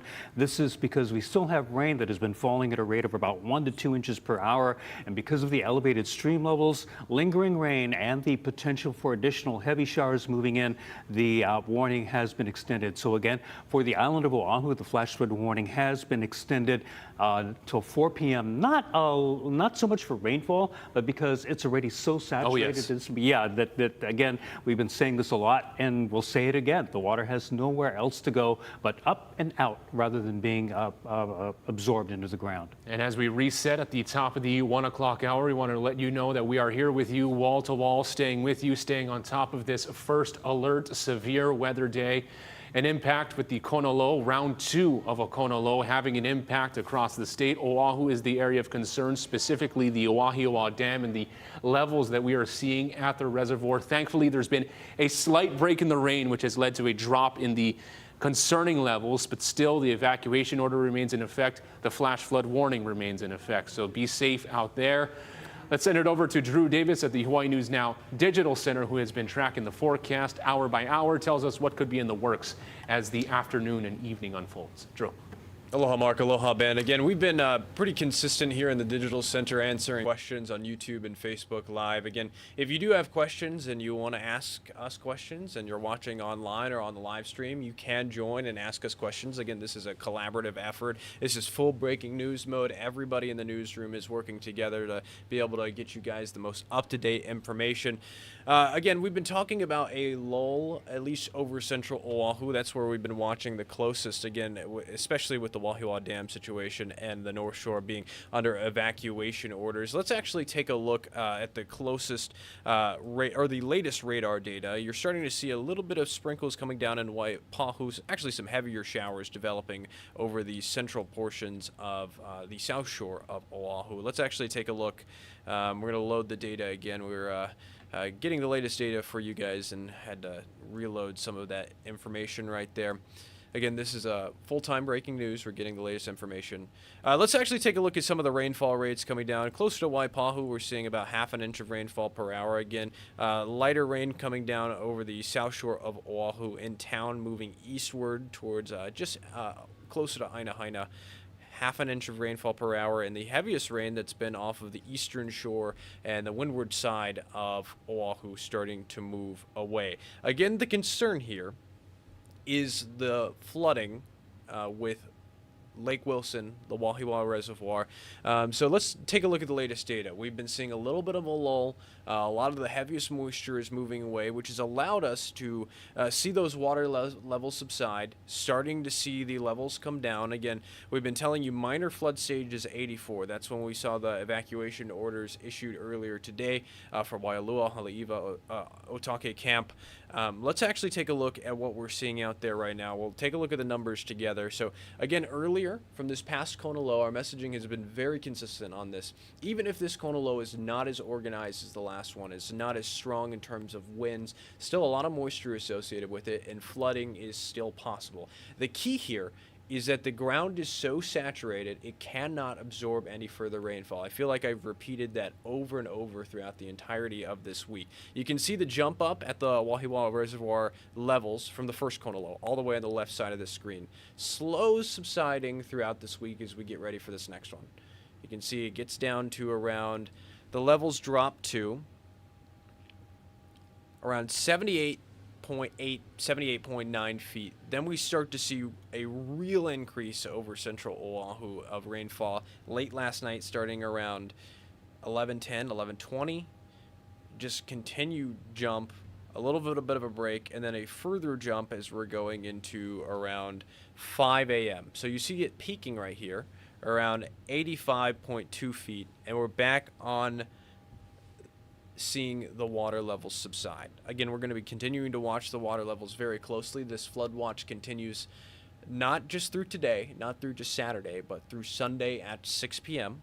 And again, we're going to continue to watch it because if we do see heavier rainfall develop over central Oahu, we could potentially get to that 90 feet level, which would be the dam failure level. Again, when we say dam failure, we're saying that the water has reached the peak of the dam and is spilling over and is rushing down towards the communities below. So parts of Waialua, Otaka Camp, Haleiwa, again, that's why those evacuation orders have been issued. And again, we're going to continue to show you the latest information on this throughout the rest of today. But let's just bring up the evacuation order areas. All of these areas in red are under evacuation orders. Those were issued earlier today. Like Ben was mentioning, I'll leave this up for a second. I want to read again the latest data from the National Weather Service. The flash flood warning has been extended until 4 p.m. Hawaiian Standard Time. At 12:55 p.m., radar indicated heavy rain continuing to move over East Oahu. Again, we're seeing a little bit of a lull over Central Oahu. Rain was generally falling at a rate to 1 to 2 inches per hour due to elevated stream levels, lingering rain, and the potential for additional heavy showers moving in. The warning will be extended. We actually just got a new alert that came in.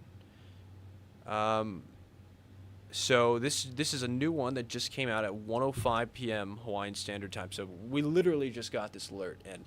Let's read this out together. So the National Weather Service in Honolulu has extended the flash flood warning for the dam failure below because of the potential for dam failure below Wahiwa Dam on the island of Oahu in Honolulu County until 1:15 p.m. Saturday. So I'm reading that correct. Again, it's been extended in time through Saturday.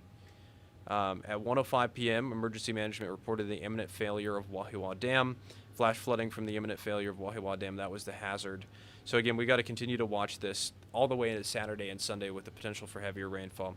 I'm going to send this into our H&N Slack channel so everybody else can also see this coming in, that we just got this alert that was extended until 1:15 p.m. on Saturday. Okay, let's bring the radar back up and actually show you what's going on live now. Again, let's answer some questions while we have the time, because we've got a little bit of time for Q&A as we're continuing to be in breaking news coverage. Lots of questions saying, so the dam isn't breaking. I know is imminent chance or imminent potential for dam failure. We got up to 85 feet. Again, the failure that we're referring to is that the 90 feet level, we would start to see overspillage. So you'd see a lot of water rushing down towards the communities. But we're on the decline.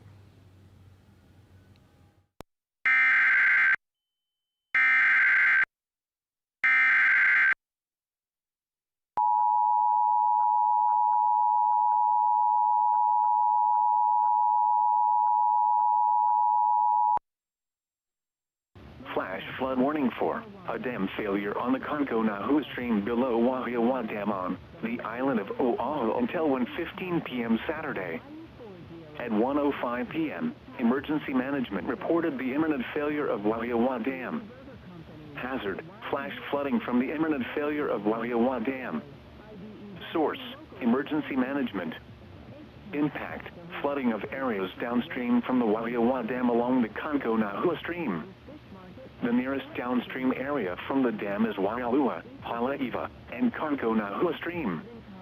This includes the following streams and drainages: Ho'onoho STM Goldfields, Ho'onoho STM Kaneohe Hui, Kaneohe STM Schofield, Mohiaki Gal, Waialua Town, Kaneohe STM North Fork Wahiwa, Kaneohe STM Wahiwa, Kiki STM Waialua, Helemano/Opaidula STM Haleiwa, Kaneohe STM Waialua and Waialua Haleiwa. Flooding is occurring along the Kaneohe stream.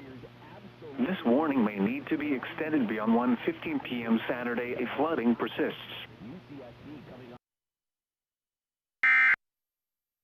So again, we're watching that pretty closely. I know a lot of people are saying in the comments.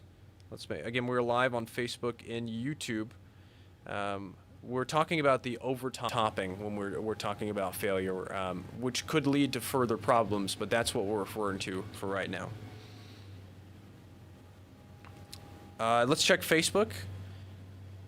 How is driving over the Pali or the Laie or H1? Let's actually bring back up the radar. That's a great question because I know a lot of people are concerned about getting out on the roadways, especially if you're going home from work. I'm going to bring that back up while the data is loading in. Again, we are seeing heavier rainfall out over East Oahu. So in town, getting closer to Waimanalo, Kailua. Again, the winds can be pretty bad in some of these, in some of the heavier soaked cells out there. So again, we've seen strong wind gusts closer to 30 to 40 miles per hour. I'm going to continue to answer questions in the YouTube chat by just typing them out. But for now, we're going to send it back to you guys in studio. Thank you so much, Drew Davis in the Hawaii News Now Digital Center, staying on top of it, tracking the forecast hour by hour as we look at round 2 of this Kona low, the second system in as many weeks right now. Catastrophic flooding right now for parts of Oahu. What we're seeing, the evacuation order is in effect for Waialua and Haleiwa. The Wahiwa Dam evacuation zone includes all of Haleiwa between Pu'uiki Street and Kamehameha Highway, areas of Waialua between Kukea Circle to Otake Camp. Now, this is video from earlier in the day. We had a live cam out there earlier, but this is video from earlier of the Wahiwa Dam. You can see we're keeping a very close eye on this because the levels that it was reaching to is what triggered the evacuation order, the imminent risk of dam failure. Because we've had that slight break in the rain right now, we're seeing some easing of the levels. Yeah, right, we're Ben? seeing some easing of the levels right now. Well, the minor flood stage, as they call it, is at 84 feet. Right now, the observed level is at 83.5 feet. So it's just 6 inches below what would be the minor flood stage. Again, 90 feet would be when the dam fails. And again, when we say the dam fails, that means the water is higher than the dam. It does not mean that the dam is breaking apart, which would be incredibly catastrophic. We don't want to go there. But it doesn't look like we will. It's just more the concern that the water is going to get higher than the dam height itself, and that would be an uncontrolled flow of water. Right now, the water is being somewhat controlled by the outflow that's in the dam itself. And so that at least allows water out without causing major flooding downstream in Waialua, Otake Camp, and Haleiwa as it heads out into the ocean out by Haleiwa on the North Shore. But if that dam, if the water goes over the dam height that you see there, then basically things get potentially catastrophically worse, because we're already looking at an area that was flooded overnight by this rainfall that happened between 11 o'clock this morning and 4 o'clock this morning. And you can definitely see all that. In fact, you can see on the right hand of your screen, upper right hand corner, that's Kaneohe Stream. That's heading out into what is Kaiaka Park, which is off to the right top of your screen into the waters of the Pacific Ocean. The stream itself you can see on the left in this drone video, but the fields, the communities, all filled with water as that water has been, and the floodwaters have been just rising very, very rapidly. That is the definition of a flash flood, and forcing residents out of their homes, many of them fleeing with very little. Some of this was I won't say unexpected, but it was feared, definitely feared that this was a possibility. It is a possibility. It has happened right now for a lot of these residents. They're hunkered down in not the shelters, but those assembly areas that the city has set up, and basically taking shelter for now as best they can. Of course, they're going to be taking stock when they are able to get back into their neighborhoods. What has been lost, but we have lost homes. We have lost probably countless items. We're also hearing that a lot of the farm animals might be, in some danger up there, because we're talking about a lot of farmland in Waialua.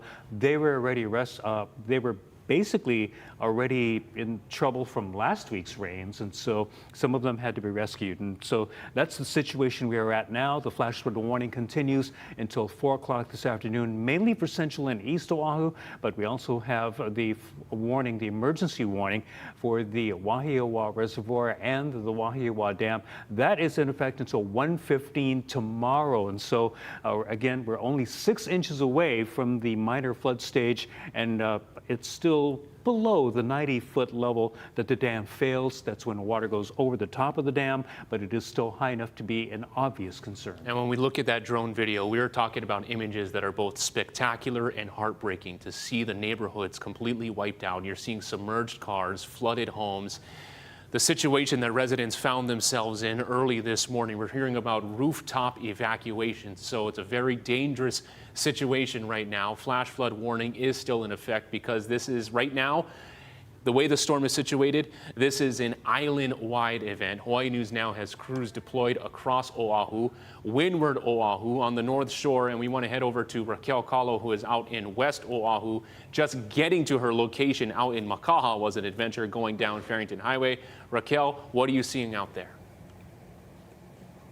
Yeah, right now on Farrington Highway near Ki'au Beach in Makaha, we are seeing a road closure that remains in place due to falling boulders, flooding, and even down trees blocking the road. Now, up the section of the road, we saw a section of the road totally just collapse in, and now that part of the road actually took down trees and people's cars with it. I actually spoke with an unhoused resident who says his car almost gave way with the road, but thankfully his car is still hanging on a thread. Now, others say that flash flooding has also destroyed their homeless camps as well. But we actually got word that HPD and HFD are expected to continue assessing damage here in Makaha, and we also got word that an evacuation shelter out in Nanakuli, at Nanakuli High and Intermediate, is open. It's also pet friendly, so if you or your pets need to go over there and evacuate for that shelter, that is going to be there. We're reporting live in Makaha. That's what we're seeing right here. Raquel Kahlo for Hawaii News Now. All right, Raquel, thank you so much. Out in West Oahu, specifically in the Makaha area, Ki'au Beach. Wow, you see the road completely dropped off. The saturation already, and then you have the added and intense moisture just wiping out the transportation infrastructure in different parts of the island. Yeah, not to mention it's right next to the beach, and so we're not talking about the most stable soils in that area, especially if it's not on top of lava rock, or that some of that soil may be very sandy. Right now we are looking at the island of Oahu. Again, the flash flood watch, or warning rather, remains in effect mainly for central and east Oahu, but you can definitely see we still have a lot of heavy rain, particularly right around the Ko'olau Range, right around this area. We are seeing quite a few of those showers still moving in. The good news is, if you want to call it that, is that the Lake Wilson area has dried out just a little bit, but that is pretty much kind of, not too much of a silver lining, because the Lake Wilson area is still very, very wet. You can see Kaukunoho Stream. We're just following it downstream. We've got the different camps. Right now, Haleiwa, this is the area that has been evacuated all the way out to Mokuleia. The good news, once again, is that the rains have eased, but as we've been constantly saying, any amount of rainfall is going to be trouble. Now, we are, again, someone had asked about the conditions going going over the Pali and the Laie highways. 61 is the Pali, 63 is Laie, and also we have the H3 freeway here. You can definitely see we've got the bulk of the heavy rain now heading over to the windward side, Maunawili into Waimanalo, as well as Kailua, Kaneohe Marine Corps Base. Not as much downtown Honolulu. We're going to this area now. The rain is coming in basically from the west-southwest, and though that basically means on Oahu, Metro Honolulu, urban Honolulu, you're going to be seeing some of those showers. Moving on to Molokai very quickly, heavy showers happening for you on the Friendly Isle. The Molokai, entire island of Molokai is under a flood advisory. I would not be surprised if this gets upgraded to a flash flood warning. Lanai, you're getting some heavy showers, and we're also focusing on Maui right now because you can see we've got some of those heavier showers starting to approach Lahaina. One of those areas that we're watching very closely, of course, is Kihei. We've got some heavier showers that will start moving in from the west, and so we're not out of the woods yet by any means. The thing that's hard about the system is that it's very large, it's also very chaotic and disorganized, and that has made it difficult to pinpoint exactly where the heaviest rain is going to be, because it's basically like I guess the way I could put it is if you put a fire hose on the ground and let it go, it's just going everywhere right now, and it's very hard really to pinpoint its behavior. Is very hard to get a handle on because there's so many factors at play. And so even what happened last night was, we won't say unpredictable, but a little bit harder to predict because when I was looking at the satellite a little bit earlier, we saw an area of clouds right over that area of Oahu that kind of stuck there for the longest time, which means you've got a convergence of lower winds and upper winds basically meeting together in a very bad way at a sweet spot that happened to be Haleiwa and North Oahu. And so that's the situation we have now. As you can see from the radar that we just showed you a moment ago, the bulk of that rainfall is starting to creep eastward, but that means that we still are in a situation that could cause problems, especially as we start heading into Maui County. Now, as we have our breaking news wall-to-wall coverage right now, we want to show you the videos that have been coming into our newsroom of what residents throughout the impacted communities have been enduring. You see rooftop evacuations. You see people paddling out using the tops of those containers that you get to kind of just wade through flooded cars, flooded homes. Ben, last week when we were looking at that storm and we were looking at the radar repeatedly, you could see the huge waves, and you can really look at when the next rounds were going to be coming in. As we look at this current radar for storm number 2, from what we saw, is that the rest of it, okay? Or is there something else along the way? Well, it is another Kona low. It is much smaller, it is weaker, but that doesn't mean that it can't do heavy rain because last week's storm was huge. It was likely the largest Kona low I have ever seen in my years of covering this sort of thing. This one is smaller. It's more of a normal size, shall we say, as far as Kona lows. But after that massive one, this one still bringing in some heavy rain, and the forecast models are saying it might hang there for a little bit longer, like the one last week did. And again, this one will I always say about Kona lows, they're a little bit forecast resistant because it's hard, again, to pinpoint exactly where the heaviest rain will occur and when. We can only follow it as best we can and warn you of the danger that there is the potential. That's the thing we're sure of. There is the potential for heavy rain, and that any rain, again, that falls is going to be runoff because there's nowhere else for it to go. And we also want to keep in mind that evacuation advisories have been issued for parts of Maui County because of that storm, and you're seeing how it's moving more east. So evacuation advisories have been issued. We'll be hearing from Chelsea Davis a little later on in our breaking news coverage, but we want to go to Mahealani Richardson, who is out in Windward, Oahu right now, following this storm, making her way through the washed out, flooded roads. Mahea, how's it looking out there?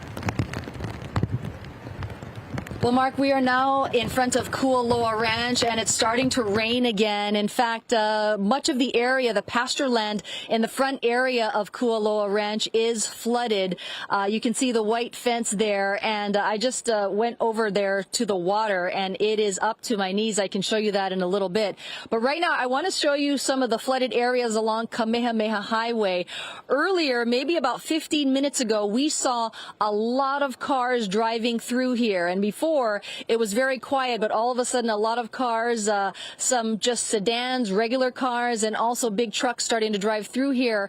And we talked to some of the residents, and they said that's because there was a landslide just past Kualoa, and as you get to Ka'ava in the beach area there, they said that crews had just cleared that landslide. So if you were listening to me earlier, I mentioned about the traffic and how people were waiting. Well, that's what people were waiting for. And then at this point, we can see the cars. You see how he has his headlights on. They are now making their way slowly through that sort of low dip into the water. And again, city crews are advising people not to try to drive through it. But at this point, people are just taking their chances, just trying to get through, especially now that they can drive through the landslide area.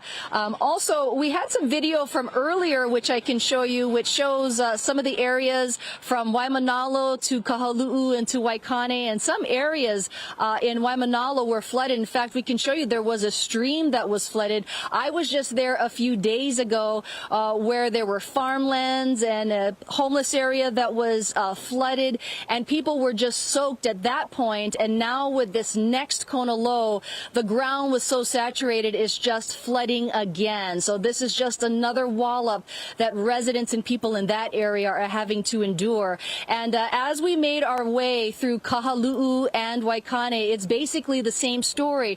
Now, you know that this is an area that is used to floods, and the residents I'm talking to say, yes, we are prepared for this, but this was something that was completely unexpected. They say that this storm was the worst they've ever seen. One resident said her entire front yard was flooded. It got all the way up to the stairway area and also to the hip area. You know, just she has a jungle gym and a trampoline, and it was turned upside down, and the water line, they said, got to be about hip area. So thankfully no one was injured.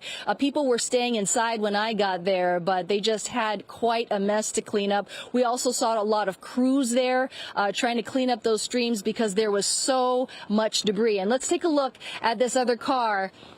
If we can go off into the distance and see slowly making its way, I guess you could say it is a good sign that this is a smaller, low to the ground sedan that is making its way across Kamehameha Highway. And there we have another blue sedan going by this way, a Nissan that's also going to try to make its way across Kamehameha Highway. Now I'm going to safely cross the road, and I wanted to show you just how deep the water is at Kualoa Ranch next to this fence here.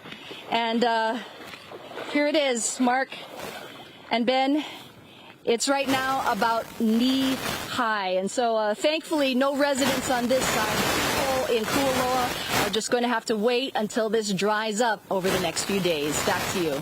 Wow. Mahealani Richardson out in Windward, Oahu. She's been at Kualoa, she's been at Waikane, she's been to Kahaluu, really just seeing the impact of all of this, especially in the low-lying coastal areas. Speaking of Windward, Oahu, we want to bring in live right now State Senator Brenton Oahu, serves the residents of Windward, Oahu. Brenton, thank you so much for joining us. Describe kind of what you've been hearing from your constituents in the area of how this storm has been impacting them.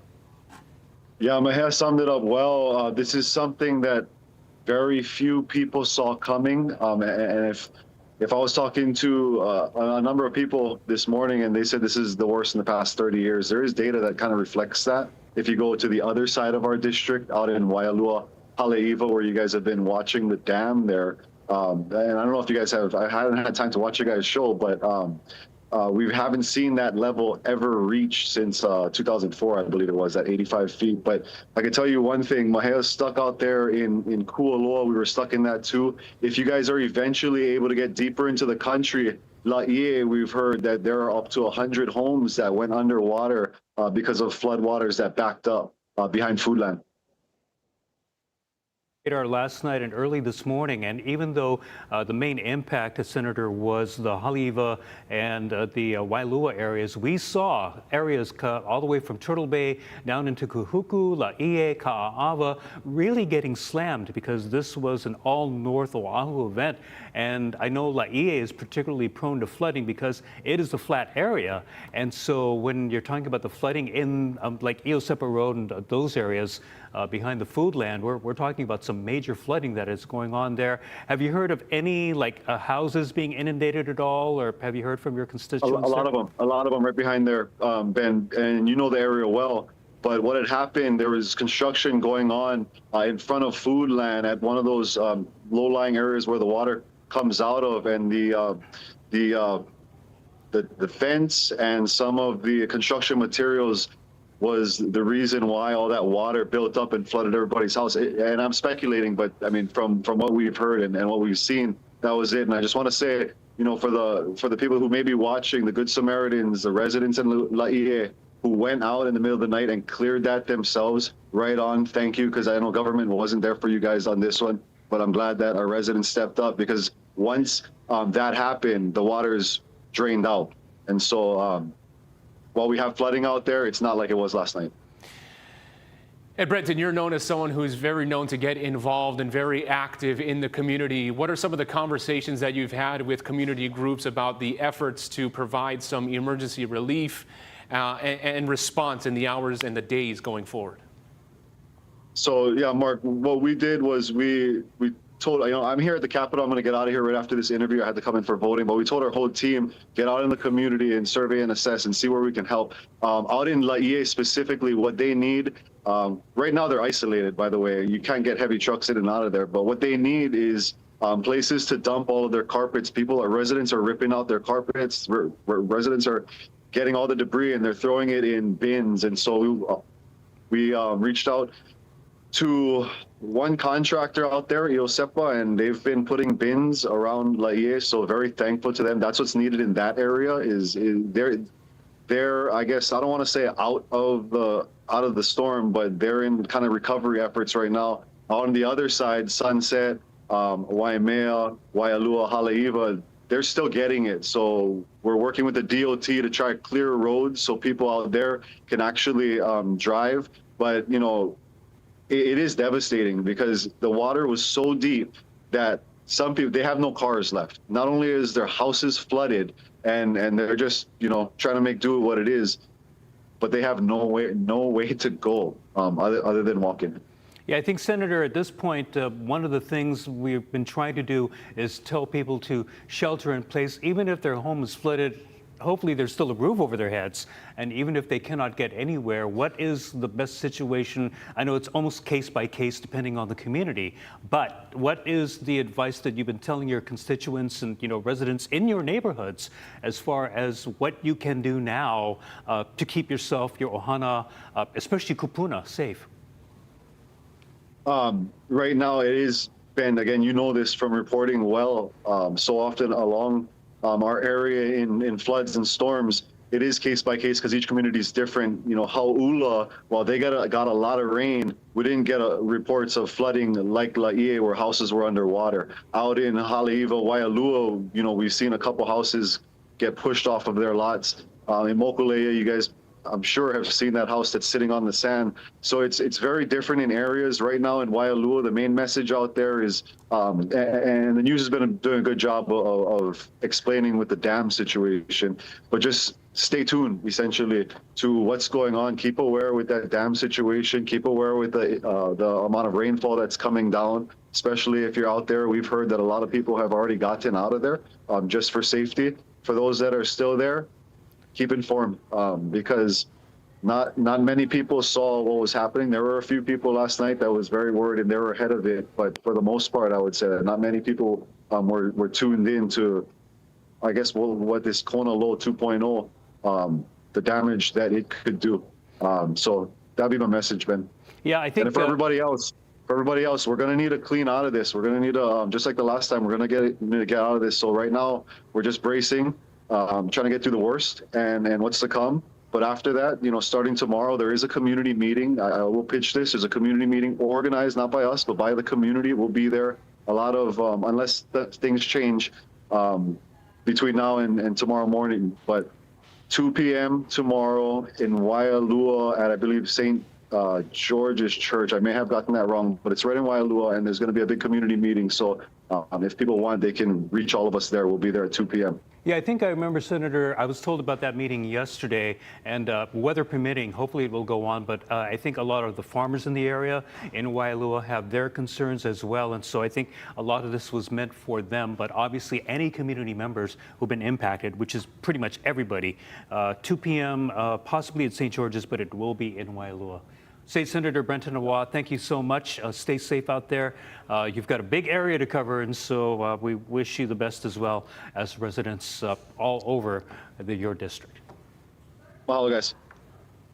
Yeah, he really does have a significant district covering Windward, Oahu, and getting up into that North Shore region right there. So, lawmakers mobilizing right now, as are the state, city, federal emergency response officials. At this time, the city's Emergency Operations Center is activated. Search and rescue operations are underway to help locate any residents in the impacted Waialua, Haleiwa areas who may need evacuation. We saw a video from earlier this morning of evacuations of rooftops, residents literally standing on the tops of their homes looking for a way to get out. We want to go to video right now of the Wahiwa Dam. This is a live look, the current scene right now of the Wahiwa Dam. Imminent dam failure. That warning is what triggered the evacuation order at 8 o'clock, forcing the evacuations for some 5,500 residents in those North Shore communities. You see the brown water, but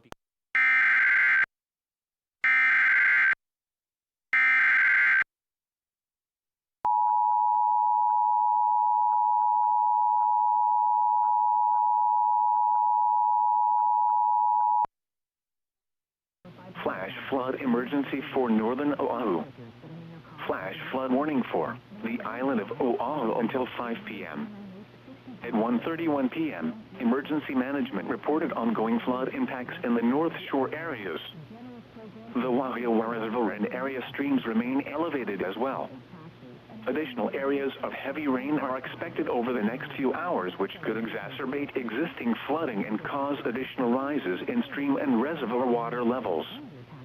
This is a flash flood emergency for northern Oahu. This is a particularly dangerous situation. Seek higher ground now. Hazard: heavy rain producing life-threatening flash flooding. Source: emergency management. Impact: severe flooding in drainages, streams, rivers, roads, properties, and other low-lying areas. Numerous public road closures in effect, as well as landslides and steep terrain. Significant property damage is ongoing for homes and other properties in low-lying areas and is likely to continue with additional heavy rain. Some locations that will experience flash flooding include northern half of Oahu, along and north of a line from Waianae Valley to Mililani Mauka to Waiahole. Move to higher ground now. This is an extremely dangerous and life-threatening situation. Do not attempt to travel unless you are fleeing an area subject to flooding or under an evacuation order. Stay away from streams, rivers, drainage ditches, and culverts, even if they are currently dry. The heavy rains may cause rock and mudslides in steep terrain areas.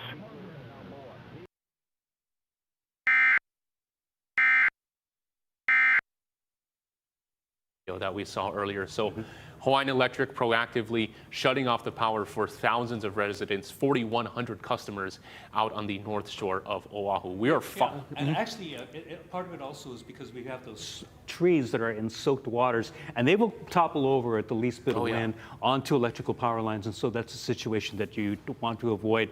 Let's get an update on the weather right now. Drew Davis, meteorologist Drew Davis, has been tracking the weather from the Hawaii News Now Digital Center. What's the latest you can tell us, Drew?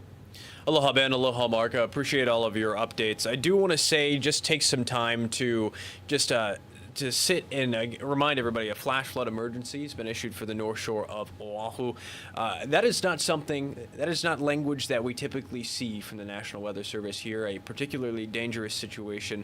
It is only used for the most dire situations. Again, heavy rainfall starting to move a little bit further eastward, but more rainfall is on the way. That is going to be continuing through 5 p.m. this evening. All right, the latest on our first alert radar and satellite. Again, we're entering kind of a lull out there over the island of Oahu, seeing a lot of the moisture shift further east and off towards the northeast.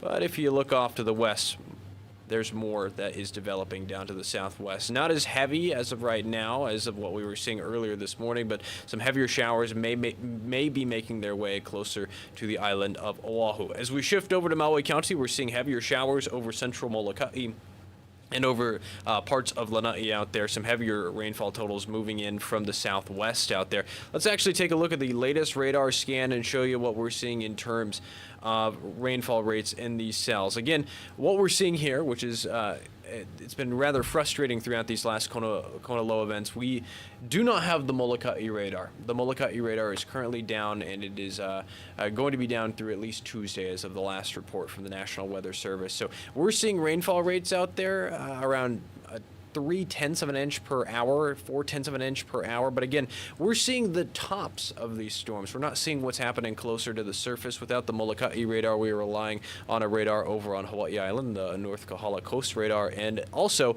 the South Kauai radar. Without the Molokai radar, we're kind of using data that's showing us higher up in the atmosphere, so we're not seeing what's happening going on at the surface. So again, we're seeing more rainfall developing off to the south and southwest of Oahu. Again, Ben and I have been monitoring the reservoir, the Wahiwa Reservoir, very closely. Let's actually bring that in. I want to give you another look. Again, this is the data that we are going to be watching like a hawk over the next couple of days. Again, we see that slow decline from the first Kona low. The first Kona low, again, the messaging all week long has been that set the stage for a flooding event with this next one. Again, it does not take much rainfall for flash flooding to occur, especially if we see a lot of rainfall like we saw over on the north shore of Oahu, with the ground being saturated. It's like adding water on top of water. It's just going to run off. It's going to lead to quick flash flooding, and that's been the concern. Let's actually take a look at the latest OB. I'm going to just pull this up. You can see the slow decline from the past Kona low. It only gets down to around 79 feet, I believe, was the lowest rating. 78.92 feet was around the lowest. And then last night, you see just continuous rainfall over the north shore of Oahu and central Oahu, jumping up above minor flood stage around 4:35 a.m. and then jumping up quickly to 85.29 feet. That was the peak around 8:50 p.m. or a.m. this morning. We've been going down. We're back below minor flood stage. We're at 83.41, but with more rainfall on the way. And this flood watch doesn't just continue throughout today. It continues throughout Saturday into Sunday. Officially, the flood watch ends at 6 p.m. on Sunday. But so we could see more heavier rainfall on the way. I know a lot of people are wondering when's the next round of rainfall going to come in. So let's look at the latest update from our First Alert Futurecast. This specifically is the European weather model, and you can see heavy rainfall hanging around the central portions of the state going into later tonight. And hanging around into this afternoon. Maybe seeing some heavier showers going in. Like this last Kona low, it's going to come in waves, relatively scattered out there. The models have been struggling to pinpoint where exactly the heaviest rainfall is going to fall, but you can see the potential going into Saturday and Sunday for heavy rainfall developing out around or over Oahu is still present. And then as we go into Monday, we see a lot of the moisture shift further eastward towards Windward Maui and Windward Hawaii Island out there. Then a more typical trade wind shower pattern as the trades start to return Wednesday into Thursday. The ground is going to be so saturated as we're going into Tuesday and Wednesday of next week, but it doesn't look like we've got heavy rainfall chances. We'll be seeing the trade winds return out there. Let's take a moment. I'm going to put up the evacuation map one more time while I do this, while we answer some questions. Again, we're live on YouTube and Facebook, so if you have questions for us, that's what I've been doing. I've been answering questions for you guys. Let's actually take a look. No new questions coming in on YouTube, but if you do have any questions, just make sure to send me an @ and I will make sure to give you an answer. All right, that's it for me in the Digital Center. Again, we're going to be here throughout the rest of this evening. Let's send it back to Mark and Ben at the desk. Thank you very much, Drew. So the Wahiwa Dam evacuation zone is what Drew was mentioning. That area of focus, the red spot on Oahu, includes all of Haleiwa between Pu'uiki Street, Kamehameha Highway, and areas of Waialua between Kukea Circle to Otake Camp. So we're seeing this system, Kona Low, Part 2, move down the island chain, move a little bit more east, a slight break in the rain. We want to pull up some traffic cameras right now around Oahu because it is a busy day for just what we're seeing on the roads and the activity there. We are looking at the camera 71, Pali Highway and Pu'iwa Road. Board of Water Supply is advising town-bound Pali Highway motorists that the far right lane, what you're seeing right there between Waukanaka Street and Country Club Road in Nu'uanu, is closed until further notice. This is because Board of Water Supply pumping water from its Nu'uanu No. 1 reservoir to lower the level after the heavy rains. This enables crews to get out there and pump the water safely into a nearby storm drain. So you're looking at a closure right there. We also have several different closures happening around Oahu. There was one earlier today, H1, because what we're seeing with the rain, cars going over, creates the recipe for potholes. You got a pothole that was so bad on the highway. H1 in Windward now, you got rain on the cameras. That tells the whole story, everything you need to know.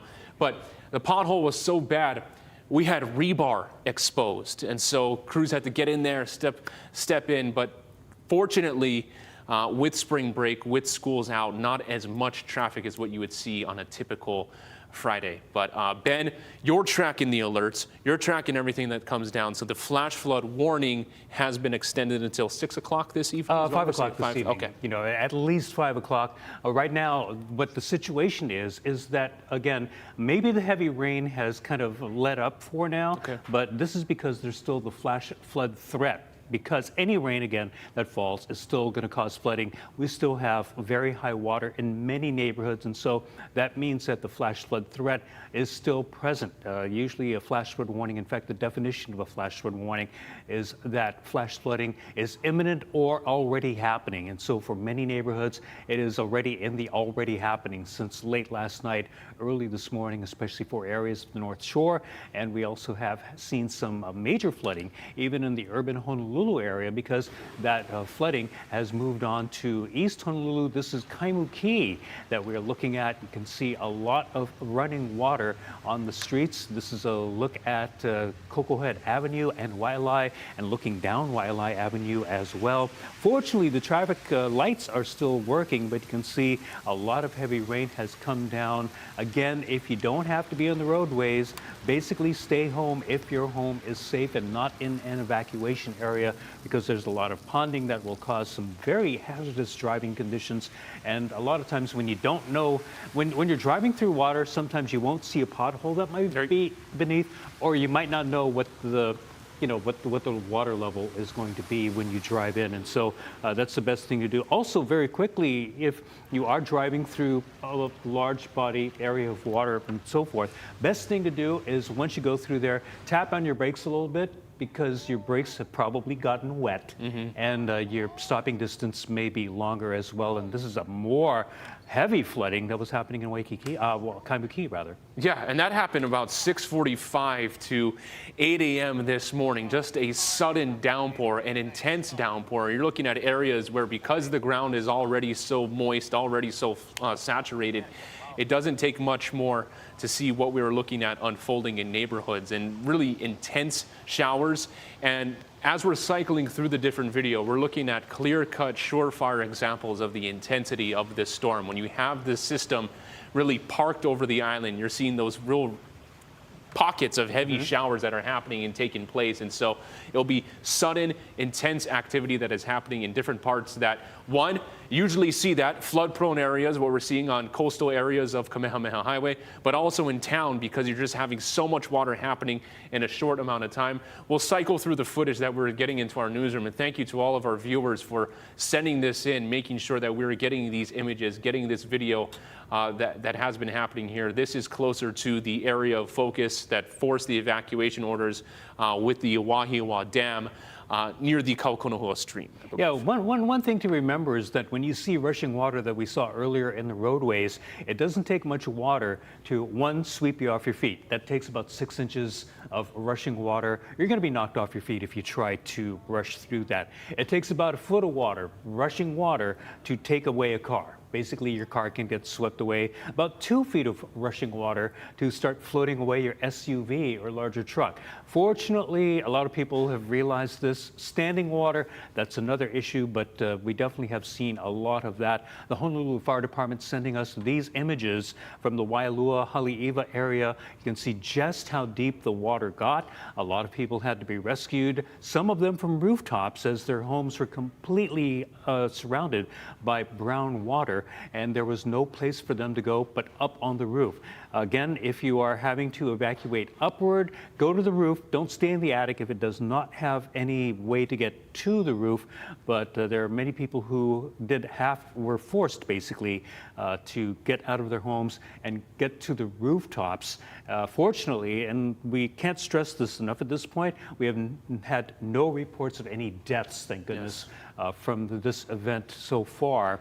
People have been able to get out safely, maybe without not much, but they are safe even if their homes are not, and we'd like to keep it that way and keep you safe as well as we continue our coverage of this storm throughout the day. Yeah, and we're seeing just the community efforts and really the all hands on deck mentality from so many different agencies, from the community, from residents impacted themselves. You saw just that video right now that we got from the Honolulu Fire Department of the bulldozer pushing a truck just out of those floodwaters. But just the damage that we saw, and just imagine what the residents were going through late night into the overnight, early morning hours, to hear the stream levels rising, to see the rain coming down, to see the moisture moving into their homes, taking over their cars, and just what it has done in a short amount of time, forcing those evacuations. People literally standing on their roofs to get help. To get out of that area. 5,500 residents in those impacted communities of Waialua and Haleiwa. Right now, the storm is trending more east, but it has impacts already on the North Shores that you're seeing. Windward Oahu, West Oahu, in town with all that flooding, all the streets getting overtaken, all the cars getting overtaken. So there seems to be a slight break in the rain right now, but the flash flood warnings are still in effect. Yeah, they are still in effect. This is Pearl City that we are looking at. Home on Wahiawa Road in Pearl City was completely flooded. And this was the scene from earlier this morning. The interior of the house just filled with muddy water, and the water strong enough to knock things over inside the house itself. Again, this is because of the floodwaters. A lot of mud reported in this area as well. We also have many reports, as we heard from State Senator Brenton Awa, that some homes in the Laie area behind Foodland have been flooded and is unreachable at this point. We can only say that please stay safe in that area if you are within the sound of our voices.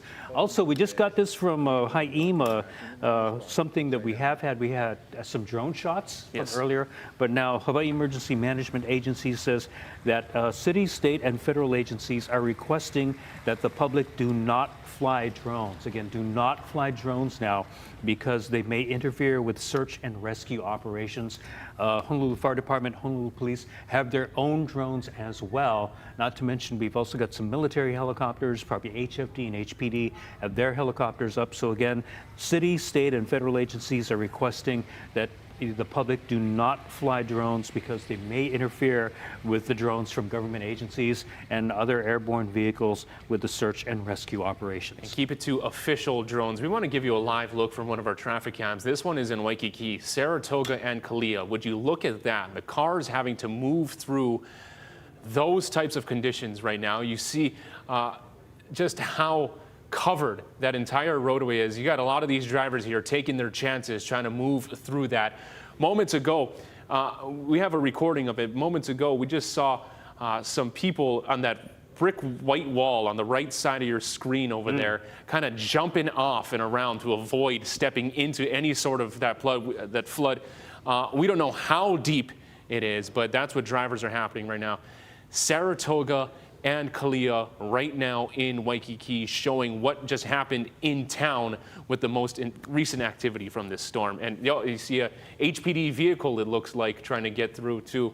Wow, the images that we're seeing so many images like this from all different parts of Oahu this morning. Yeah, right now we want to take you to a live picture off the Kahaluu Resort. This is the Kahaluu Resort. You just saw the little island there. That's the beach of the Kahaluu.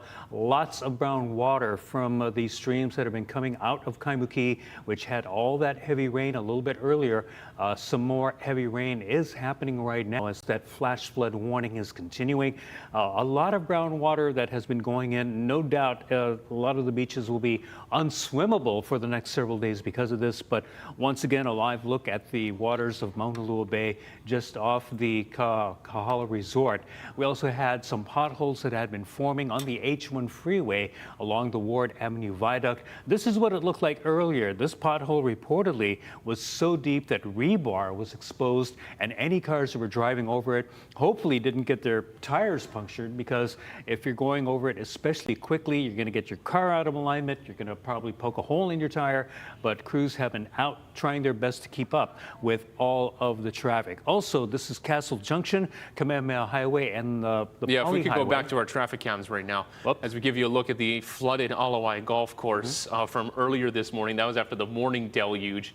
And then right now, let's go back to the traffic cams or survey around Oahu. This is Kamehameha and Pali right now. Approaching the Mauna Wili area, going into Kailua, turning left, heading out to the Kailua Kaneohe side more so. Yeah, you're looking in the Kailua bound direction right there, and then if toward Adventist Castle. Adventist Health Castle, and then that right turn on the left side of your screen, that's the one that takes you to Kaneohe. That's where the cars passing are moving through. Looks like the traffic signals are completely out there, and so what you have to do is obviously four-way stop. And it also looks like, judging from the traffic cones, that Pali Highway is closed at Kamehameha. So cars are being routed around there. So it appears that the Pali Highway near Kapa'a Quarry Road and Mauna Wili is closed, either because of a downed tree or because of flooding. But it looks like right now, if you're trying to get to Kaneohe, Mauna Wili, those areas, you are being shunted along to Kamehameha Highway, maybe onto the H3 down to Kailua, but right now, Pali Highway, Kailua bound, close the Castle Junction, and you're being rerouted. Apparently, my guess is to the H3 freeway toward Kailua. Yeah, and we're seeing closures out on that side. Out in West Oahu, Farrington Highway in front of Kea'au Beach Park, just the road completely collapsed on one side, the beachside road there. So stay safe out there. This is the camera view heading into Kailua proper. Let's give you some video that we got into our newsroom from earlier this morning. This is in Waimanalo. Raging waters really taking over a stream. The Waimanalo Kahavai stream overflowing, residents doing what they can, but essentially helpless to stop any sort of activity, what's going to be happening there. But tracking the real-time impacts of this storm as it moves over Oahu affects different parts of the county. And right now, we also want to mention that evacuation advisories are in effect for parts of Maui with the storm heading east as well. Over to the North Shore of Oahu, we've got some pictures from Our Lady of Kea'au. I believe this is Oahu's North Shore that we're looking at. There was some flooding that also happened in this area. Our Raquel Kahlo was up in that area as well. You can see a lot of the mud that has flowed over Kamehameha Highway and toward the ocean, Kea'au, on the way to Keoneula Bay. And also you can definitely see a lot of rocks, a lot of debris on the roadway and in several other areas. No doubt this area is also closed to traffic because it is almost impassable. This is also the area where part of the roadway collapsed, and so one lane is completely out. You can see it just before it went into the banner, but just to the top of the middle of your screen, you can definitely see where the road has gone in. Very soft soils because the ground is so saturated, and we're seeing road collapses left and right. Yeah, and we're seeing road collapses and we're seeing dangerous conditions right now. Let's go back to our traffic cams to the shot at Saratoga and Kalia. This is dangerous as well. West Oahu, at Kea'au Beach Park, the road completely just broken down, destroyed, impassable essentially. And we go back to the Waikiki Cam, Saratoga and Kalia, road flooded, drivers taking their chances. And I mean, my goodness. I mean, what we're seeing in town with the storm happening, and we're seeing the intense showers happening, that's what it's leading to in different parts of urban Honolulu, Northshore, West Oahu, and Windward Oahu as well. So stay safe out there. Don't go on the roads unless you absolutely have to. But thank you for joining us for this first alert weather day. We are staying with you for our wall-to-wall coverage covering this major breaking news event. Evacuation orders in effect for Waialua and Haleiwa, with all eyes on the levels of the Wahiwa Dam. I think our next stop is going to be Makaha area.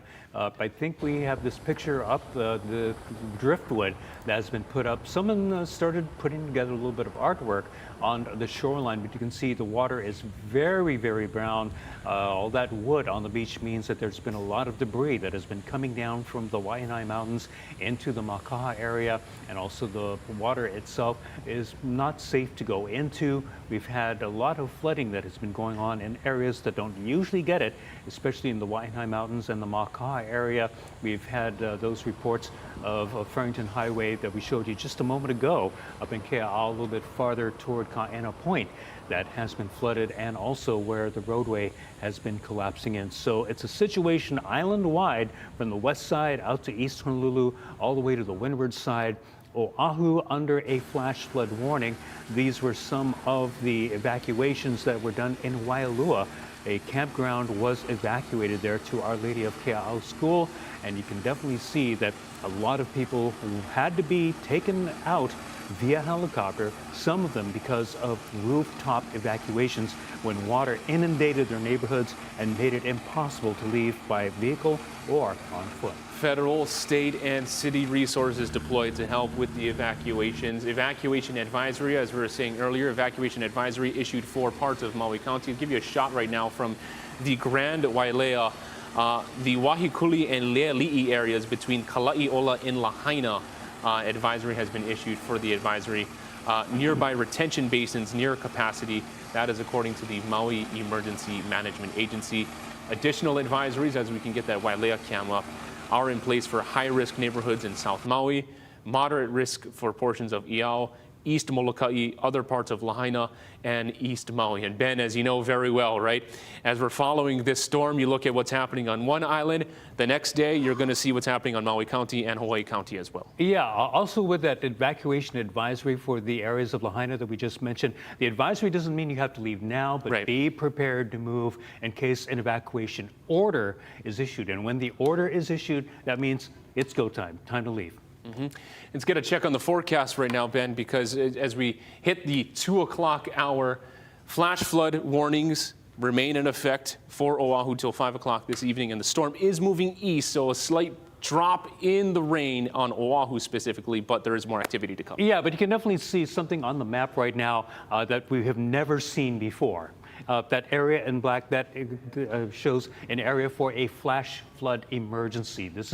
Seriously, this is the first time I've ever seen this issued by the National Weather Service. That is for all of North Oahu. This is until 5 p.m. It's a particularly dangerous situation that is continuing because of the threat of heavy rain, as well as the Wahiwa Dam and the Wahiwa Reservoir, aka Lake Wilson, being very, very close to a minor flood stage and also at imminent risk of danger. It is just about 5 or 6 feet below the failure height, which is basically the water going over the dam's highest level. Right now, just checking the observed level at the dam, it's 83.32 feet. So it keeps going down little by little for now. But again, that flash flood emergency continuing for North Oahu. The flash flood warning continues until 5 p.m. And I think the flash flood emergency actually is continuing all the way until 1:15 tomorrow afternoon.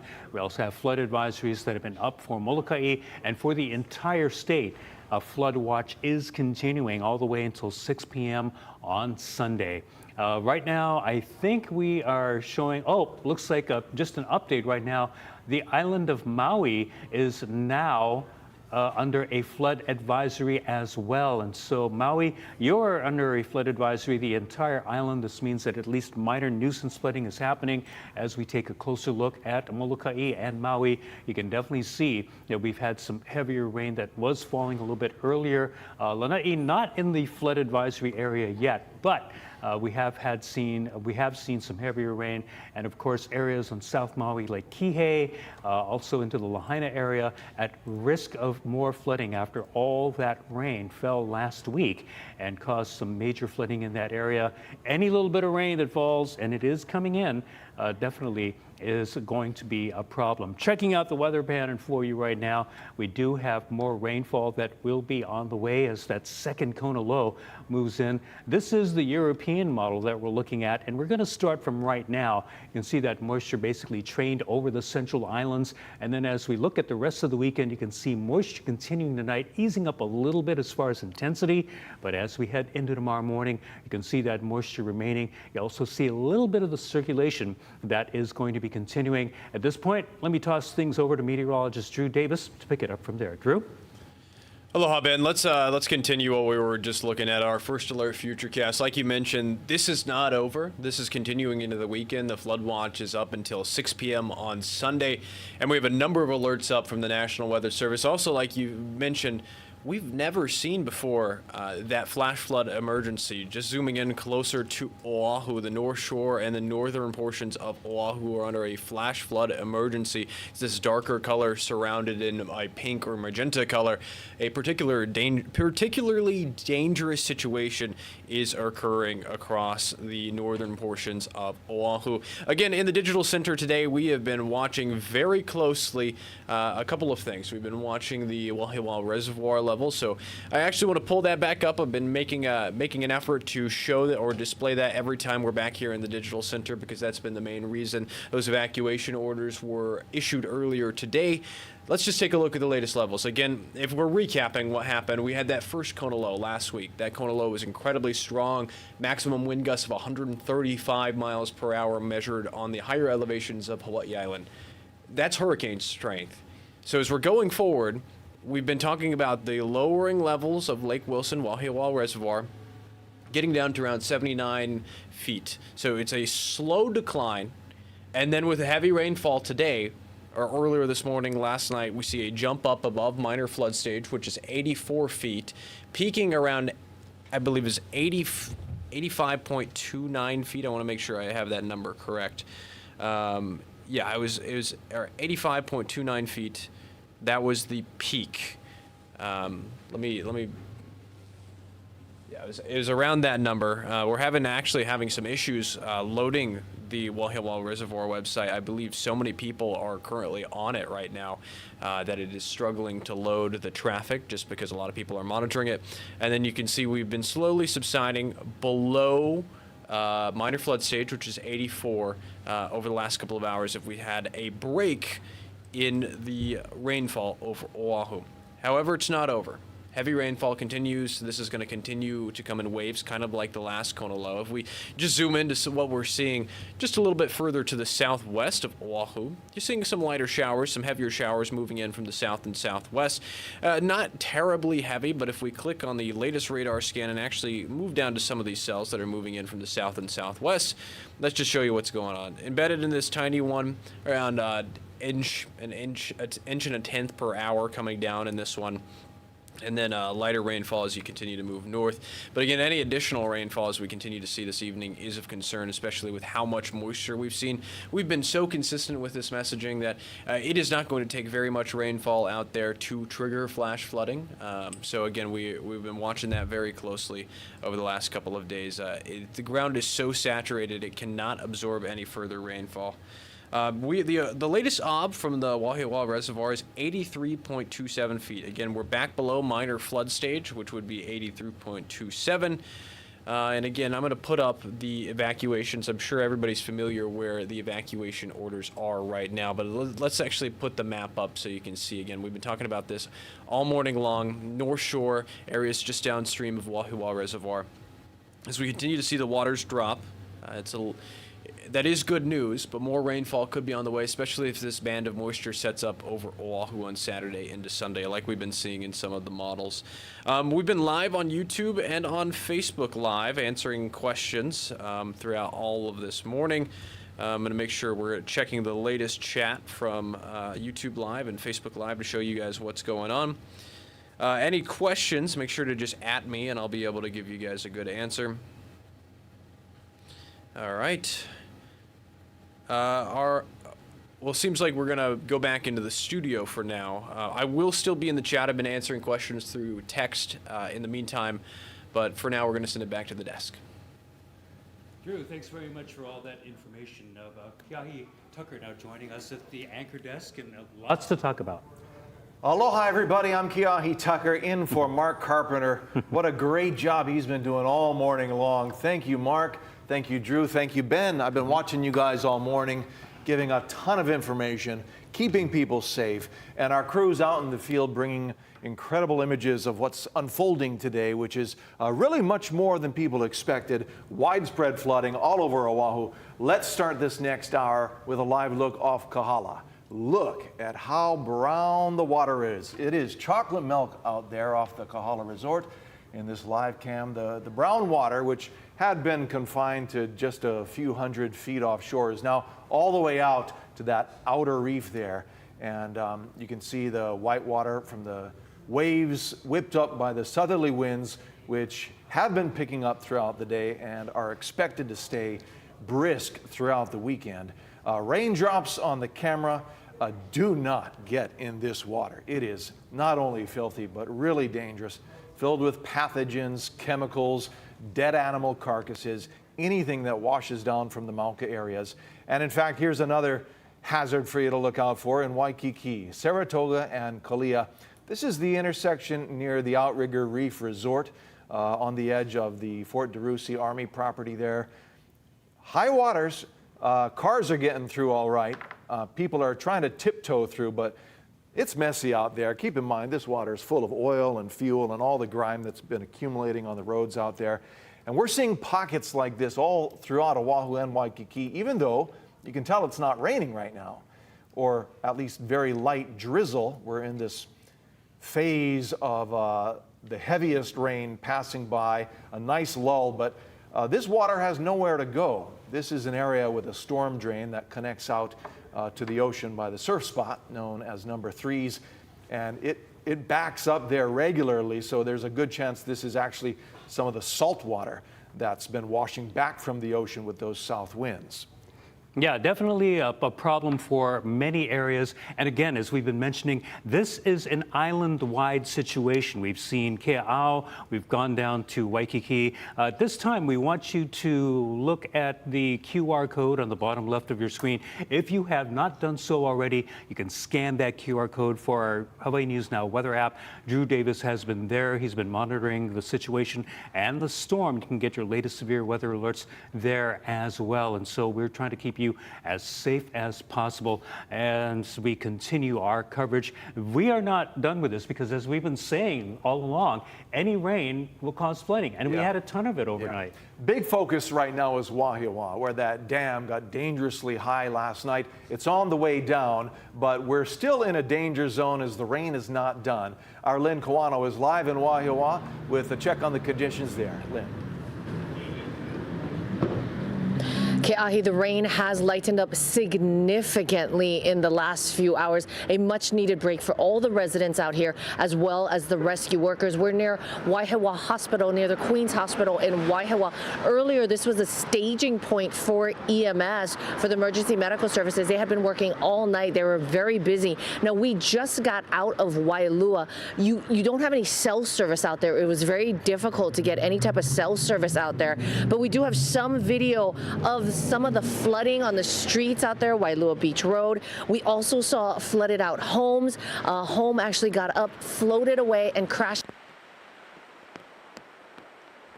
a lot of damage out in the Waialua area. Again, the great thing is that community is really helping each other. We did see bulldozers, front loaders, all kinds of heavy machinery, just residents starting them up and going out and rescuing people from Otake Camp. We saw a lot of people riding in these front loaders as they were being brought out and helped out. Honolulu EMS did rescue quite a bit of people in the overnight hours. This is just numbers from in the overnight hours. So before 9 a.m., they rescued 14 adults, 6 kids, 2 dogs, and 2 cats. Many were brought here to Queens Wahiawa for treatment. And here's more from EMS Director Jim Ireland.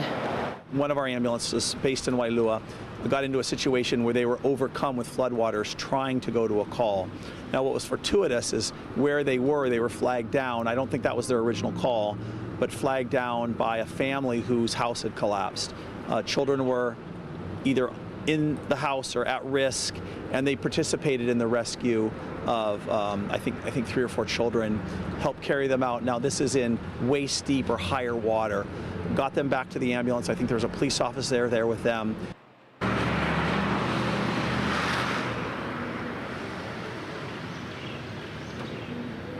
Yet that ambulance had to be towed out of there. It could not start up again. But those paramedics and EMTs, again, they got out, and even as their ambulance was flooded, they started working on rescuing the people who were nearby, who needed help. Multiple kids, animals, adults. A lot of people in Waialua were having a difficult time. Part of it is because this flooding really took off in the overnight hours, so it's dark. People are sleeping. They don't know that this is happening, so that makes it even more dangerous. Out here, though, in Wahiawa, the rain has lightened up. As Ben has been talking about, as Drew has been talking about all day, though, this rain, we're not done with it yet. And the ground's very saturated. The roads, the streets are very saturated. So be prepared for another difficult evening. Reporting in Wahiawa, I'm Lynn Kawano. Back to you guys in the studio.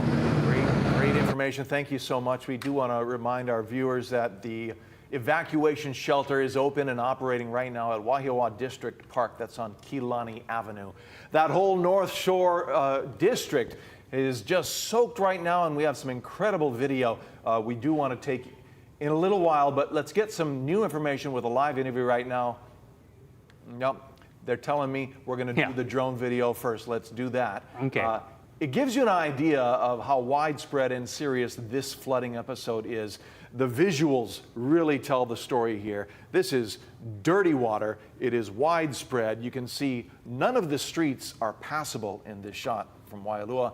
And in fact, what else is going on is that so many of these families are not home to deal with it. 5,500 people have been evacuated from this area along the Kaukonahua stream. And so they had to just pack up their emergency bags and leave at about 8, 9 o'clock this morning in a hurry after a night of incredibly hard rain. So you can imagine what these families are going through, just grabbing what they can and heading out to a shelter and just hoping their homes are going to be okay throughout this rain. Right now, we have State Representative Sean Quinlan, who represents the Haleiwa area as well. He is joining us live right now. And Representative, thank you very much for joining us. We're looking at those pictures that were taken by drone over the Mokuleia and the Waialua area. What is the latest that you can tell us on what's going on up on the North Shore? What have you heard from your constituents? Well, I think while everybody's worried about the dam, the immediate danger is folks that may be stuck in their homes, folks that may have not evacuated or they may be stuck in their neighborhoods. There are a lot of road closures from Waikane all the way to Haleiwa. So parts of Haula, Punulu, Kaaba are sort of cut off from the rest of the island, as well as Kahuku, Sunset Beach, Pupukea. So we've seen parts of our community that really never flood have flooded. And of course, the parts that usually flood have flooded as well. It's pretty devastating. What do you know about the area in Laie? We're told about 100 homes are underwater there behind the foodland. Yes, we had some bad flooding last night. Apparently, there was some sort of obstruction or blockage in the ditch that sort of backed up. But I know that BYU has been furiously pumping water back onto their fields to hopefully drain those homes. And we do have a team of dedicated community volunteers out there helping people. When you said, as Representative, that the communities are cut off, has there been any way for like emergency responders to try and get into your knowledge and also to, basically be able to get a look at the damage, or is that still impossible at this point or very difficult? The National Guard and the military has larger vehicles, so I know they've been helping on the Waialua side. The plan is to deploy the 25th Infantry Division, which has vehicles that can handle a much higher level of water.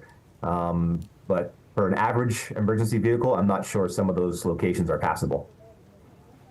And have you heard of any injuries or serious harm to individuals throughout this storm? Or despite as bad as it is, are we thinking people have been largely protected and it's just property we're losing here? I haven't heard of any serious injuries, but there are a number of people who've gone to Wahiwa General Hospital to be treated for hypothermia because they've spent so much time either in the rain or submerged in the water. So we just have to kind of knock on wood. And Representative, what's your plan going forward? You're, I'm assuming, taking a lot of calls from worried people.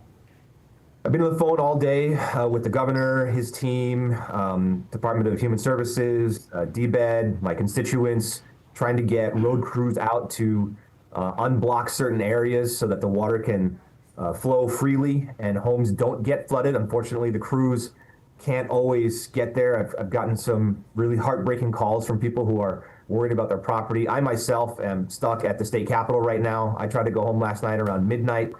They stopped me at Schofield, wouldn't let me through. Both Schofield and Wahiwa were blocked up, and right now there's no way for me to go and check on my home or my mom. Yeah, I'm sorry. So many families cut off, separated right now, and communications are down. It's a difficult time. We wish you and your family the best. Representative Sean Quinlan, please stay in touch and bring us any new information you come across. And of course, Schofield was one of those areas that had the heaviest rain, 16 inches. Plus, right now, let's go to Chief Meteorologist Jennifer Robbins as we took a look at a live picture of Lake Wilson and the Wahiawa Reservoir. Jen, what can you tell us right now is what's happening?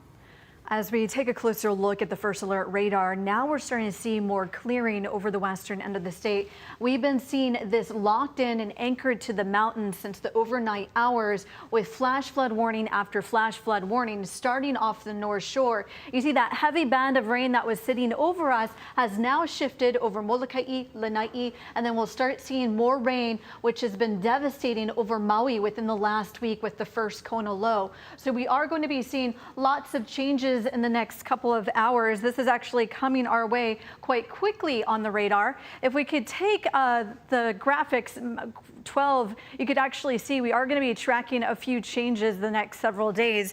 In fact, some of this moisture will be coming our way. You can actually see the heavy pockets of rain now focused on Molokai and then Lanai, and then that is where it's heaviest at this hour. So the focus will be shifting in the next couple of hours.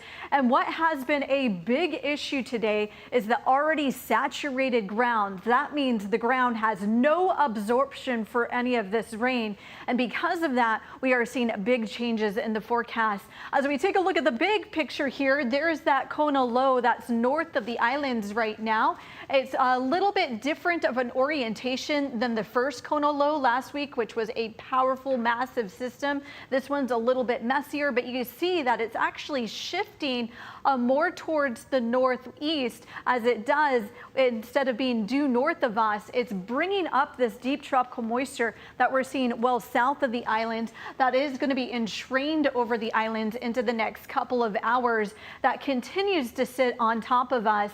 As far as clearing, we're starting to see clearing on the North Shore, which is great news for us. Over the Ko'olau Mountains, it's been very heavy today. I know the Pali, we've been seeing lots of landslides, and we are seeing some closures across the entire island chain. So it's nice to buckle down until all of this passes over. Now the focus of the heaviest of the showers are over Lanai. We're talking about rates of 1 1 to 3 inches per hour. This has been coming down in buckets, and like I said, because the grounds are already saturated, it's not absorbing, and that's where all the runoff is causing some of that moisture that continue to be very slick on those roadways. We are going to be seeing this shift over towards Maui County into the night, and then eventually what's left of it, some moisture over Hawaii Island. As we take a look at the big picture here, this has been compounding disaster scenario. We're talking about 2 back-to-back Kona lows that has been bringing up deep tropical moisture parked over the island. The first one brought us high volumes of rain. Last week's Kona low, record-breaking volume of rain, staggering totals of 30 to 46 inches on Maui, and we did see on Oahu anywhere from 10 to 19 inches from last week's storm, filling our reservoirs and our streams and already causing lots of overwhelming runoff. And what we're seeing now, any additional rain with this week's, it's reaching that crisis point. So last night until today, we are seeing anywhere from 2 to 16 inches of rain, with the most over the North Shore and also central Oahu. We're seeing 6 inches to 12 inches. That continues to focus on that area, which has been a problem area since last week. Water has nowhere to go. All the rain, which is new rain, is instant runoff there. And then we're seeing already those saturated grounds, no absorption left. Every inch of rain then becomes instant runoff. And you can see the orientation I was telling you about last week's Kona low was this massive circulation due north of us, and it was pulling that moisture more from the south. This one, you could actually see how far it goes. It has shifted the stream of moisture that's sitting on top of us. So it is going to be a next few long days of pop-up storms coming in waves like the last one that we saw. But this one is going to be shifting its focus tonight over Maui County and then eventually over Hawaii Island. And fast flowing water, the danger, let's talk about that. You can have enough to sweep you off your feet is about 6 inches. 12 inches can carry away a car, which is very dangerous, and we've already seen that. And then 24 inches can carry away an SUV or truck. So the power of water, unbelievable. So the message that we'd like to leave you, of course, move into higher ground is always important in these circumstances, and do not attempt to drive through these flooded roads. We aren't seeing the winds as strong, but they could be bringing some down power lines with also the saturated grounds and down trees. So we will be watching for more waves of energy moving through later tonight. All right, Jen, so much good information. Thank you very much. We want to take it back now to Oahu's North Shore, where we have new video to share with you, showing the seriousness of the situation out there for families with animals, whether we're talking about ranchers or families with pets that got lost in the storm. If you take a closer look, it looks like there's some livestock down there hanging on, trying to stay dry and without many options there. Yeah, I was up in the Waialua area yesterday afternoon, and at that point, one of the residents was getting their livestock ready, getting the animals into safe areas. Earlier today, this was the scene, Waialua Beach Road. You can see cars that appear to be abandoned as others try to make their way through the area. And you can also see the fact that there are just a lot of brown water. Some homes were swept away by Kaukonahua Stream, which definitely overflowed its banks. Fortunately, the Wahiwa Dam did not fail. And again, we've been telling you that when we talk about a failure, that means that the water is overtopping the dam. That does not mean the dam has broken. But at least when the water levels are below that so-called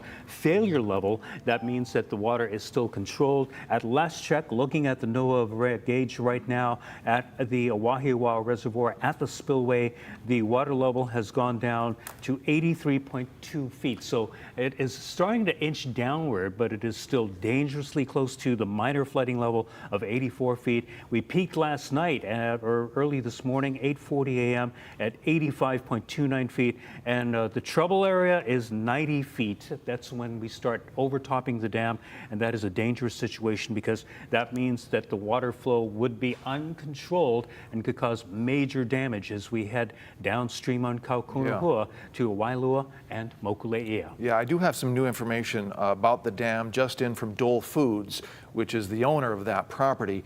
The headline from Dole, Wahiwa Dam has not failed. I'm reading now from their statement just issued.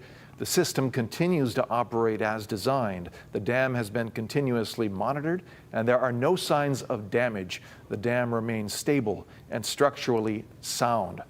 Great news. Thank you, Dole Foods, for communicating all of this. A lot of people out there worried about this word imminent.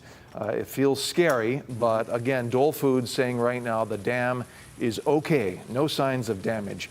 They go on to explain that the reservoir levels rose above 85 feet, triggering this mandatory evacuation order. And this is a plan that's established long ago. But again, the water levels are trending down. And they say these thresholds are intentionally conservative and based on the time it takes for people to safely evacuate downstream. So this spillway, according to Dole Foods, is designed to operate at 80 feet and is functioning as intended, safely carrying the excess water downstream. So the dam crest is 88 feet, and they have a portable aqua dam deployed to increase its capacity to about 90 feet, giving them more leeway. So as of right now, we're looking good with this dam emergency. As we said earlier, the heaviest rain is tapering off. We have a few more showers out there on the way, and then of course some question marks tonight and into tomorrow. But Dole Foods is saying the dam is safe, no signs of damage, and essentially they are carefully watching it. And well, that is really the best news we've heard all day, because it was the most serious emergency so far.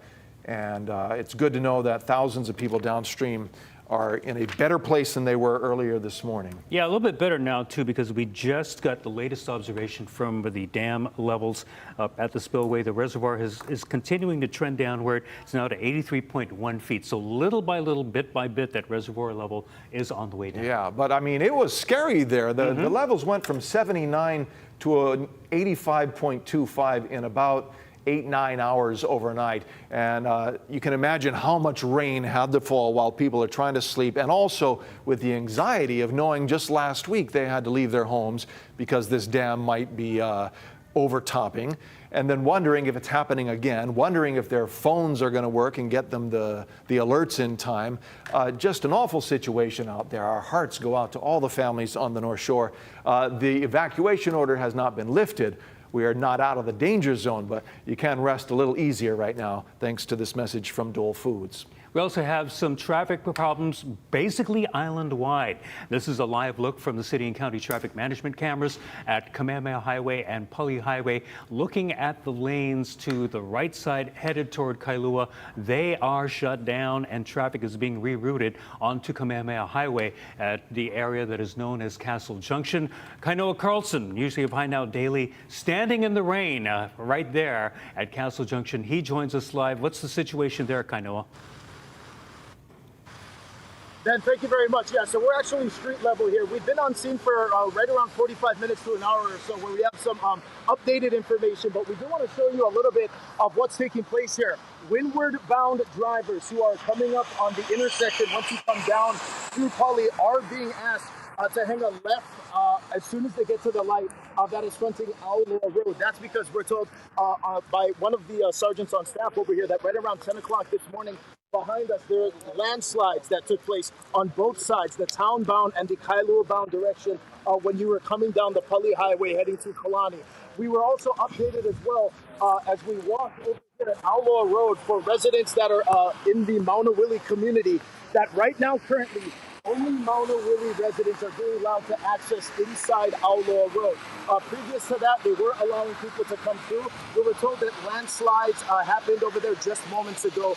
So the crew on scene here decided to go ahead and shut down Aulua Road. I do want to reiterate as well, though, if you are a resident, residents are allowed to go into their homes. For our Windward side drivers who are coming in through the Kaneohe side, who are looking to access the town-bound side, the only option people are going to have currently right now is H3. Obviously, currently right now, this is what much of the situation is. Drivers are getting over here to the intersection, meeting with our HPD officers who are then guiding them to what's going to be the safest mode of transportation for them and safest access. But again, right now, H3 is going to be the only choice. Obviously, right now, it's also the rain has picked up significantly since we got over here on scene. And as you can see, right around about a dozen or so HPD officers currently on scene, monitoring the situation, continuing to update motorists when they get down here to the intersection the best way that they can go. We're going to continue to stay here. Again, our most updated information, only Mauna Willie residents are allowed to access inside Aulua Road.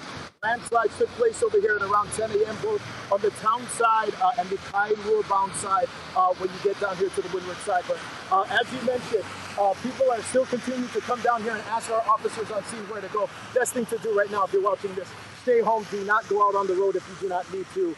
And H3 is going to be the safest way for people to travel so far. Ben, Keahi, will send it back to you guys in the studio. I know a really good point you're making. Stay home if you don't have to go out. You don't know what's going to happen. You get a pop tire from rebar on the freeway and all of a sudden you're stuck in your car in the rain. Just a miserable way to spend the day. Yeah, that's the problem. If you do leave your house and you don't need to and you're in a safe area that is not needing evacuation, stay home because one, you're only going to get in the way of emergency responders. Two, you might get stuck yourself and not be able to get home. So best thing to do, stay home. If you do need to evacuate, we do have some shelters open on Oahu, Nanakuli High School, also Kahuku Elementary, the George Wright Wahiwa District Park. The Waialua High and Intermediate Shelter is closed because that area is flooded. So again, you'll have to go to the other three shelters that I just mentioned. But again, the Waialua High and Intermediate Shelter is closed because of flooding. We also have assembly areas, not shelters, but places where people can go where they'll be safe. High ground, they can park their cars, wait out the storm here. Maybe they don't want to check into a shelter. They just need somewhere to go. This is where to go on Oahu. We also have a number of areas open on Maui for families there who are in need of help, shelters throughout the county. But right now, the main focus is on Maui, especially on the south side. They're starting to get hammered by this round of rain cells coming in. I'm looking at the National Weather portal right now. They have wind gusts of 26 in West Maui and 35 on Lanai. So that batch of rain coming up from the south is just starting to approach Maui. It's going to intensify over the next few hours. We have another rain cell coming in for Oahu, not as big as the one we had earlier today, but it's got some colors in there, so everybody be on the lookout. And of course, we've been watching this incredible live shot off Kahala.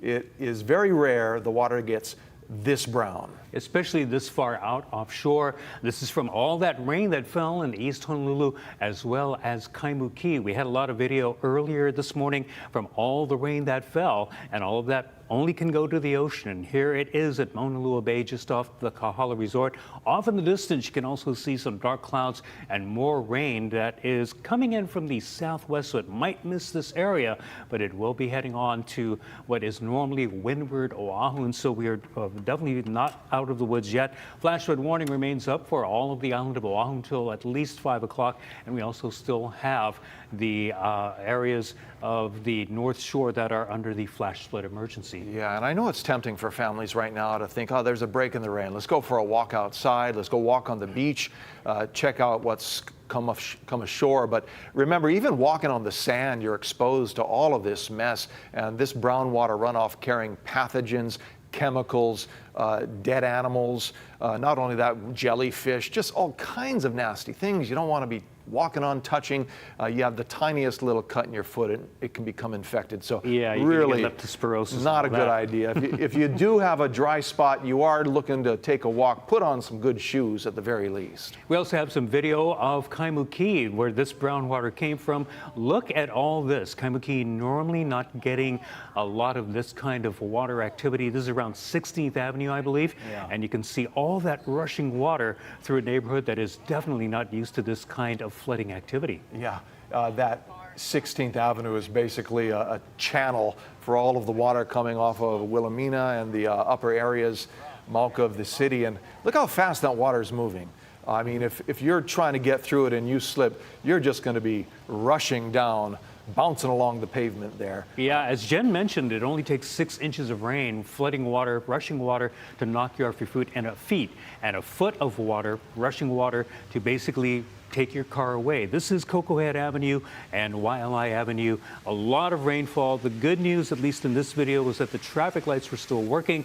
However, there was still a lot of rainfall in this area, most of those going into culverts and into streams, but also ponding in parking lots. You can definitely see quite a few people still out and about. We also had all this heavy rain that was coming through and going through some of the neighborhoods.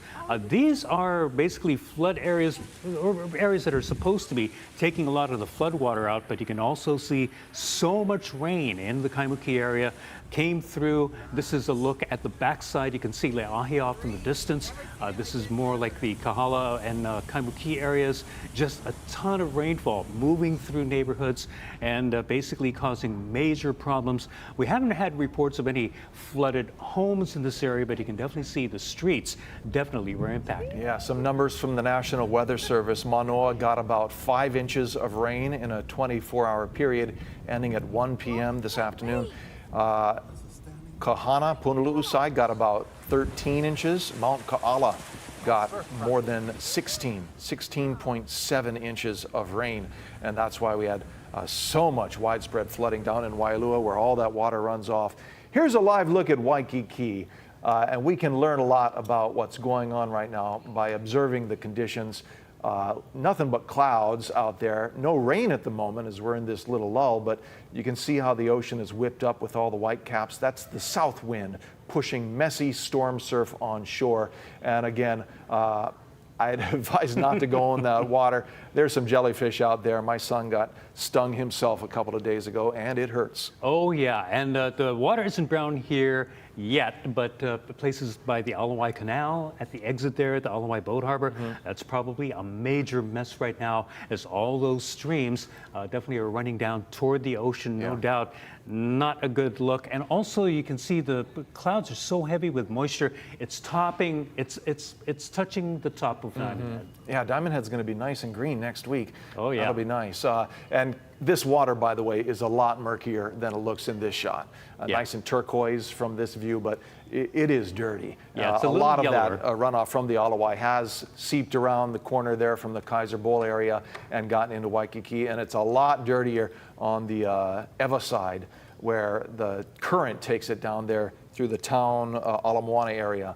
And just stay out anywhere. Any coastline anywhere in Hawaii is not safe right now. Right now, we've got several severe weather alerts for you. Our chief meteorologist, Jen Robbins, has been coming in. She came in earlier today to take a look at the storm and track things for us. Tell us the latest, Jen. We're still at a very vulnerable state, so hope you and your family are keeping safe. Let's go over all of those alerts we have up right now. So we have a first alert weather day that continues into the weekend. You can see in green here, all of the islands are under a flood watch because of the nature of these cold core systems, which are called Kona lows. I know a lot of people were comparing it to a hurricane strength system, which it does leave its mark like a hurricane, but this is derived from a system that's well north, cold core, while hurricane is a warm core system. It does have similar impacts when it comes to winds and when it comes to rain. So we are going to be in a vulnerable state into the night with waves of energy continuing. A flood advisory is now up. That's more imminent for Maui County. You can see that heavy band of rain that was sitting on top of us since yesterday now is shifting towards Maui County. Right now, we're not seeing a whole lot of activity over on Hawaii Island and also Kauai. We're seeing breaks of rain there, but at times low visibility and individual cells that are moving through. And which makes the system very interesting are the individual thunderstorms it creates, and that could anchor itself to the mountains, and that's what we're seeing into the evening. We have a more imminent flash flood warning, of course, for us. We've been seeing the heaviest of the showers parked here within the last 24 hours, and we haven't seen this. I know Ben was talking about this, a flash flood emergency. And the history that I have been here since 2012, I haven't seen that ever issued by the National Weather Service. So this is another historic storm coming in 2 waves. We had last week that kind of paved the way, keeping our ground saturated, bringing volumes of rain over the island. We're talking about last week's storm up to 46 inches, so measuring in feet.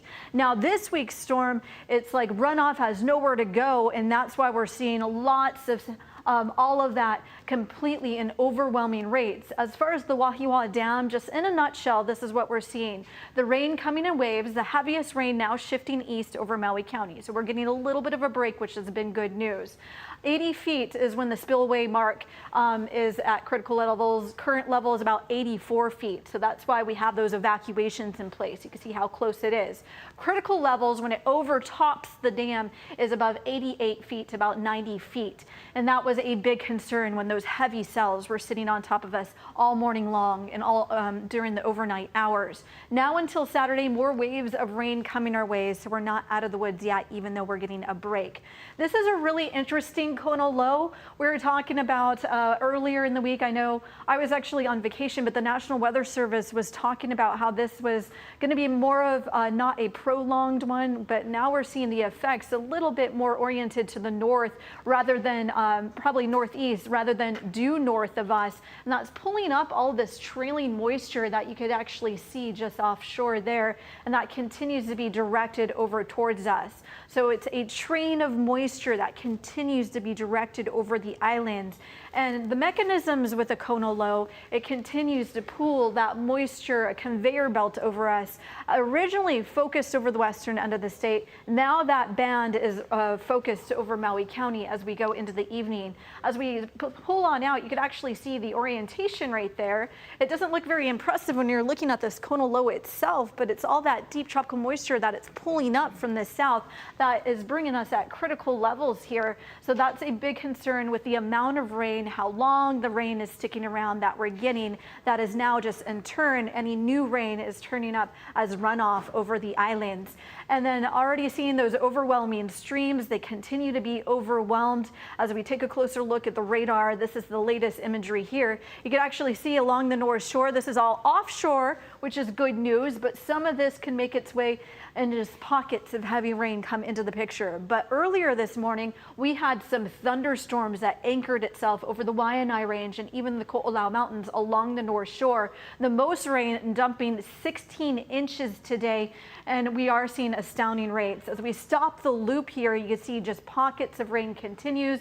We saw Kaneohe over on the Windward side. It's very low visibility. I just drove over from Windward routes and it was very dangerous. So this is the time, if you don't have to be out, just to huckle down and stay with the family and buckle down and stay with the family there. You could actually see over the Waianae Range, we're seeing some heavier bouts of rain come into the picture. But this is the focus of the heaviest of showers where we do have a flood advisory at this hour. We're talking about 1 to 2 inches per hour. And we've been seeing overwhelming amounts of rain since last week, up to 46 inches last week. It was only 1 week ago today that we saw torrential rain that came through. So Friday the 13th until now. And this continues to be a weekend event, kind of like last weekend's, as we will be seeing more rain focus now over the eastern end of the state. Not a whole lot going on over Hawaii Island. You can see that band continuing to focus itself over Maui County, but with the back-to-back Kona lows, it was compounding disaster scenario that we're facing, with the first one paving the way, the second one leading to critical levels.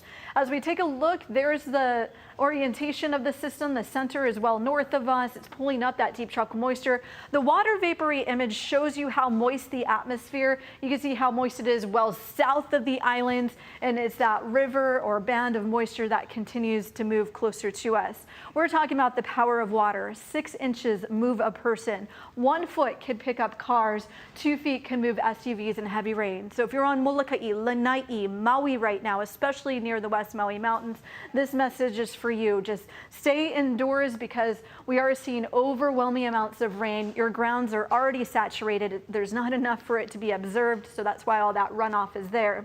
As we go forward in time, we'll finally see a little bit of a break later in the weekend, and finally the trade winds will start coming in for parts of the state probably Monday, but you could actually still see some residual showers that are hanging on through Tuesday. This is our first alert Futurecast model, and that's based on on the European model. That is one of the tools that we look at to see how much rain could be coming our way, and also the direction of the winds. Finally, the trade winds make a comeback as we go forward in time, and that Kona low will continue to fall apart. But some residual moisture within the trade wind flow will be focused over those Windward and Mauka neighborhoods even into next week. And the concern, like we've been talking about, has been those first alerts with the already saturated ground. So to recap it, back-to-back Kona lows. Last week's first Kona low, record-breaking volume of rain. We were seeing staggering totals, about 30 to 46 inches alone on Maui, and then on Oahu. This is where the most critical rain has been. I know it's been a statewide event. We saw up to 19 inches, and then today, to add into the bucket, overwhelming rivers, and we're seeing 16 inches. So please be safe out there, and we will continue to be watching the radar. At least we're getting a little bit of break for parts of the state, but that's a different story for Maui County right now. All right, Jen, so much to keep track of. Thank you so much. We'll go to Maui for a live report in just a moment. First, we want to show you a few more live cameras here on Oahu, starting with the Alawai Canal. Have a look at the brown water that's coming from the Manoa Stream, Palolo Stream, and Makiki Stream, all emptying into the Alawai. And let's take a closer look.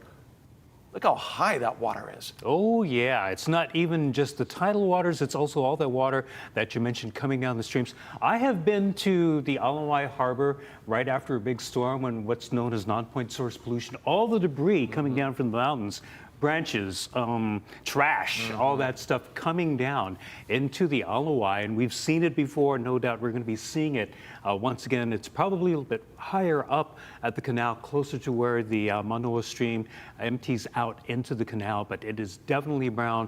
On any day, you can't go into the Alawai, or shouldn't, but definitely today. I do wonder how that might factor into the decision-making about the wall that the U.S. Army Corps of Engineers is hoping to build along the Alawai. It's ranged throughout the debate from 6 feet to 3 feet. They're saying they need this wall for the 100-year storm one of these days that could completely flood Waikiki. Here we have a pretty significant flooding event, but about 5 inches of rain in the Mauka areas above our city, and this is what it looks like. So not topping the banks at 5 inches, but of course they're worried about a 20-inch weekend one of these days. And in that case, they think that flooding could be catastrophic for our tourism area, and that's why they want to build that wall. And that, I believe, is still pending, waiting for funding and some final decision making. Yeah, right now I think cost is the major factor, because it's going to, something like that is going to cost billions. Right now, one thing that is happening from earlier this morning, the Alawai Golf Course, which is flooded, and that is probably a good thing right now, because it's keeping the flooding, the floodwaters from going into Waikiki itself. So it's basically turned into this gigantic catchment basin.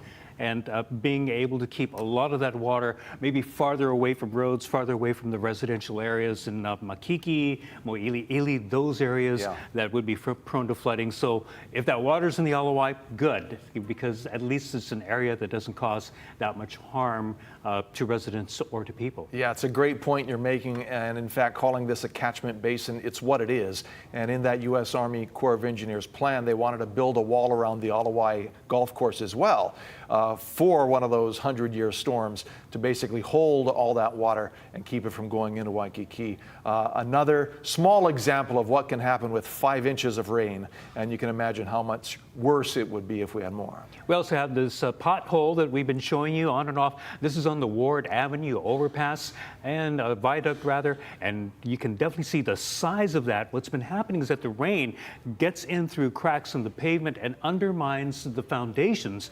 And at this particular pothole, there were reports that rebar was actually exposed, and so any cars going over it could have major problems if the rebar would hit the tires a certain way. You know, like I'm unlucky with potholes, to be honest, and you know, I always get a tire that gets punctured, but that was happening. But crews have been out and about. They've been trying to keep up with all of the storm damage as best they can in order to prevent more damage from happening to people who have to be out on the roadways. Yeah, that's a tire buster right there. Yeah. And if you're driving along, you have have no idea what's coming your way. You don't have time to turn into another lane with cars right beside you. You're going to go into that big ditch in the road right there, and you're in trouble. You're going to hear that thunk thunk. Yeah, Yeah, that's and gonna be hopefully it. you get to an off-ramp. You're definitely going to want to file a claim with the state or city if you have some damage that needs repairs. Let's take it over to Maui right now. We have a live look from the Grand Wailea, and a few things going on here. The rain is picking up. Just offshore, coming up from the south, we have a sizable band of storm cells increasing the wind. The wind's topping out right now in the high 20s and more in the upper elevations up in Kula and upcountry. And the biggest rain cell seems to be going over on the west side toward Lahaina. And in fact, we have our Chelsea Davis standing by live. We hope to go to her in a moment when she's ready. But we're going to get a check of things in Lahaina above the Wahikuli area.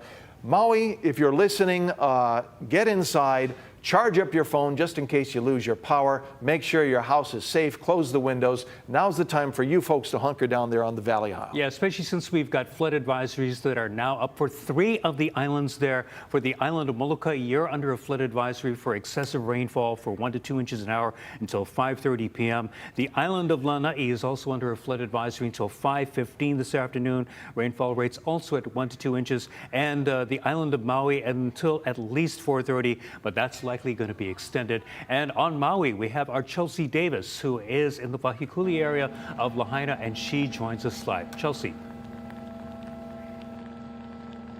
Yeah, Keahi Ben, I'm at the top of the Wahikuli neighborhood in between Wahikuli and Laie, and this is the area that Maui County Emergency Management Agency has for evacuation advisory. And this is why you see these retention basins that you see behind me. They are keeping a close eye on this because you can see it is almost to capacity, not yet. And that's because they have these guys out here actively pumping these retention basins. This is the same situation that we saw exactly 1 week ago. I was at the top of Wahikuli Road last week, Friday, and last week the retention basins actually started overflowing and flooding down Wahikuli Road. So I talked to the county officials this week, and they said they are again keeping a very close eye on this. They're actively pumping as we speak right now because they don't want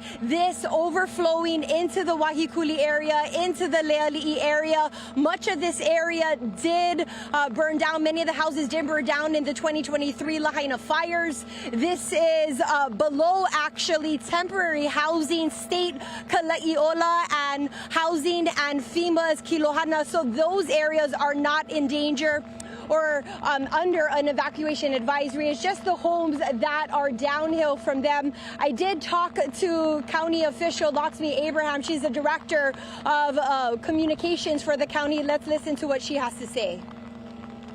Normally, a storm like this, we could handle it pretty easily, but coming on the curtails of the last Kona storm, we're really concerned about the situation we're in with damage assessment. We're still cleaning up sediment throughout the county. We also have moderate concerns for Iao Valley, East Molokai, Hana, Lahaina, and specifically we're keeping a tight watch on Wahikuli and Laie because there is a retention basin that sits right above those subdivisions. If you remember from the last storm, there were some concerns with flooding there. So we are actively pumping as we speak, and we're monitoring those basins to make sure that nothing happens in that area. Now, again, as she said, this is an evacuation advisory, which means everyone here should be advised. There is a potential for evacuation. This is very different from an evacuation warning, which means the risk for evacuation is even greater. At that point, if you have any family members, loved ones, friends, neighbors who are kupuna or who take a little longer, if we move to evacuation warning, that is a good time to get those people out of there. But again, we are in an evacuation an advisory for this neighborhoods in Lahaina, Wahikuli, and Laie. But again, they're keeping a close eye on the entire county here in West Maui, South Maui, of course, East Maui, in Central Maui, in Iao Valley, Molokai as well. We did get a news release from county officials that they will be opening multiple evacuation emergency shelters all across the island. And those include the Lahaina Civic Center here on the west side, Kihei Community Center on the south side, Hana High School Cafeteria in East Maui, and Baldwin High School in Central Maui. Those are open at 7 o'clock. So again, if you're in an area that is prone to flooding or if you need shelter, those will be open at 7 o'clock. This is the situation here in Lahaina where it is windy, it is rainy, but crews are monitoring these retention basins, actively pumping it so it doesn't flood down the neighborhoods and the homes below us. Back to you guys.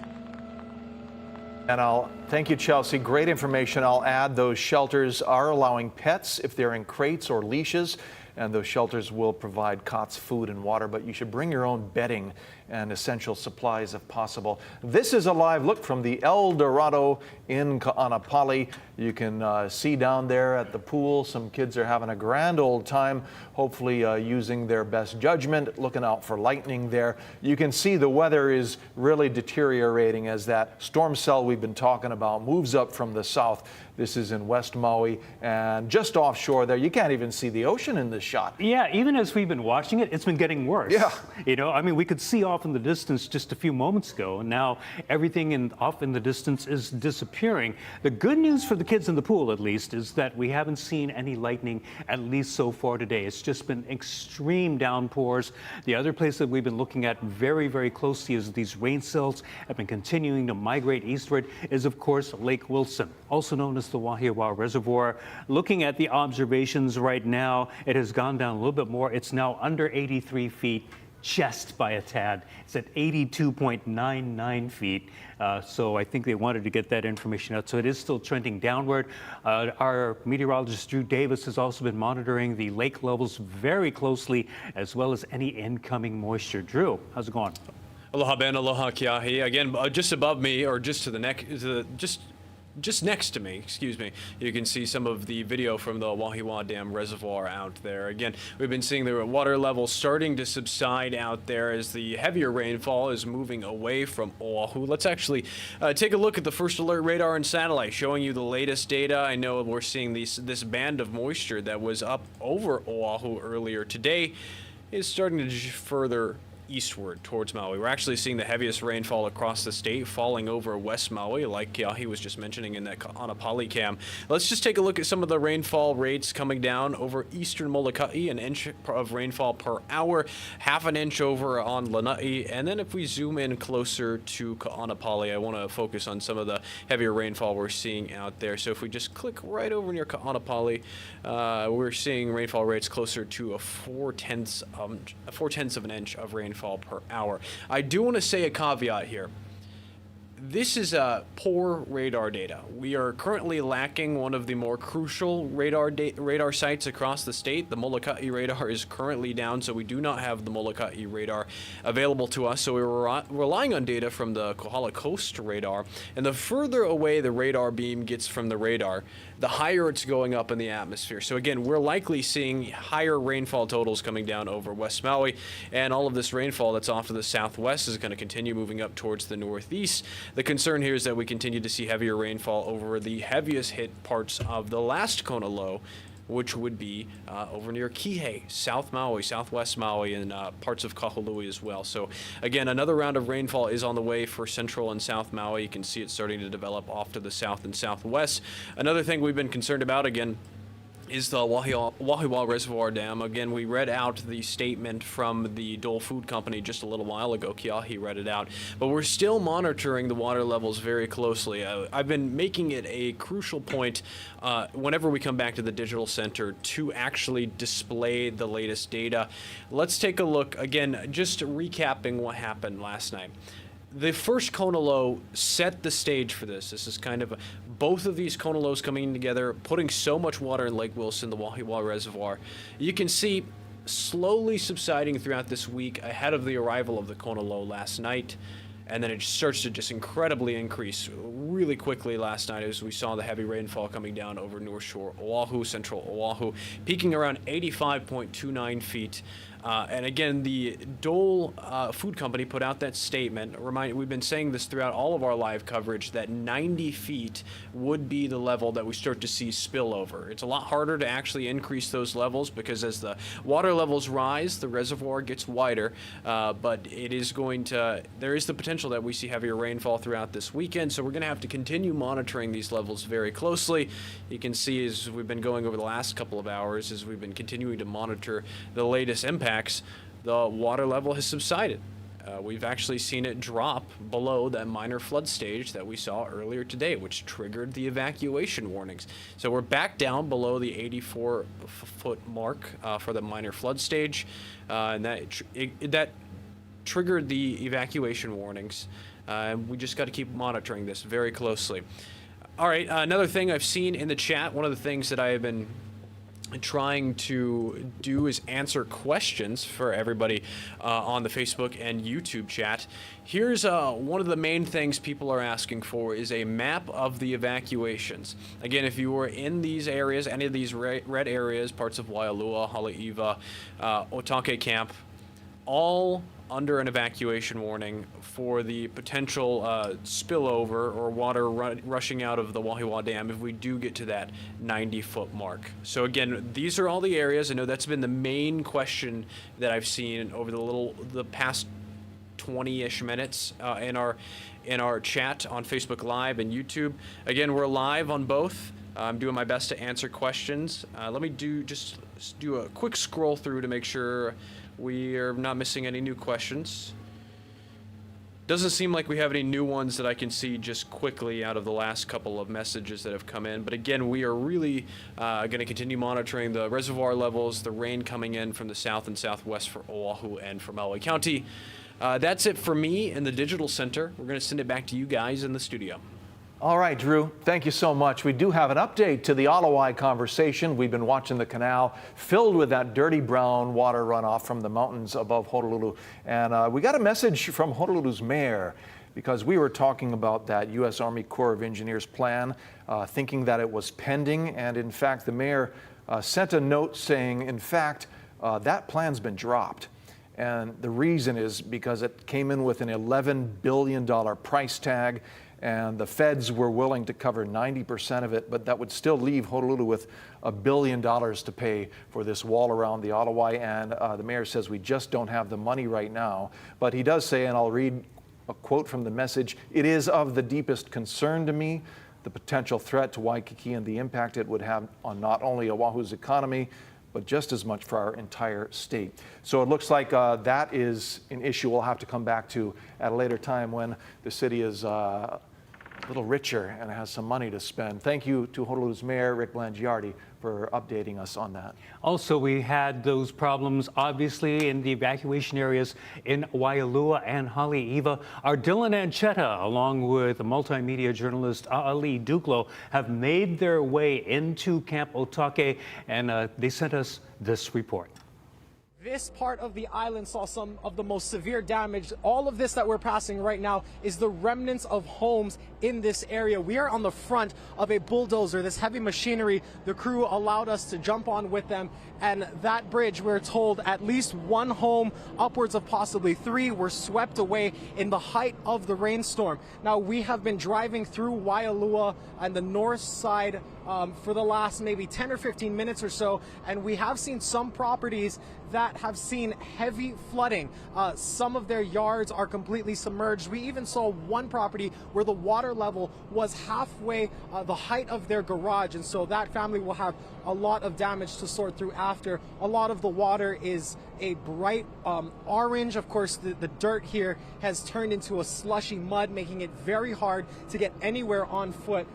But once again, we are on the north shore of Oahu in the front of this bulldozer, kind of just assessing the damage here. And that area known as Otake Camp and Otake Bridge was hit very hard overnight. Of course, the rain started in the early morning hours after midnight, and many residents here on the North Shore woke to the sound of emergency sirens telling them to evacuate. There have been major concerns about the dam in central Oahu. So we're going to continue to monitor the situation here and bring you the very latest on air and online. On Oahu's North Shore, I'm Dylan Ancheta, Hawaii News Now. Dylan and Ali, thank you. Yes, they are on the front of a front loader going through Waialua. That's one of the safest ways, perhaps, to make your way through that area because of the flooding. Here's another live look at a camera at the El Dorado in Pali. You can definitely see the gray skies because at the moment we do have flood advisories that are up for the islands of Molokai,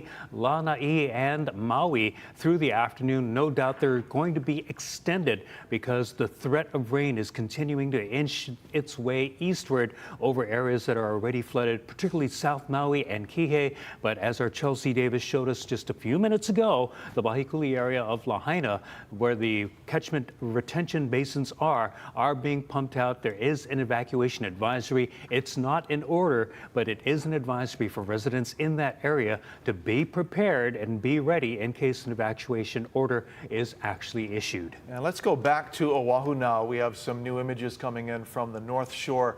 Some pretty incredible damage here. This is in Mokuleia. Homes swept off their foundation into the beach area on the sand in Mokuleia.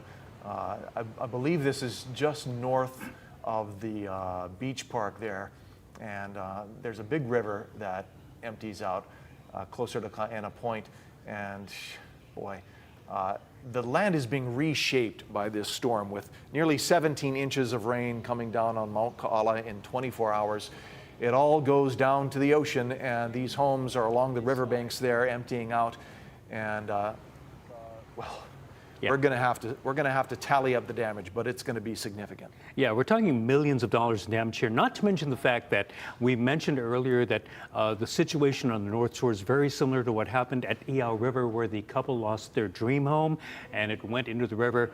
On Maui last week, that river was 75 feet away from their property, and then the river came and claimed it. Same thing happening here. We see a lot of homes that are going into the rivers, which were supposedly far away from the rivers when they were originally erected.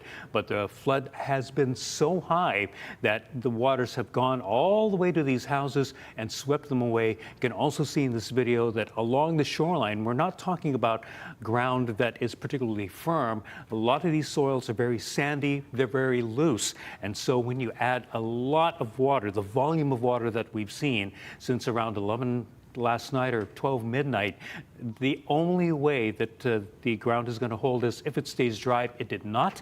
And you see these houses, unfortunately, taking in the consequences and being swept into the ocean. Let's take it around the corner now to the north windward side of Oahu. This is new video just in from Laie.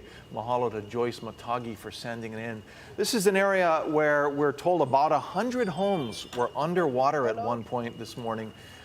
Near the Foodland. I think you know this area, Ben, near Iosepa Street. Yeah, Iosepa Street, it's the area right behind Foodland. When we were talking to State Senator Brenton Awa a little bit earlier, there had been some construction going on, and so water that would normally flow out across Kamehameha Highway and head to the beach in Pukilaos probably was basically held in place. Unfortunately, this meant that these 100 homes were flooded, and a lot of these homes, some of them are double-story. There's been some construction of those homes in the past several years. There used to be smaller homes. Some of them are still there, single-story, ground level, and so water will be getting and has gotten in to that area. And so Iosepa Street out near the temple, that area definitely flooded. And again, this is new video that has been coming in, and this is really our first look that we've had at the damage and the effect of the storm in that area. Yeah, thank you, Joyce Matagi. Hopefully everyone got photos of their belongings before this storm. Always a good idea to deal with the insurance afterwards. Here we go, look in Waikiki at some of the relatively minor flooding at this point in the area of Saratoga and Kalia. Well, now, don't be like that guy. Oh, come on. You know, let's all drive with some aloha out there. I know we're in a hurry, but we got to be aware of our effect on other people out there. This near the Outrigger Reef, streets flooded, but people are still able to walk around on the sidewalks and no cars have been stalled. But this is an area that is near the ocean, actually, the surf spot 3s. It's connected through the drainage system, so the ocean water actually flows in, and this might be a lot of salt water in this mix here, and the whole area just kind of sinks whenever there's some solid rain like we've had in the past 24 hours. Right now, as it is, Oahu's in a bit of a dry spot. For the moment, another rain cell coming in from the southwest here in the next few hours. Also, a live look at Hanalei, Kauai. This is a camera that we've seen from time to time, but right now, Kauai not seeing as much of the impacts of the storm, but the skies are still gray. It is still wet, as we still have some rain bands that have been moving through from the Kona low. Even though Kauai is closest to the low itself, it is seeing a little bit of the drier spot and the moisture that's being trained ahead of the Kona low itself in the circulation coming in from the south-southwest is trained basically now on the islands of Maui County, but Oahu still under a flash flood warning because of the impact that any rain that falls could definitely have on the already soaked ground. Any coastline you see like this with the water even a little bit green or blue means it's not near a waterway. Otherwise, it would be just chocolate brown right now. So count yourself lucky if you're on a beach like this. Let's take it back to Oahu. We have an animation as we talk about the Wahiwa Dam and the danger in that area. The dam keeps the water in up to 90 feet. We were past 85 earlier, but what would happen is if it tops 90, all that water suddenly gushes out into the Kaukonahua stream and goes down into the communities of Haleiwa and Waialua. This cone area you see in the light gray, that's the area where engineers have determined failure of the dam would wash through this area based on the topography. And so they have mandatory evacuations that are required anytime that dam level goes above 85, which it did this morning. And that's why more than 5,000 people were ordered to leave that area. This is what it looked like in the region as the floodwaters rose. And we have had reports from and a statement from Dole Food Company saying that the dam is secure. It is not in danger of failure. It is still standing. When we get, again, we still get a lot of questions as to what it means by a dam failure. And that means that the water overtops the height of the dam.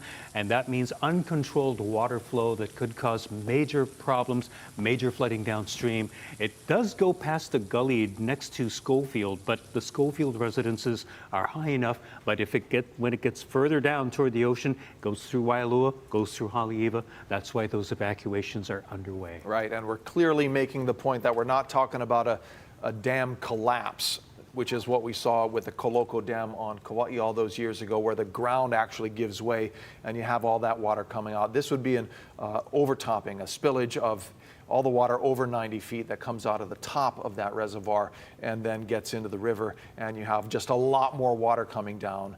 But it's not the idea that this dam is going to collapse in any way. That is not on the agenda, and Dole Foods has said they've checked the dam. There's no signs of damage, and the system is operating as designed. Right now, I think we're going to Chief Meteorologist Jennifer Robbins. Oh, we have more video. This is a look at Camp Otake. We're getting a few more pictures. This is where I was last week. You were right there, Ben. Yeah, I was just looking at this, and it was like, so I was standing right there. That is the roof of a house that was swept away, and you're about to pass by the Otake store over there. But this is the bridge over the Kaukonahua stream, and you can definitely see this water is way higher than it was a week ago when I was there. But you can also see all that debris that jammed up against the bridge as we definitely had those problems. Also, look at Haleiwa last night. We were there yesterday evening, but as the night went along, the rain got heavier. An area of heavy downpours remained parked over North Oahu, and that meant the catastrophic rainfall. The 16 inches of rain, 17 inches of rain, we're talking about Mount Kaala, 12 inches of that fell in the 12-hour period since last night. And so it's a lot of rain to come down all at once in an area where the rain has nowhere else to go. Yeah. But into the ocean or upwards into homes, into property, into farmland, and everywhere. Yeah, it had been raining on and off all day yesterday, but it really picked up around 9 last night and then got intense at about 11 o'clock. That's when the water level started rising in the Wahiawa Reservoir. And then it was 8-ish, 8:45 this morning, where it hit that 85-foot mark, triggering the evacuations. Look at those folks. Not many options when you're trying to get to high ground, dry ground. You use a door if you have to.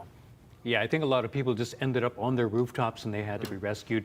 Lahaina now is our next stop, and this is a live look at the ocean there. You can also see the south winds that have been starting to pick up in that area. It's starting to whip up the waters as well. I just was checking the tides just in case, we start to get some higher tides, at least for Honolulu Harbor. That's going to be coming in right around 5:30 this afternoon at 1.77 feet. So we're still going to get that. Not terribly high, kind of a mid-level tide, but anytime the tide comes up, it does complicate matters for people along the shoreline.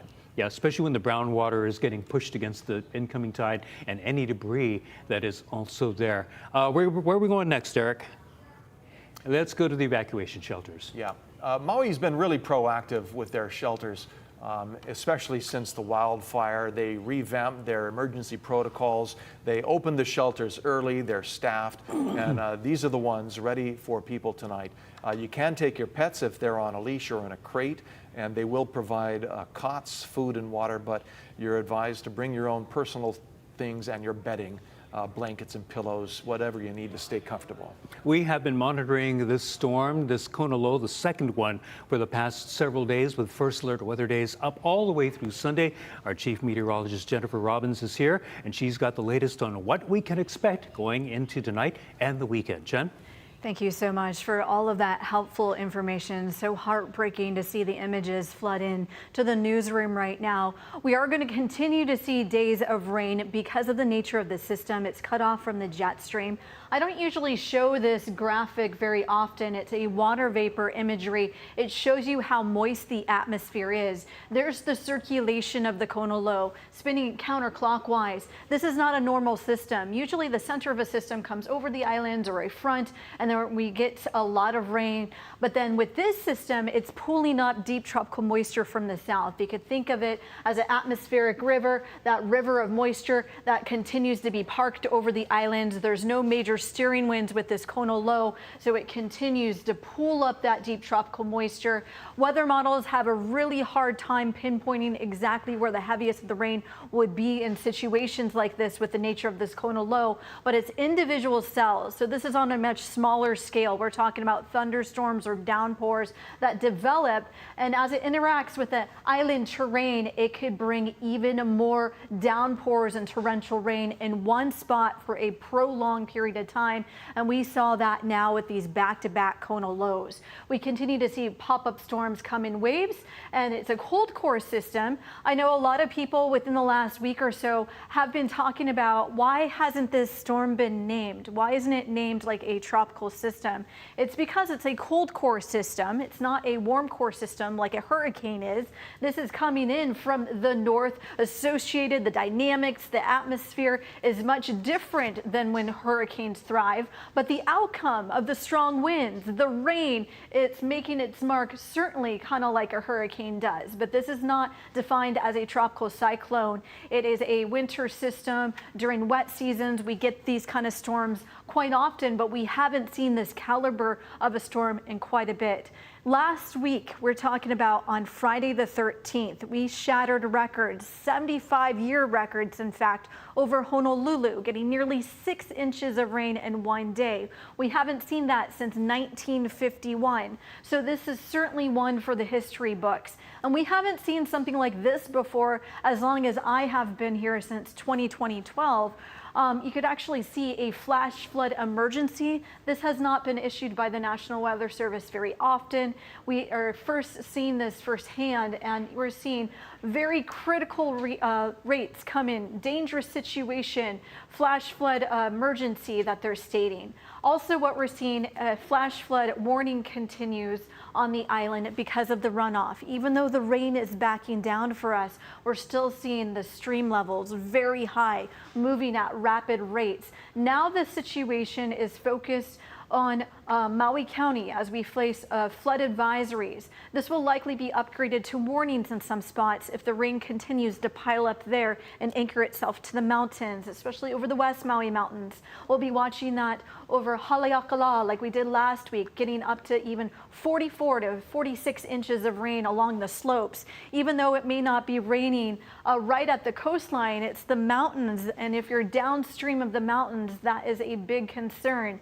And then we still have a flood watch on both ends of the state into the rest of the weekend. So a critical situation because of the already saturated grounds that we have been facing. Here's the Kona low, quite a mess when you look at this deep tropical low. You could actually see all that trailing moisture behind it. It continues to come in from the south, pulling up that river of moisture parked over the islands. As we take a look at this system, there it is pulling up that deep tropical moisture, now shifting its direction over Maui County as we go into the next several hours. We're still seeing trailing moisture behind it, still seeing a line of heavier showers that will be reaching the North Shore in the next hour. You can actually see it's making its way. Really interesting enough, right now the Molokai radar is down, so we've kind of been blind to see how much rain has really been coming through. That is a critical tool we usually have that shows us the windward side and the North Shore side of the island. But you see within the last 24 hours, we did have some thunderstorms that anchored themselves anywhere from about 11 o'clock last night to about 2 o'clock in the morning. We did see really heavy rainfall rates of 1 to 3 inches per hour, and off flash flood warnings were extended throughout the night along the North Shore. Up to 16 inches of rain fell over the mountains, runoff all the way to the sea. So from Mauka to Makai, we've been seeing this situation. Now we're seeing another round of heavier showers. And like I was talking about, even though it may not be raining right over you, if you're at the base of the mountain, that's a concern with that runoff. We have been seeing heavy rainfall rates along the North Shore, down to about ½ an inch per hour, but we're watching some heavy pockets come in anywhere from 1 to 2 inches per hour over the mountains. You can see that Kahana right now, they're seeing lighter rain right over them, but the mountains over the Ko'olau, we're seeing about 1 inch per hour, so that's going to lead to some runoff, so a big concern. We've been seeing tremendous amount of rain now focus over Maui County, anywhere from 1 to 2 inches per hour. Taking a closer look, the tallest sea cliffs in the world, that is going to be anchored to you within the next hour. Switching over to Halawa side, we've been seeing a lot of runoff here, which is a big concern. Overwhelming rates of 1 to 2 inches per hour. So just wanted to send lots of love and aloha to my family on Molokai right now. We have been seeing lots of runoff on Halawa side. Now the West Maui Mountains included in that, and also Lanai. At least the intensity isn't like last week, but we're still seeing high volumes of rain come into the picture at rates of 1 to 2 inches per hour. Where last week along the base, we did see on south facing slopes of Maui, it was coming at 7 inches to 8 inches per hour. So right now we're at a much better rate, but still seeing those already saturated grounds bring that runoff down the mountainside, down the slopes. So this is an area we're watching of concern into the next couple of hours. It's very quiet on Hawaii Island, and it's been quiet at least over Kauai, but we're still seeing sporadic downpours over the western end of the state, which will be a concern into the night. So another round coming our way. The current level is now down to about 82 feet, which is great news. The spill mark about above 80 feet. And then when it gets to the critical levels, over capacity or overflows, that's above 88 feet to about 90 feet. But we're seeing waves of energy continue on the radar. And like I was talking about, it's been a compounding disaster scenario with 2 back-to-back Kona lows that have been very significant as they park themselves over the islands. So last week, to recap, we got up to 46 inches on Maui. We got up to about 19 inches. So we're measuring this in feet, and it was record record-breaking volume of rain. Like I was talking about a little bit earlier, Honolulu Airport, which didn't get substantial rain like these areas, they did get nearly 6 inches, which broke a record from 1951. We only keep records from the National Weather Service at major airports, so this is certainly a historic event.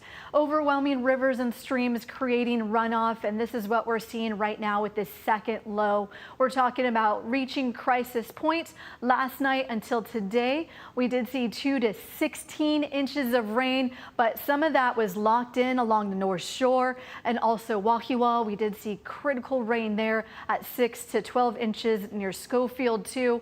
Water has nowhere to go. All new rain, instant runoff is what we're seeing. And because the already saturated ground, there's no absorption left. Every inch of rain then becomes that instant runoff.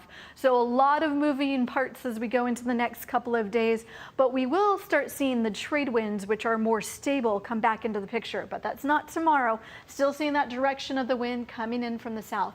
Still seeing heavy pockets of rain continue over those south shores and then locking in over the mountains. And even though that band is going to be shifting towards the east, we'll still have sporadic downpours trailing behind it with that Kona low pulling up that moisture from the south. Still seeing sporadic downpours according to this on Monday, but seeing some improvements as we go forward in time. Those trade winds make a comeback at noon on Monday, starting to see more of a typical trade wind flow.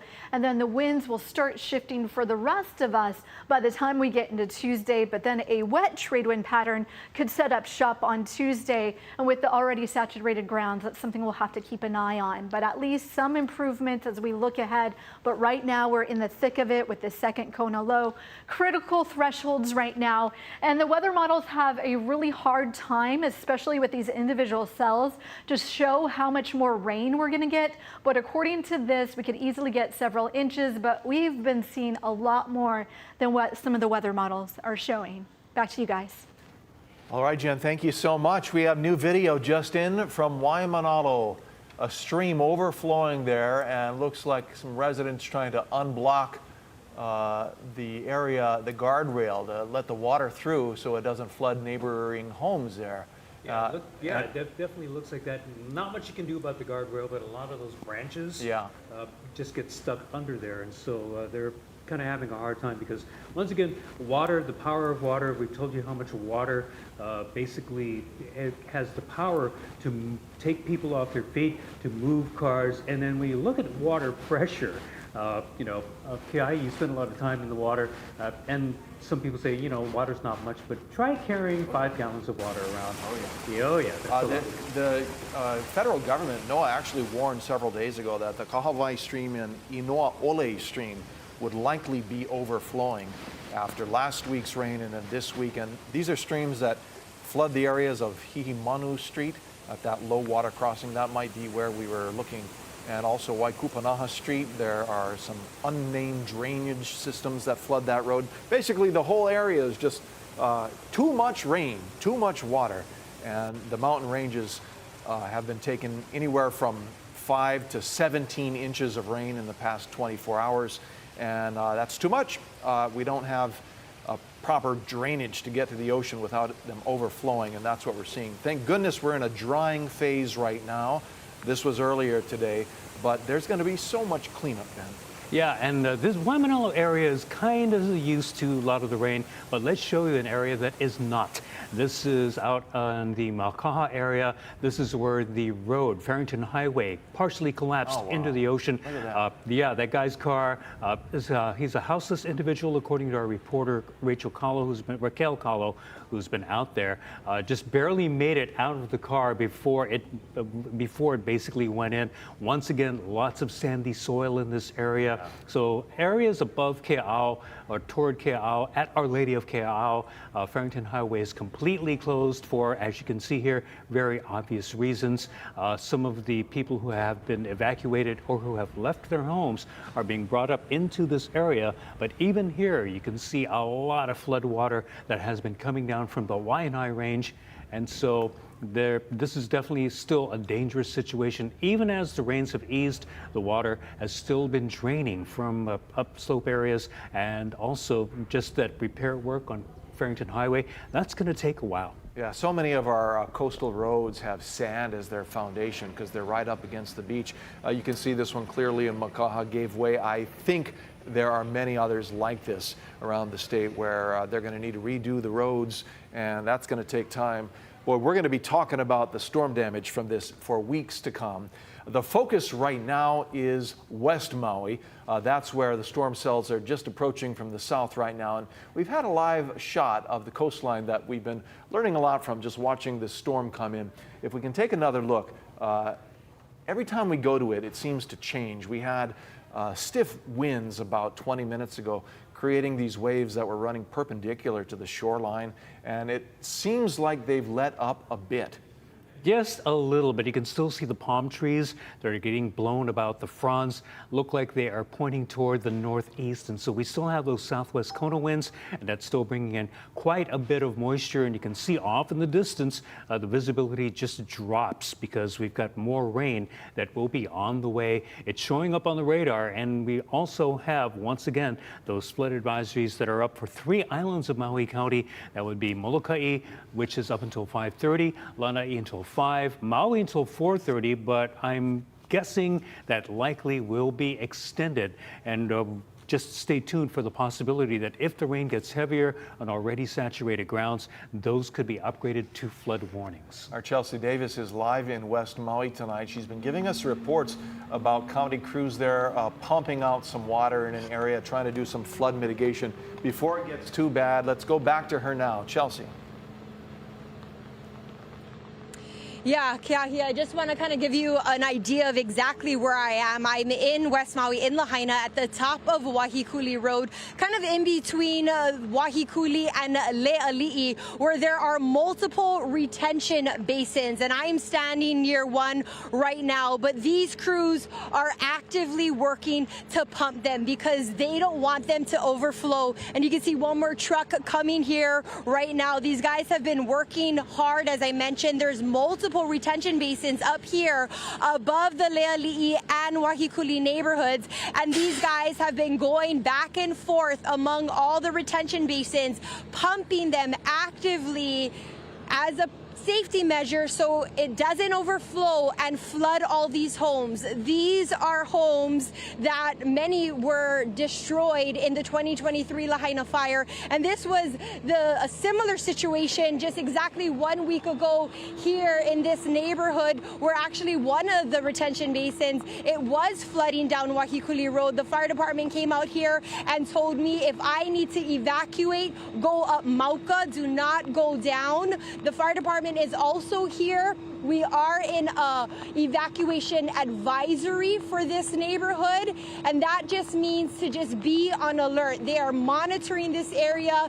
They are making sure these retention basins do not overflow. It is very different from an evacuation warning or order. It is an advisory, so we're asking everyone to just stay tuned, to be alert, and to stay with us for updates. I actually talked to the Maui County Director of Communications. Let's hear what she has to say.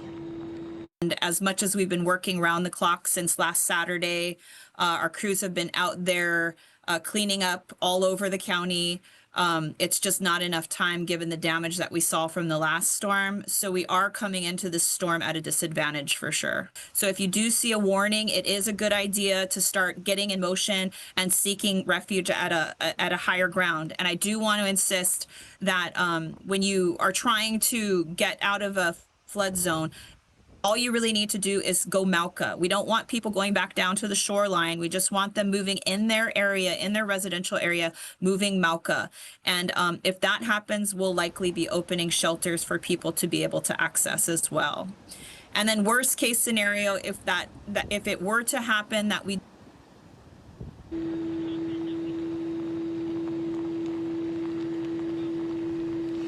So we do have an update since I spoke to Laxmi Abraham. I talked to her around 1 o'clock this afternoon. The county will be opening multiple shelters. They open at 7 o'clock today. That is at Lahaina Civic Center here in West Maui. They will be opening a shelter in South Maui at Kihei Community Center, a shelter in Central Maui at Baldwin High School, and a shelter in East Maui as well at Hana High School. So multiple shelters across the island will be opening. This is the situation right now in Lahaina, but they are keeping an eye on the entire county. Really, South Maui is definitely obviously prone to flooding, what we just saw with the last kona low. So there is a big threat for flooding there in East Maui as well, Moloka'i too, as well as Iao Valley. They're asking everyone to download the Genesis Protect app. That's how they will be getting out critical information to Maui County residents. Of course, stay with us. We will be giving you all the updates as we get them.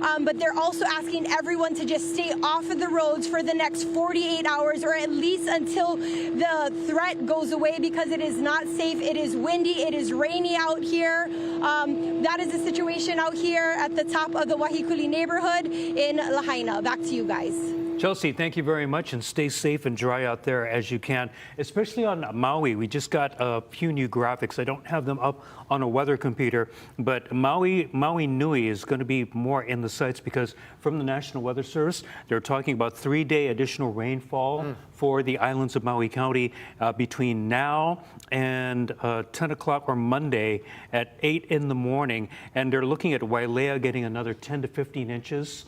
Up from now through Monday morning. Haleakala, also another 10 to 15. Lahaina, 8 to 10. Kahului, 8 to 10 inches. On Molokai, Kalaupapa, another 10 to 15 inches. Puko'o out on Mana'i side, 10 to 15. And even Lanai City getting an additional 8 to 10 inches through Monday morning. That's a tremendous amount of rain. And if you know the topography of Maui, anytime there's rain on Haleakala, it funnels down into the Kihei South Maui area, and they're not prepared with the right infrastructure to handle all that rain, which is why you see such severe flooding. 10 to 15 inches is way more than we've had in recent years at one time. And with the ground already saturated, you know, it's tempting to look at the radar and see a few showers and try and figure it out yourself, like, oh, it's clearing up, we're good. But when the National Weather Service says, no, 3 days of rain, you know, there's just a tremendous amount of moisture out there coming up from the south.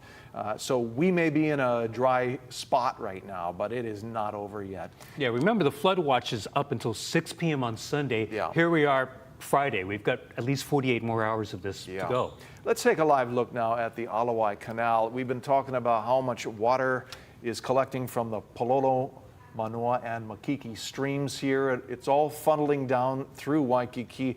It's very high right now, but there's no danger. It's not overflowing in any place. Just stay out of the water. And remember that HECO crews are all over the island dealing with power outages right now. I just checked the outage map. They have 31 areas where crews are troubleshooting outages right now. That's a lot. Though keep in mind, last week during the first kona low, they had more than 100 areas, and that was consistent over several days. They were overwhelmed. So there's a lot going on. If you see them, have patience, stay out of the way, and also keep your phones charged up, because you could lose power on your TV at home at any time, and you want to stay connected. Yeah, and those phones have definitely become more important, because a lot of the severe weather alerts, HNL alert, come in from there. Also, the iPhones, Galaxy phones, and so forth, they've got those alerts, some are built in, you know, where your phone will go off in the middle of the night with emergency alerts from the EAS. Waialua Golf Course, we're looking up toward the mountains there in Waialua, and you can see it's very green. We still have the gray that's off in the distance over the mountains. At some point, we're going to try and get the camera to point at the ocean, because the ocean is very, very brown, and we'll get to that in a little bit, but it is definitely a lot of brown water situation out in Mauna Loa Bay. Meantime, we also have reporters all over the islands keeping you safe during the severe weather. Raquel Kahlo has been out on West Oahu, and she's still up in the Makaha area. Raquel? Yes, actually right now I'm in Maui on Pa'akea Road where major flooding has pushed water levels all the way up to car doors. All that major flooding is happening right behind me on Pa'akea Road. Some cars are going back and forth, but they're actually, some are even turning around. But before we came here, we actually went to the shelter in Nanakuli High School where we spoke to residents who had to be rescued via helicopter from Our Lady of Ke'au.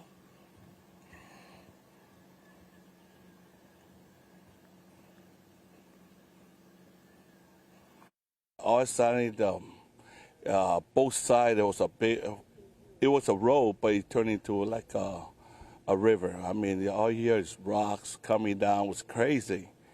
And we knew we was on a safe ground. We just got a little bit of upper side, so both sides. So we have almost about 56 people, almost 60 people there.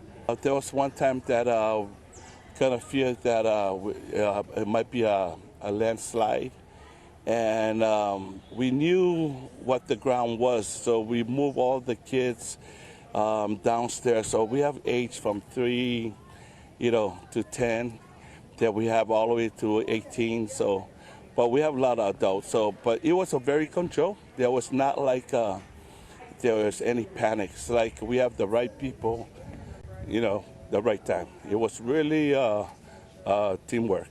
It was a scary situation for us. Pretty much lost things, lost everything. I mean, got us, yeah, but everything else gone. Yeah. It's our house, that's our home up there. My dogs are trapped. Your dogs are trapped? Yes, our animals. And your animals are still up there as well? They're still up there as well. It started last night around, I would say around 11. That's I was still up. The kids was sleeping, and then I heard in the back we get on river. I heard the thing, and then my other half got up, and when he went outside to look, it was already pouring rain. But when he went outside to look, the thing just was gushing already. We didn't have no warning. No, we just heard in the back of the river, and that's how we knew already. So we didn't evacuate kind of ourselves. We never have no warning. Nobody warned us. It makes me feel really sad about the animals, and it makes me feel like I want to cry. Very, very sad because I love my dog very much. D crews safely evacuated, then airlifted 72 campers and 2 dogs from Our Lady of Ke'au with the support from Air One and Hawaii Army National Guard Black Hawk helicopters. Now officials continue to warn if you see any standing water, don't try to drive through it. And with more rain in the forecast, conditions here could still get worse. Reporting live in Maili, I'm Raquel Kahlo with Hawaii News Now. Really, Akamai family there, sticking together, the community helping each other. That's what we need to do. The government's always not available for us in these times of emergencies. Yeah, especially since their hands may be already full. There's only so many of them, and in many cases around Hawaii, and I've seen it before in other emergencies, sometimes you just have to do it yourself. Yeah, I'll like to put in a word for the Salvation Army as well. They've served about 1,800 meals in the past week with that first Kona Low, and their volunteers are gearing up to staff the shelters once again and help us through this next round. And in fact, you can help them out. If you're sitting at home and you have the means and you're comfortable, think of all the people out there who are not. You can check them out at hawaii.salvationarmy.org. We also have more team coverage from around Oahu. Earlier this afternoon, we were talking with State Senator Brendan Awa, who told us about flooding that affected about 100 homes in Laie. Our Mahealani Richardson has made it out there and is taking a look at some of the damage there. What's the latest you can tell us, Mahea? Well, Ben Kiahi, that's right. Senator Awa said about 100 homes were damaged because of that flooding in Laie. He got that information from one of the community association leaders who is going home to do an assessment. And right now we are on Iosepa Street. That's one of the hardest hit areas. Also, Moana Street is hard hit. This is the Matangi home that got flooded. And before we go to an interview with Joyce here, was so kind to have us here on her property, I wanted to show you some video video that Joyce took earlier this morning from 2 a.m. to 4 a.m. And it is really harrowing to look at this video. You see the street is entirely flooded. People are in the water, waist high in that water. They're trying anything they can do to save their properties, to save their lives. They said that the stream overflowed by the food land, and they were concerned about debris being in that stream and then flooding into this area. This is something that they said they had never seen before. Now, coming back out here live to Joyce Matangi. Joyce, thank you so much. I know this is so hard. What was it like for you trying to rescue everything in the middle of that flood early this morning? I was honestly so surprised because I've never seen a flood like that. But my first instinct was actually just to come down and see how bad our roads were. I came down and I stepped down in our garage, and I think it was at mid-shin.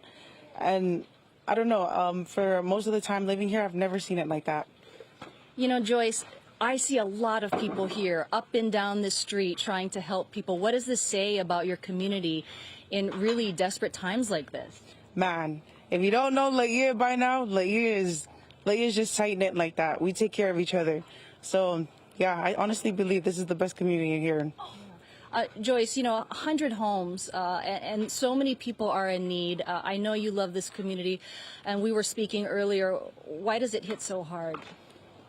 I think just because of that, just because we're so tight-knit and we're very family-oriented, I think it just hurts a lot to see that, you know, a lot of the things that people work for here, it was hard. It was hard to walk around and see a lot of homes were damaged, and, you know, it was just sad. Yeah. It really was.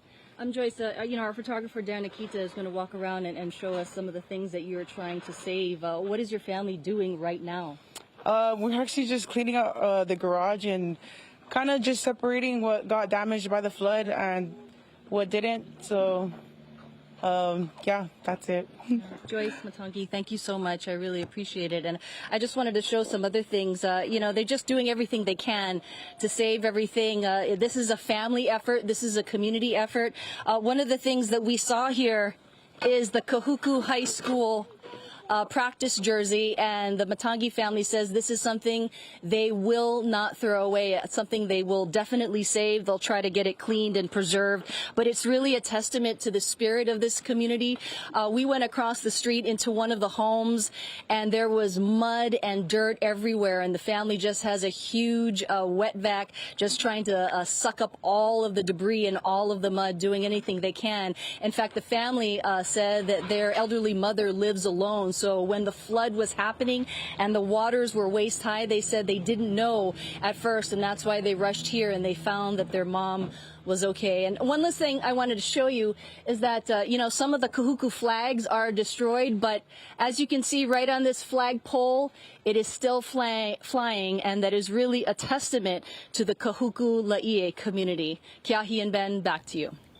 Mahealani, great interview. I love to hear that spirit. You know, let's allow this storm to bring us closer together, make us all more resilient, and grow through it together and become stronger communities. Yeah, because it's already a tight-knit community under any circumstances. And so basically you hear and you experience that community growing closer together in times like these, when any of your neighbors become pretty much your ohana. They already were. They become even tighter in the knitting. Oahu's North Shore is especially hard hit so far in the past day, but we have several days to come, and anxiety is riding high. We told you earlier that the owner of the Wahiwa Dam, Dole Foods, sent out a statement saying the dam is safe. There have been no structural failures, and it is operating as it should. But the water is still high. At last check, 82.6 feet. The dam goes up to 90 feet, and that's when we really start to worry. Once it gets to 85 feet, there are automatic mandatory evacuations, and that's set by law under a protocol that's in place for a long time, many years. So we are now standing by live with Tricia Kehaulani Watson, the representative for Dole Foods. Thanks so much for joining us. What can you tell us about the safety of the dam? Well, I mean, it's good news, or at least as good a news as it gets right now. The water, as you said, is trending downward. So we're now below 83 feet. Earlier today, we were above 85 feet, which triggered that mandatory evacuation that you just mentioned. But the water is continuing to trend down. The spillway is at 80 feet. So there is still a lot of water going into that spillway. And that's sort of what we're seeing going downstream. So the hope is that it will continue to go down. It'll drop below 80 feet, and then that water will not be entering the spillway anymore. The spillway itself, Tricia, is it's trying its best. Basically, it's a controlled flow of water that helps to prevent any flooding downstream. And so I think the fear was when we were talking about a quote-unquote failure, that it would overtop the spillway, would overtop the dam, and that would be an uncontrolled flow. Right now, the spillway, do we know approximately the volume of water that is able to get through the spillway safely so it doesn't harm the residents downstream? Not precisely, but it is a very large volume of water. I'm telling people it operates like your bathtub. So you have an overflow valve in your bathtub. That's effectively the spillway. The water flows through that spillway to, exactly as you said, stop any potential overtopping. So in addition to the 88-foot structural height of the dam, there's an additional 2 feet that comes from an aqua dam that we deployed last week and remains in place. And also remember, the dam is like a bowl. So it's able, that distance between 83, 84, 85 is substantially larger in its ability to take on volumes of water than lower levels. So we remain quite confident that the dam will hold up. As you said, there's no damage, there's no structural damage. It is a huge volume of water. We're seeing flooding island-wide. It's unprecedented. But again, the levels are trending downward, and we think that's very good news. Well, we are learning a lot about dams this week, aren't we? Tricia? I'm happy to come anytime and talk about dams and watersheds and ahupua'a. So anytime. Well, one last thing. Could you describe, to the best of your understanding, what it would look like if the water topped 90 feet at some point in the next 3 days? It would just be additional flow if it overtopped, right? So exactly like Ben said, you have at that point it triggers and it goes in. We absolutely do not want it to overtop. This current dam was rebuilt and expanded in 1921. It has never overtopped. It has never failed since then. So we remain quite confident that it will do its job. And again, we just need this rain to stop. We need those water levels to go down. And then we just need to, as a community, pull together and support each other. And we really want to just encourage people to listen to law enforcement and help each other out and stay safe. Yep. So just to confirm our understanding, with each trickle that goes over 90 feet, the water flow would increase, but there would not be this sudden wall of water rushing down to the North Shore. No, it's not like the Hoover Dam, right? This is an earthen dam. Overtopping, of course, is not something we want, but we don't want people to envision this sort of mass event. It's really the overtopping, what's coming through the spillway. And then just to remember, it's 3 valleys that are entering into this one system, and they've seen huge amounts of water. So it's Kaukunahua, it's Opaiula, and Halemano all enter into this system, and it's just a massive amount of water that we really need to stop soon. Mm-hmm. And do you know if Dole Foods has any plans going forward to strengthen further this area? Well, there's some work looking, and there's definitely some plans ahead for the Wahiwa irrigation system as a whole. And I think there's going to be some announcements in the next coming weeks about sort of what the future of the dam and the system is going to be. But I think they're all the steps all in the right direction. Yeah, I think because conditions are changing environmentally in the longer term, and so we're seeing stronger storms, and so we're seeing a lot more of these situations where we see extremely heavy rain. And again, this is like the second time in 2 weeks that we're seeing something like this, so I'm sure there are changes. Tricia Kehaulani Watson joining us live to explain dam science and engineering. We really appreciate it. It really helps to have a more accurate understanding of the risk for all these families downstream, because a mandatory evacuation is a scary thing. But to know that we're talking about an increased flow coming down the Kaukona River, it's bad and it's risky, but it's not a wall of water. That is not what we're afraid of here. So we really appreciate you and the Dole Food Company keeping us informed. As I said, anytime, and thank you both for being on and keeping the public informed. All right, Tricia, thank you very much. We've been tracking the conditions not just at Lake Wilson and the Wahiawa Reservoir. We've been also looking at the radar as best we can. The Molokai radar, unfortunately, is out, but we are seeing some of the radar returns that have been coming in from the nearby radars on Kauai and North Kohala, and it's giving us a not quite as accurate picture of the rainfall, but we are still getting some returns. Our chief meteorologist, Jennifer Robbins, is here, and she's got the latest on some of the severe weather alerts, particularly for Oahu and Maui County. Jen? Thank you so much for all of that information. You're right. We do have multiple radars across the islands. The Molokai radar is down. We have one also on Kauai, and then we have two on Hawaii Island. And usually when these were originally installed, it was looking for hurricanes, especially coming from the south, which was a big concern.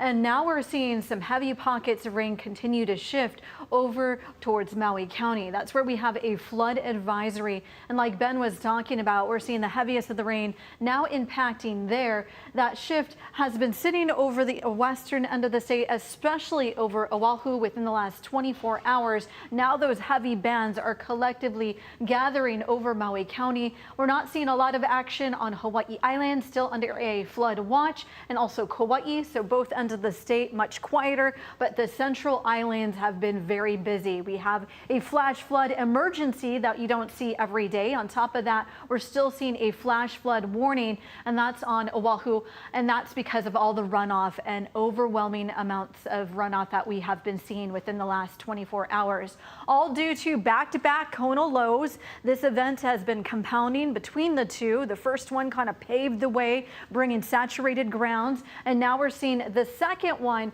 continue to bring heavy volumes of rain. You see the center of this Kona low just north of the island, and this is deep tropical moisture that we're seeing that's pulled up well south of the island, an atmospheric river that's sitting on top of us that continues to impact the islands. This Kona low is cut off from the jet stream, and because of that, it spins that moisture from the south for several days at a time. At times, we see these individual cells, these thunderstorms, heavy downpours that are anchored to the mountains, and that's why today we saw 17 inches of rain. So we're measuring now rain in feet. But then for the rest of the islands, it's been fairly quiet, but still up to 3 inches of sporadic downpours. Now the focus over Maui County, so those numbers are going to be jumping during the overnight hours. Let's take a closer look at the weather model. Here we are at Saturday, 7 o'clock. Still see that deep tropical moisture well south of us. Still seeing that Kona low with the mechanisms pull that moisture from the south sitting over the islands. We're going to be seeing this come in waves. So even though we have a little bit of a lull, you could actually see those waves of energy continue according to the weather model into Saturday. Some stretching all the way to Kauai, and then some of that sitting over open waters. But as long as we see moisture from the south directed towards the islands, pulled by that Kona low, it is going to be a concern for flash flooding, and that's why that flood watch is up for the rest of the weekend. Here we are Saturday at 11:30. Another wave of deep tropical moisture, heavy, and we could actually see this interact with the island terrain, anchored to the mountains at times like we did this morning. That could bring us heavy pockets of rain through 5 o'clock on Sunday, and then you see sporadic downpours. We're not seeing a big rain event for Hawaii Island according to this, especially along Hilo, mainly Kailua Kona, Waimea. We're seeing all of Maui County under the gun when it comes to these heavy waves, and then you see some clearing according to this over Kauai by the time we get into Sunday at about 5 o'clock in the morning. Some of that moisture is stationary, and that's due to this being cut off from the jet stream. That Kona low still remains north of the islands, pulling up that moisture. Then by the time we get into Monday night, we'll be back to more of a trade wind flow, and you still see how much moisture is hanging on over the far eastern islands, and then more sporadic in nature. Weather models having a really hard time pinpointing rainfall totals. According to this, this only several inches, but this is actually a projection we'll likely be seeing as we go in days ahead. What to expect as this comes in more waves, as we see more individual thunderstorms and pop-up storms, we could get potentially up to 4 inches on Kauai with some sporadic downpours. The focus is still over the central islands. We will be seeing Maui County seeing the most rain, maybe 5 to 10 inches. And Kihei saw quite a mess last week. We saw on the slopes up to about 17 inches of rain to initially begin with, and then it climbed up to even 44 to 46 inches last Friday. We're talking about Friday the 13th, but to add into the bucket, we could add about 10 inches. And then about 3 to 8 inches with some of these individual waves coming through. But these numbers can actually be a lot higher if some of these thunderstorms anchor to the mountains, and we could see up to 4 to 6 inches on Kona side. There's the Kona lows stretching across the islands. There's that plume of deep tropical moisture. Let's take a closer look at the radar. As we continue to see this steady band of rain, a river that's sitting right on top of us, we're going to be seeing the next couple of hours focused over Maui County. Still seeing waves of energy approach the North Shore. On and off showers will continue to come our way. And you can actually see how unstable it is. Just offshore, we're seeing some lightning strikes earlier today. During the overnight hours through the morning, you could actually see those number of lightning strikes that did strike along the North Shore, and that anchored some heavy pockets of rain. Now we're seeing another wave of energy, and that's why that flash flood warning continues.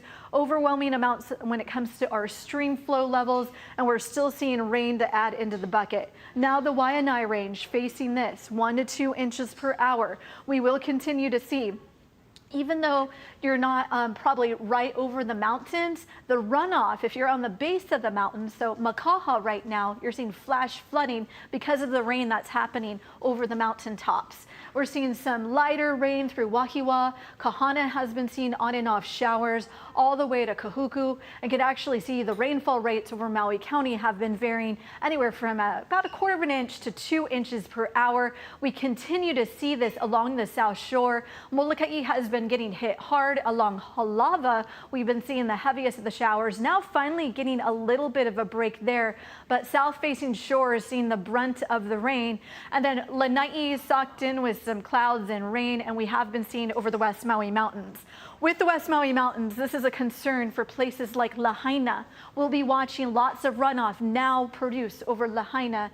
Also Kihei, we're starting to see some heavy pockets of rain along some of those south-facing slopes, and that will be that corridor of runoff towards you. So we will continue to see the runoff because it's anchored over the mountains. Some heavy downpours, we're talking about 1 to 3 inches per hour, and we are going to be seeing a little bit of a break here and there, but then more waves of energy moving through. Not really seeing a whole lot of action on Hawaii Island, but we will be seeing more waves of energy come through. This is a secondary wave that we're watching right now along the North Shore. And this is just a powerful message. 6 inches move a person. 1 foot can pick up cars. 2 feet can move SUVs and heavy trucks. It's been so heartbreaking to see all of those images coming out from the North Shore, and just really our hearts are with the families right now who had to flee from all of this flooding. So remember, if you're on Maui right now, if you're on parts of even the North Shore right now, all the way to even the Waianae range, we're starting to see more runoff pick up. Compounding disaster scenario with these back-to-back Kona lows we've been seeing 2 weeks. It was only just about a week ago for Friday the 13th. We saw significant rain, historic rain. We haven't seen this since 1951 in Honolulu, where we keep records. It wasn't like a lot of rain compared to what we saw for the rest of the islands. It was only about 6 inches or so, but that was a record that was broken from 1951. And for the rest of us, you could see about 30 to 46 inches, staggering totals. This is last week I'm talking about on Maui, and then we saw about up to 19 inches, and to add into the bucket today, about 16 to 17 inches. So we will be seeing more waves of energy in the rain. We'll be watching this very carefully, and you can see back-to-back Kona lows have a big concern. Here's a look at the deep tropical moisture that continues to be entrained over the islands. For continued team coverage, let's send it over to Drew Javis. How's it going, Drew? So much for all of that breakdown of the Kona low. Again, next to me, you can see the radar data. I know you just did a very extensive breakdown of what was going on out there, but I do want to zoom in just close to the islands and show some of the rainfall rates that are coming down closer to Maui.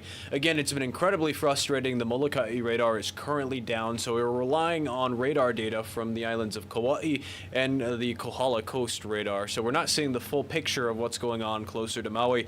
Let's just take a look at some of those rainfall rates again around the islands of Molokai, Maui, and Lanai. Starting to see some heavier showers coming down over west and southwest Maui.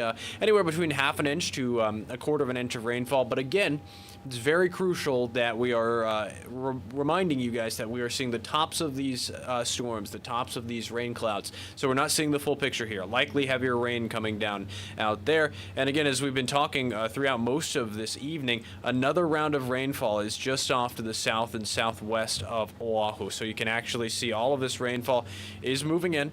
It's continuing to move up, and we'll bring another round of potentially some heavier rainfall. We'll continue to have to monitor this as we're going into this evening.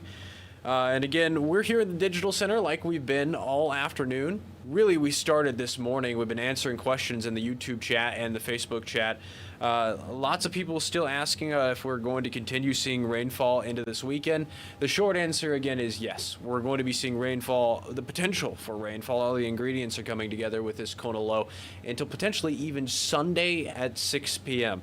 Another thing that I have definitely made an effort to show every time we come on air here in the Digital Center is the Wahiwa Reservoir at the spillway latest data. Again, all eyes were on this earlier this morning, that 85-foot level. We were in minor flood stage. It triggered evacuation warnings for the Northshore, Waialua, Haleiwa, Otake camp. Let's just take a look again. Let's do a recap of what happened. The first Kona low set the stage here. So it already jumped the water levels up pretty high. You can see as we were going throughout most of this week. A week ago, we had that Kona low slowly dropping out there. And then last night around 11, you really see a dramatic increase, peaking at around 85.29 feet.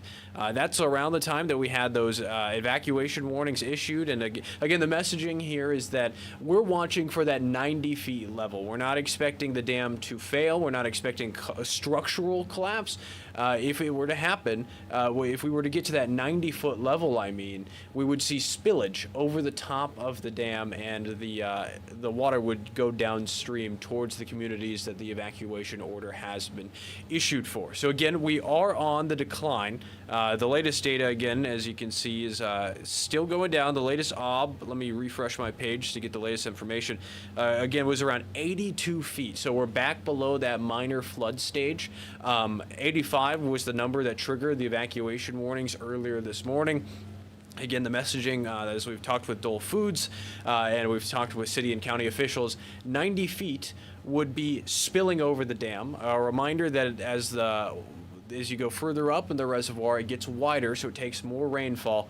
And again, we're going to continue to watch this. I'll give you another update here. Before I go, I want to give you one last look at the evacuation map. This is the North Shore. You can see for the North Shore, Haleiwa, parts of Waialua, Otake camp. The latest information is going to be here on Hawaii News Now throughout the rest of this evening. That's it for me in the Digital Center. I'm still online on the YouTube and Facebook chat answering questions. Let's send it back to the desk.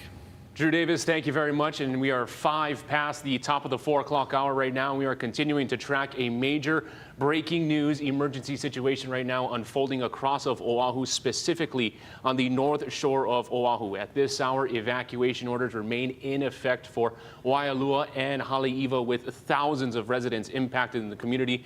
Some of the images to emerge over the last several hours have been heartbreaking and just, showing how dangerous and destructive this storm is, Grace. Yeah, Mark Carpenter, starting around 4:15 this morning is when those sirens really started to sound in the area, and we realized just how dangerous of a situation we had there. Now, this is not only affecting the North Shore area, but also really the entire island of Oahu. And we want to take a live look right now at Kahala just to show you how much brown water is in this area and how much water is really coming down the slopes and into the ocean at this time. As we've been talking about over the last last several hours. This is really a statewide, island-wide event. As we saw the impact for a second there, the system was really parked over Oahu, having effects on the north shore of Oahu, west Oahu, the Waianae coast, all of that in town. We saw the flooding that was happening in town, but we want to send it over to Kainoa Carlson, who's actually out in Windward, Oahu right now, along Kalanianaole, showing us the impacts firsthand because you have a lot of flooding and a lot of road closures in the area. Take it away, Kainoa. Absolutely, Mark. Thank you very much. Just as you mentioned, we're over here on Windward, Oahu. Right now, we're actually live in Waimanalo, where actually, if you take a look behind us, this is actually what Honolulu Police Department is encouraging people not to do, because flooding in this area has already taken place. Kalanianaole Highway is shut down in both directions. Obviously, as you can see as well, lots of brown water has made its way from the mountainside that has overflowed, gotten onto the roadway area over here, and is then, after entering the roadside, has entered into the river over here. As you can see, it's a steady flow that is continuing, and as it continues, because of the flow, much of the brown water is being fed in that direction that you see. And as we zoom in, you're going to see a good amount of debris is building up over here. Again, this is, we saw videos earlier today from the Waimanalo polo fields. All of that area is shut down and flooded currently.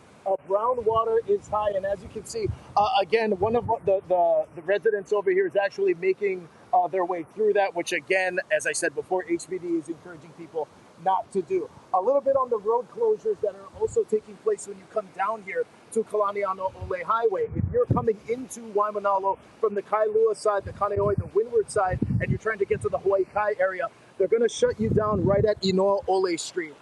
You can slowly see it there. That's where Honolulu Police Department is going to turn residents around when you're trying to enter the Waimanalo area, when you come onto Kalanianaole Highway. If you're coming in from the Hawaii Kai side, they're going to turn you around right at the McDonald's entrance over there, where we're told by residents it's known as Aloy Street.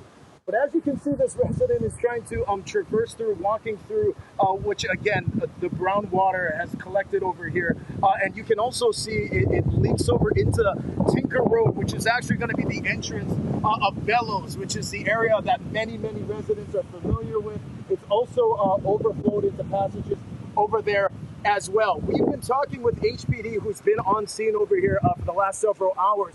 They made the decision to shut down Kalanianaole Highway right around 12 o'clock today after numerous checks. Residents in the area were saying that as the water slowly came up on the roadside, cars started driving in the middle of the road to pass through. So that's when the decision was ultimately made after numerous checks by HPD to shut down this road. And also, a very important update as well, oftentimes residents are coming here and saying, okay, can we take Hihimanu, which is going to be the back roads. Hihimanu, the back roads of Waimanalo, is shut down as well. So if you're coming into this area, you will be turned around. The best thing to do, we advise everyone, if you don't have to be on the road at this time, do not be on the road. HPD is doing the very best that they can, and I know it's a lot to navigate given the situation that's taking place. But as you just saw this person walk through, that's what we're encouraging people not to do. We're going to continue to monitor this situation. Right now, at this time, there is no set time for when Kalanianaole Highway is going to be reopened. HPD is just advising everybody right now, stay away from the area. Mark, Grace, we'll send it back to you. Kainoa, quick question for you. I don't know how long you've been in that exact area, but I'm curious, has the water been steadily rising or is it actually lowering at this time? What are you seeing? So after talking with a few of the crew who's been here throughout the day on HPD, it has lowered just a little bit. As we saw earlier, I believe reports a little bit earlier in the day were saying it was around chest high. Obviously, we did see someone make their way through, and I would say it was right around maybe about 3 feet, if I had to guess. It was right around their mid-knee area. But again, people are not advised to come through this area at this time, whether by feet, by bike. The road is completely shut down. But to answer your question, Grace, I do believe the water level has dropped just a bit. Kainoa Carlson, thank you so much, and stay safe out there.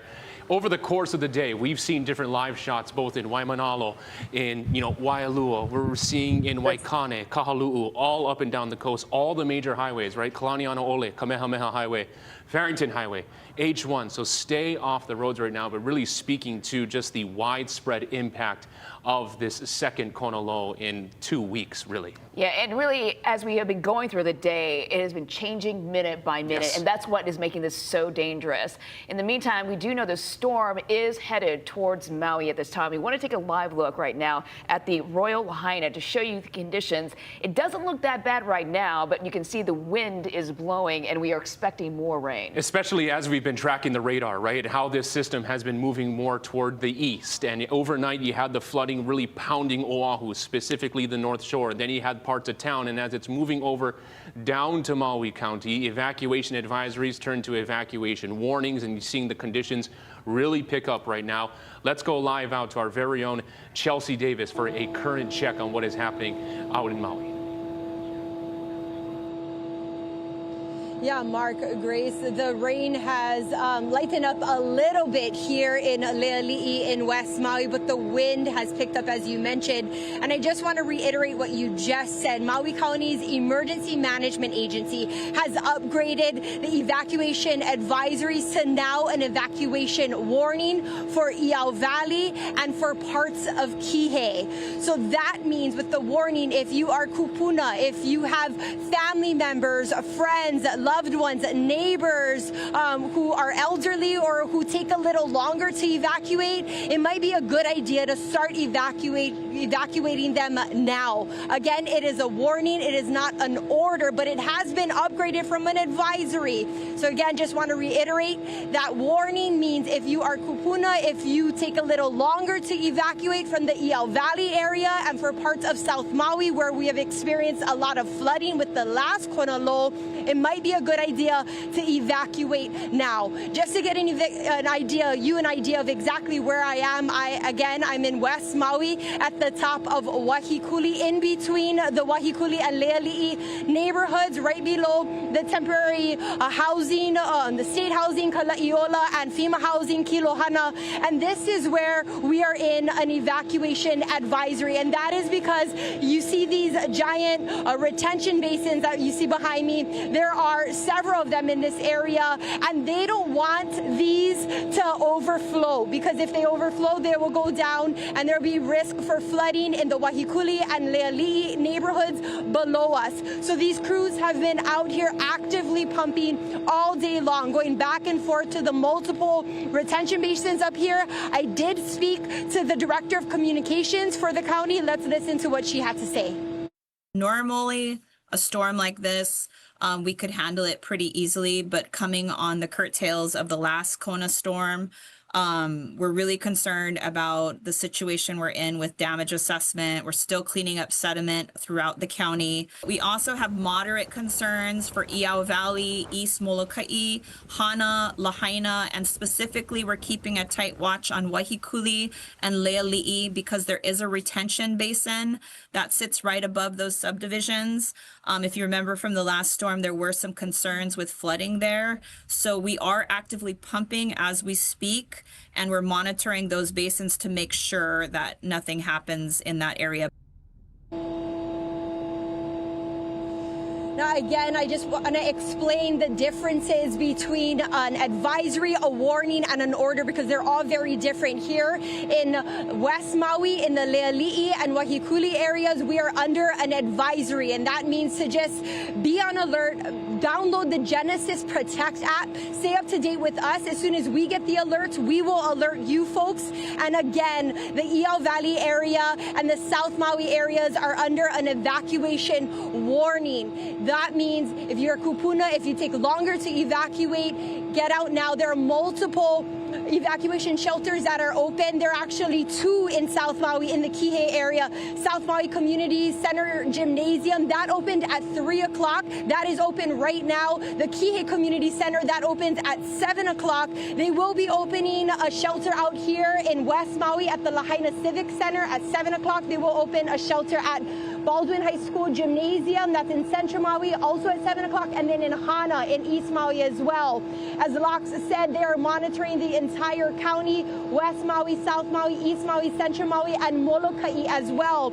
Please, guys, they're asking you to stay off of the roads. It is not safe. Just stay indoors. That is the latest from Lahaina. Back to you guys.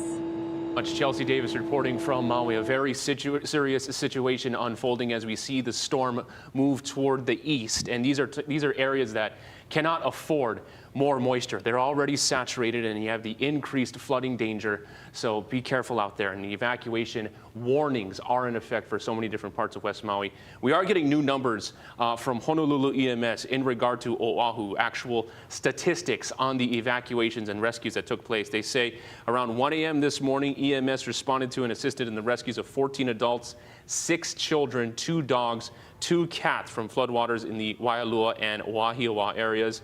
And Honolulu EMS, get this, Grace, used a specialized vehicle capable of moving through high floodwaters to get into these impacted zones. I believe it was a bulldozer, Mark, that they were using in order to move people and animals. And I think even Dylan was on it at one point to show us how it was working. Now, earlier this morning, we were first getting reports from people that they were getting flooding in the Waialua area around midnight. So this makes sense that the rescue would happen around 1 a.m.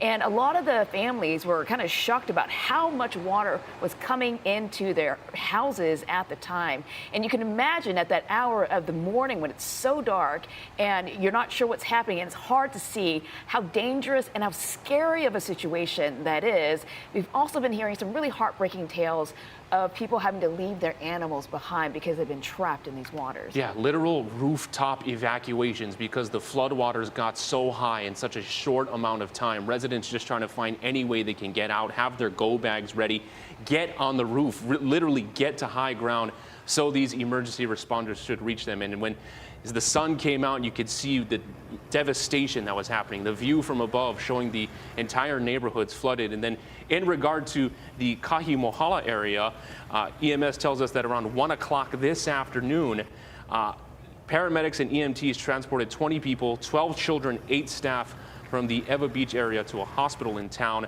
because of a threat of nearby flooding. So we also know from the governor earlier this morning that there were people who were shuttled to Wahiwa General Hospital who were hypothermic because they had been stuck in this water for so long that their body temperature had dropped to dangerous levels. So that's why this has become life-threatening. Not only the threat of drowning, but also with your temperature dropping, that becomes a life-threatening situation as well. We're seeing flooding on the North Shore. We're seeing flooding on Windward, Oahu, in town, and also in West Oahu. We want to bring in Raquel Kahlo because we have team coverage here at Hawaii News Now today on this first alert weather day. She spent the day out in West Oahu, just getting out to her locations. We saw her earlier in Makaha.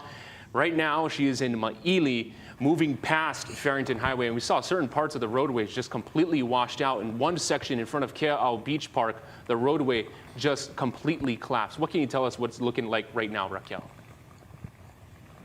Yeah, out here in Maili, it's getting really bad. The rain is just picking up, as you could see. And out here on Pakea Road, that means flooding is just going to worsen for us down here, right there. Some cars are going to be passing here and there. There's going to be really major flooding that has water levels going up to right here, up to our car door whenever we pass through. And when residents that were passing through to get to their homes that live within that flooded zone say that flooded zone has actually been prone to major flooding, especially during the last storm where they had to rescue and tow up to 25 cars that went through that flooding and that had their cars stalled. But before we came here, we did go up to Nanakuli High School where we actually spoke to residents who had to be rescued by helicopter from Our Lady of Kea'au. All of a sudden, both sides, it was a road, but it turned into like a river. I mean, all here is rocks coming down. It was crazy. And we knew we was on a safe ground. We just got a little bit upper side, so both sides. So we have almost about 56 people, almost 60 people there. There was one time that kind of feared that it might be a landslide. And we knew what the ground was, so we moved all the kids downstairs. So we have age from 3, to 10, that we have all the way to 18. So, but we have a lot of adults. So, but it was a very controlled. There was not like there was any panic. It's like we have the right people, the right time. It was really a teamwork. It was a scary situation for us. Pretty much lost things, lost everything. I mean, got us, yeah, but you know, everything else gone. Yeah. It's our house, that's our home up there. My dogs are trapped. Your dogs are trapped? Yes. Our animals. Your animals are still up there as well. They're still up there as well. It started last night around, I would say around 11. That's I was still up. The kids was sleeping, and then I heard in the back we get one river. I heard the thing, and then my other half got up, and when he went outside to look, it was already pouring rain. But when he went outside to look, the thing just was gushing already. And we didn't have no warning. No, we just heard in the back of the river, and that's how we knew already. So we didn't evacuate kind of ourselves. We never have no warning. Nobody warned us. It makes me feel really sad about the animals, and it makes me feel like I want to cry. Very, very sad because I love my dog very much.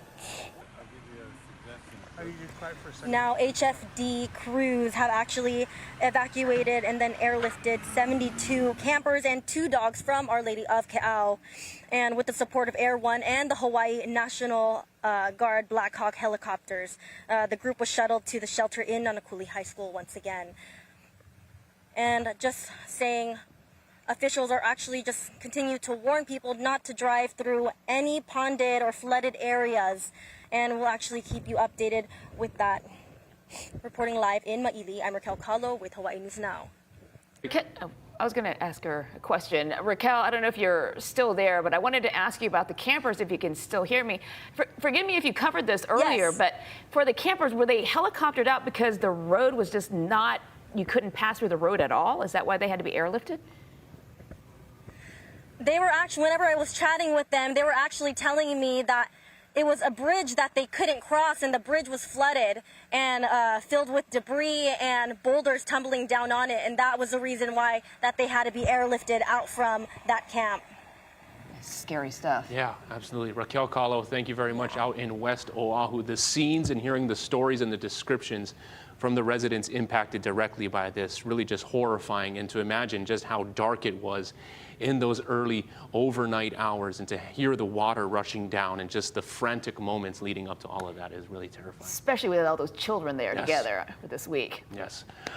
We have coverage throughout Oahu at this hours. We just heard from Raquel Kahlo. Let's go to Dylan Ancheta, who is right now in Mililani. Spent the first half of his day out in Haleiwa and Waialua. What is it looking like right now as we continue to follow this system, Dylan?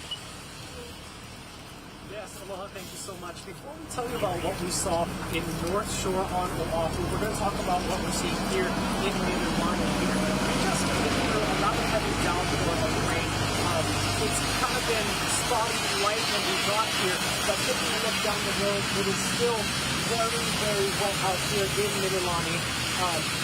We also know that the rain is of great concern as it continues to fall down here in central Oahu, because we are about a few miles away from the Wahiwa Reservoir. And of course, we've been keeping a very close eye on the dams and the reservoirs.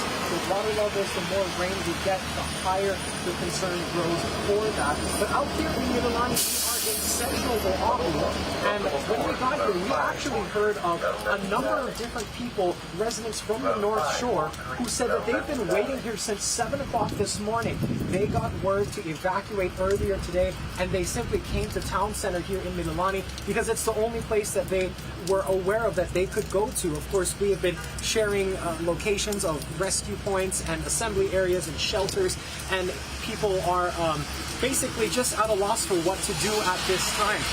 Below us, we are currently located at the bus terminal in Mililani, and below us is the sheltered parking area. There are families there with their pets, their foldable chairs, kind of just waiting for any other word that they can go back home to their homes on the North Shore. And we also met someone in the parking lot here from Inspire Church Mililani. They said they have a shelter open here in Mililani, and he wanted to share that address, 95 061 by Makua Drive here in Mililani. They say they have a nice big shelter open, so anyone here in central Oahu, if they need a place to go, they can go again to Inspire Church in Mililani. So once again, the conditions here are a little, it's breezy. The rain isn't super heavy, but it is off and on in terms of intensity. But I want to tell you folks what we saw earlier on the North Shore. We got there, we met up with our Billy D, who was there all morning at the entrance to Haleiwa. We went on foot through some areas, and we ended up going into Waialua.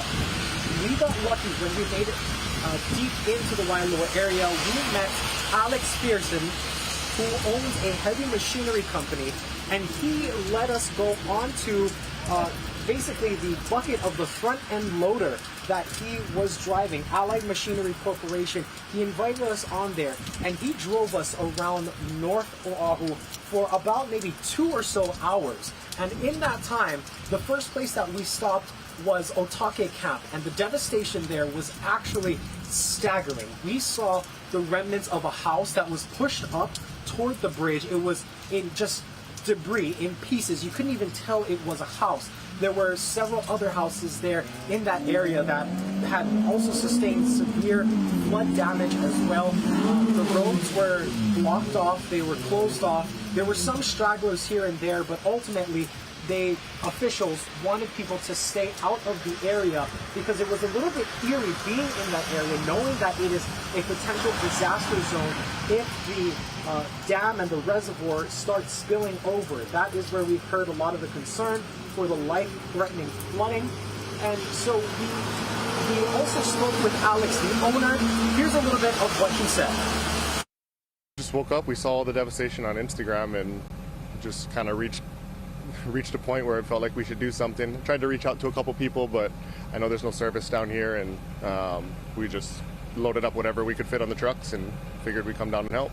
No words to describe it, really. Just seeing half of a house, wedged up against the bridge, and the water's still flowing, and I know the reservoir is dangerously close now, so just trying to do whatever we can.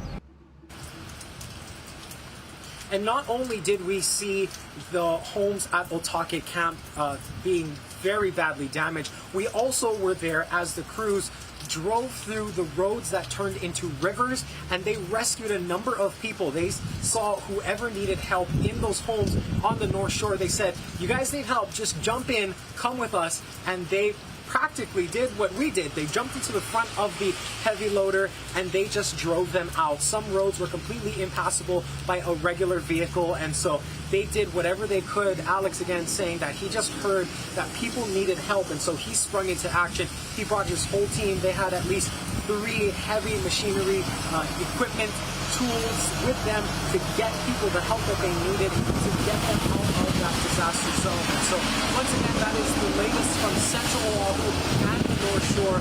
We also have more images that we'll be sharing with you as soon as we can send that back to you folks. But that is the latest here from Central Oahu. We're in Mililani. Once again, we'll send things back to you guys. Dylan, I know you were in the Waialua area earlier and speaking to residents there. Were they shocked by just the speed at which the water was rising earlier this morning? I think that was probably one of the most scary things that we had heard. Absolutely, yes. There was a lot of shock and disbelief. People saying that they had no idea it could get this bad. People who have lived there for years say, they haven't ever seen it this bad. But we also heard from the people here in Mililani, again, the people who've been waiting here since 7 o'clock, they actually have no idea the condition of their property. So that's another element too, is the element of uncertainty. One woman we spoke to outside of Starbucks told us she was there from 7 o'clock, and she said, I have no idea if my home is even still there or not. And so she is waiting for any word to get back. And of course, she is on edge. She wants to go back home as well. I also met another gentleman who was in his car from the same thing. He got the word to evacuate, and around 7 o'clock, he's been in the parking lot of Town Center Mililani, and he said, I had no time to grab anything. I just took what I had, what was in my arms, and left. And At this point, again, he has no idea the condition of his home. He has no idea what the roads surrounding his home look like. And so he is uncertain about what to do next, where to go. And so, we told him about the shelter points. But as far as a timeline as to when these residents... Sounds like we may have lost Dylan's signal there, but we're going to check back in with him in a little bit. Yeah, the scenes that he was describing right there, and residents really not knowing what kind of home they're going to be going back to, if there's going to be any home at all. Another aspect through all of this, the resounding community spirit and response that we have seen from residents and neighbors helping neighbors has really been something else. I mean, to hear that you had a citizen who's like, okay, hey, I have this heavy machinery, I gotta help people get out right now. Right, right. Where we were seeing earlier in the 3 o'clock hour from Mahealani Richardson out in Laie, to have the residents helping each other really pull through this. That's the kind of community spirit that is shining through all of this devastation right now. Let's give you a live look right now, an aerial view of Waikiki. The Kona low, it's a storm moving in from the south. Give you a look right now at the South Shore, rain covering up our camera. Not a great beach day. You got the gray skies hovering over Diamond Head as this system moves toward Maui County. Chief Meteorologist Jennifer Robbins, what can you tell us about the storm's current path? To come together in all of this, and our hearts go out to everyone, and we're riding through this storm with you as we take a look at what's going on at the big picture here. This is the water vapor imagery. It's a satellite imagery that shows you how moist the atmosphere is. So there's the center of the Kona low. Kona lows are very unique for our wet season. We usually see a number of Kona lows come through each year, but at this caliber, we haven't seen something for quite some time. And since we saw back-to-back Kona lows, the first one paved the way, and then this one, we're seeing high volumes of rain added into the mix, leading to nothing but runoff that we're tracking. Taking a closer look, you can see that deep tropical moisture well south of the islands. It's an atmospheric river that's right on top of us, and since this is cut off from the jet stream, it's pulling that moisture from the south and sitting over the islands, and we are seeing long, prolonged periods of rain that continues to hit one area like we saw on the North Shore this morning, and it continues to be directed now over Maui County. That was shifted over the North Shore earlier today. This, at least with this Kona low compared to what we saw last week, is not a big wind event, but we're still seeing gusts of wind come through,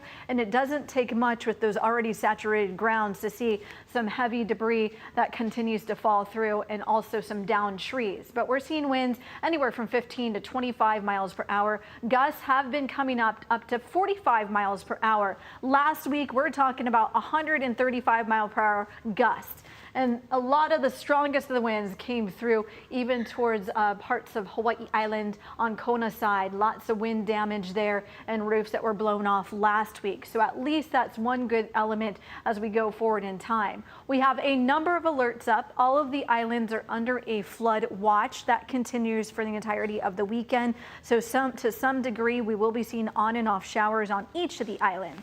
But right now, the central island seeing the most rain. We have a flood advisory over Maui County. We're still under a flash flood emergency, something we haven't seen issued by the National Weather Service, at least in the history I've been here. But we have a flash flood warning that's up and running, which is pretty common during flash flooding. But because this is imminent and we've already seen 2 waves of really strong Kona lows come through, we're seeing lots of moisture that continues to sit over the islands.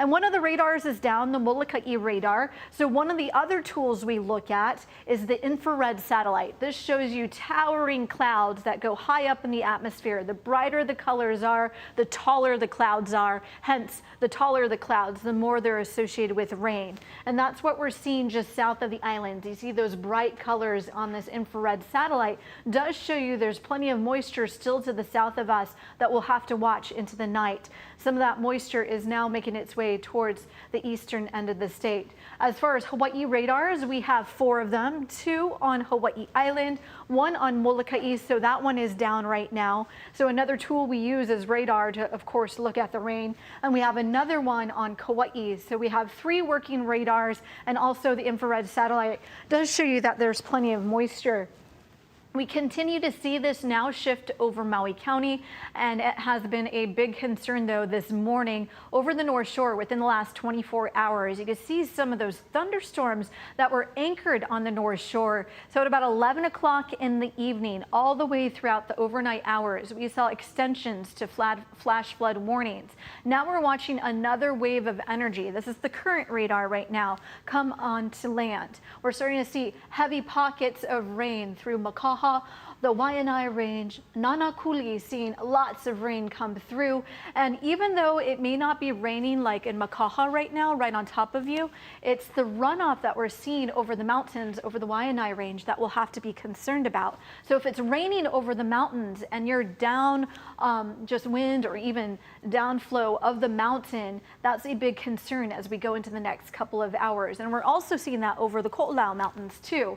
And then you could actually see Molokai got hit pretty hard, but things are drying out, at least for West Molokai, but that's a different story along Halawa. We've been seeing on and off showers there, lots of runoff. They're notorious to see lots of raging rivers there when they do get runoff, with the tallest sea cliffs in the world there. The West Maui Mountains seeing another round, but the intensity is not as heavy as what we saw with last week's Kona low. At the base of the mountains last week on south-facing slopes, we saw 6 to 7 inches per hour. We're watching this wave of energy that will be moving through pretty quickly, but that will be lasting throughout the night too. But at least the intensity right now is about 1/2 inch per hour. So that's a significant difference there. And we will be seeing on and off showers for parts of Hawaii Island, but right now, not a lot of activity. It looks like the Central Island seeing the most rain, with another wave coming through Wahiwa, in fact. And you can see over the Waianae Range, even over the Ko'olau Mountains. So this is not a good time to go drive around, because the low visibility, lots of runoff that is already there is a huge concern for us. So in the bucket today, we did get 17 inches of rain. This is what we're expecting to add to the bucket as we go into the next couple of hours. We did get up to 3 inches of rain. We are going to be seeing more waves of energy move through on Saturday into Sunday. You can see sporadic downpours, and it's really hard with the Kona low to pinpoint exactly where those individual cells are going to be developing, but the moisture is there, and that's what we're seeing according to this. This shows you the instability is still there through Saturday and Sunday, still directed over the Central Islands. It doesn't look like a lot of activity over on Kauai, but then for the rest of us, we'll see waves of energy even along Kona side, maybe not so much over Hilo, but you see some pockets of heavy rain. Then by Monday night, this is a relief. We'll start seeing the trade winds back in the forecast, but more so on Tuesday. But then we'll still have plenty of moisture within the trade wind flow, and those already saturated grounds, it's going to be a concern. But, you know, the weather models have a really hard time pinpointing the rainfall totals. So this is what the projection according to this one weather model. But I think we could easily add to the bucket about 3 to 8 inches of rain, especially with lots of moisture to the south of us that we're seeing on the satellite. And you see Maui County up to maybe even 10 inches more of rain. And then the potential of 4 to 6 inches along Kona side and Waimea. And not as much over Kauai, but we could add it to the bucket about 1 to 4 inches. So flooding facts, the power of water: 6 inches can move a person, 1 foot can pick up cars, 2 feet can move SUVs, and we've seen that today. So as we go into the nighttime hours, we'll be watching the circulation of this Kona low. You see all that deep tropical moisture, the river of moisture that continues to sit on top of the island, and it'll be directed over us as we go into the next several days. Last week's storm up to 46 inches of rain, and we're talking about breaking records from 75 years ago. Honolulu Airport, that's where we keep one record, from 1951. They did get about 6 inches of rain for one day, and we did break that record. Jen, thank you so much. 17 inches of rain today in just the last 24 hours, what we're seeing for Oahu alone. We have a lot of real-time data in front of us, and the traffic cams actually around the island really give you a sense of kind of how the system has been developing in real time over the course of the day. So, you know, you think back to about 9 o'clock this morning to 2 this afternoon, you had that little bit of a lull or a respite in the rain. Now we're seeing, as the storm moves over, conditions picking back up. This is the current scene at H1 and Salt Lake Boulevard. Lots of problems on the roads today with landslides, lane closures. I mean, even part in Waukanaka on the Pali Highway, one lane closed down so the Board of Water Supply could pump out water from the Nu'uanu Reservoir. So stay safe out there. We've been seeing from a lot of our reporters out there, if you don't need to be on the roads, don't go out at all. At all. What is making this so dangerous, as we have been saying, is that because the ground is so saturated, we're seeing huge amounts of ponding and huge amounts of flooding, and it can pop up almost unexpectedly. So that's why they're asking people to stay at home at this hour. Now, the other thing we've been tracking very closely is the Wahiwa Dam. Now, earlier today, this morning, the city had warned that it was in imminent danger of failing. That has not happened, according to Dole, which has told us that it is structurally intact still. And the good news is that as we look at the spill chart, it topped out a little over 85 feet, which is above the record. But as we have been watching it, it is starting to come down. Yeah, that reading of 85 feet came in at about 8:30 this afternoon. So that tracks with what we were seeing after just hours and hours of overnight rain, that it would rise and get so high. After you had that break in the conditions leading through noon to 2 this afternoon, it's gotten down to 82 feet. Still concerning and still very dangerous, but we've been getting reassurance from city, state, even Dole company itself that it is structurally sound and keeping a very close eye on this. So the Wahiwa Dam, the obvious area of concern, the epicenter of a lot of attention right now, forcing the evacuations of both Waialua and Haleiwa. Yeah, while structurally intact, of course, we don't want anyone anywhere downstream from this area because we are concerned about the increasing amount of rain that we are seeing across the island and particularly in the North Shore areas. Yeah, North Shore just heavily impacted, whether you're in the Waialua Haleiwa corridor and heading out to Laie and Kahuku. Mahealani Richardson has been spending the day on the Windward Oahu coast. We saw her in Kahaluu, Waikane, Kualoa. Now she's in Laie talking with residents. Hundreds of 100 homes flooded in the Laie area. Mahealani Richardson, take it away. Thanks a lot, Mark. I'm on Eosepa Street, and just to give you an idea of where specifically that is, that's really close to the Mormon Church, and we're really close to the Laie foodland.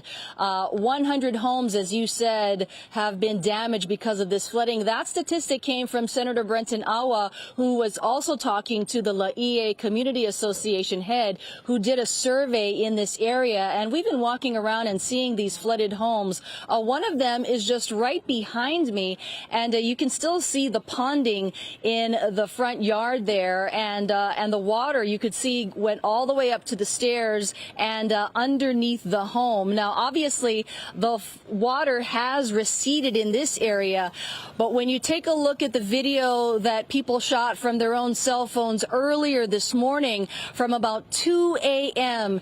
to 4 a.m., this video from Joyce Matangi, just incredible. This is right in front of her house, just steps away from where we are on Eosepa Street. She was watching this from her own home, which is a 2-story home. She has small children, a family. She was doing everything that she could to save her belongings and, quite frankly, save themselves. People said that there were surfboards here. People had boogie boards. It was just all over the street, and people were up to waist high of water. We spoke to her and another neighbor who are still cleaning up. Here's what they had to say. You never really see, like, in this community a flood like that, especially because I've lived here for so long. I think it was just sad to see a lot of houses affected, honestly. Sorry. Yeah, it was just sad. It was honestly so sad. Water level was really high. I think even here on the road, it was up to our belly button. And I'd say we were one of the lucky ones. Sure, we would stop by our house in Hauula first, then check, or Laie Malo, checked on our house first. Then we saw Instagram posts about Laie, especially Eosepa Street. So he came over here, and then the water was all the way up knee high. People was trying to unclog the drains. It was what not thing to roll into early in the morning, you know. And as you go home to home, you just see You just see piles and piles of furniture and debris in front of people's homes. A lot of people have removed it from inside and are just trying to save what they can, or they're just going to have to throw away what they can't. But people are really pulling together at this moment. We went into one person's home and there was mud everywhere. She had a wet vac and she was just going inch by inch trying to suck up all of that water and all of that mud. The resident whose elderly mother lives there was actually home alone when the rain started really coming down, and when they heard that the stream had started to overflow, that's when they really got concerned. One of the big concerns in this specific area is that stream by Foodland, and people were concerned that there was some sort of construction or maybe debris blocking it. They say they want answers as to why that stream overflowed and damaged so many homes. Grace, back to you.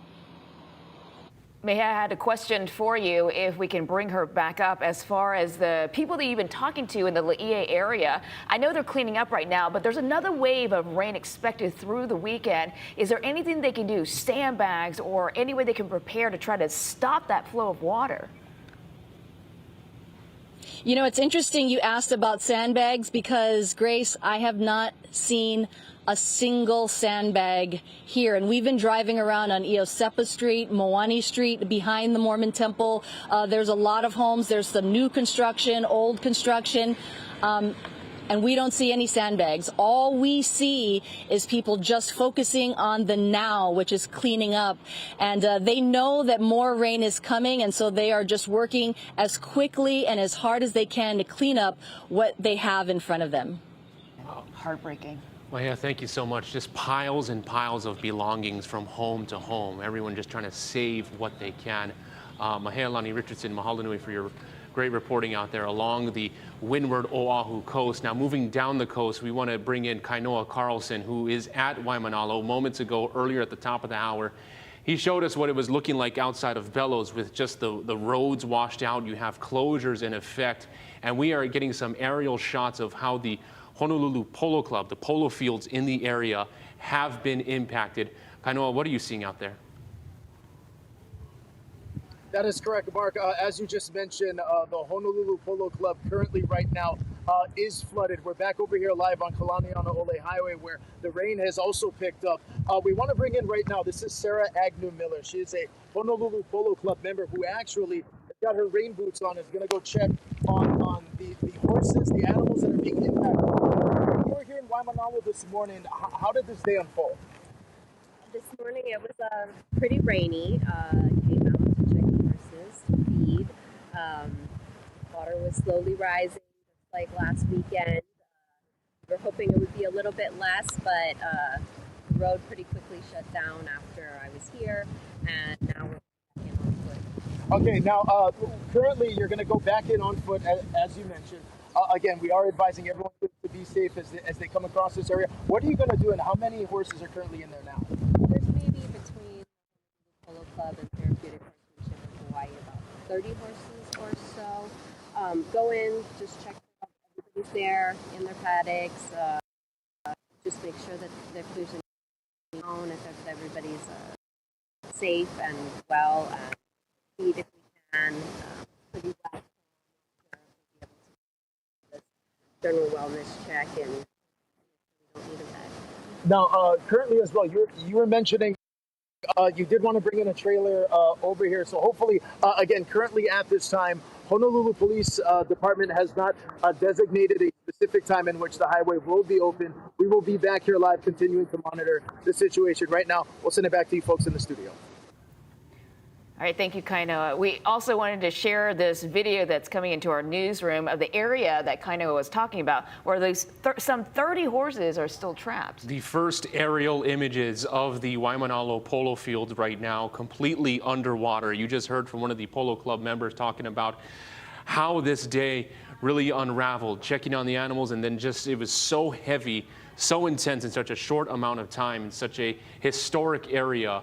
Now underwater, similar scenes being seen also in Waialua, Mokuleia and Haleiwa, so many parts in that low-lying coastal area just hit right now. But how is that? The Waimanalo polo field's flooded. And what's making it so complicated, you want to save these animals, of course you want to save the people, but you can't access these areas because the roads are so flooded, and you have police blocking it to keep people safe in the meantime. So it's a really tough time for a lot of different families and a lot of different communities out there right now. We understand that, and it's really happening island-wide, and it's been happening throughout the day. So a tough situation out there right now. Yeah, that's why so many of those impacted just feel helpless because it happened so quickly. You just needed to grab what you could, the quick evacuations, the overnight evacuations, the images that we saw earlier in this newscast and we've been seeing throughout the day, people literally standing on their roofs to try to get help. And that was their only recourse because otherwise the water was too deep to survive for many of them, others being trapped and having to be taken to Wahiwa General in a hypothermic situation.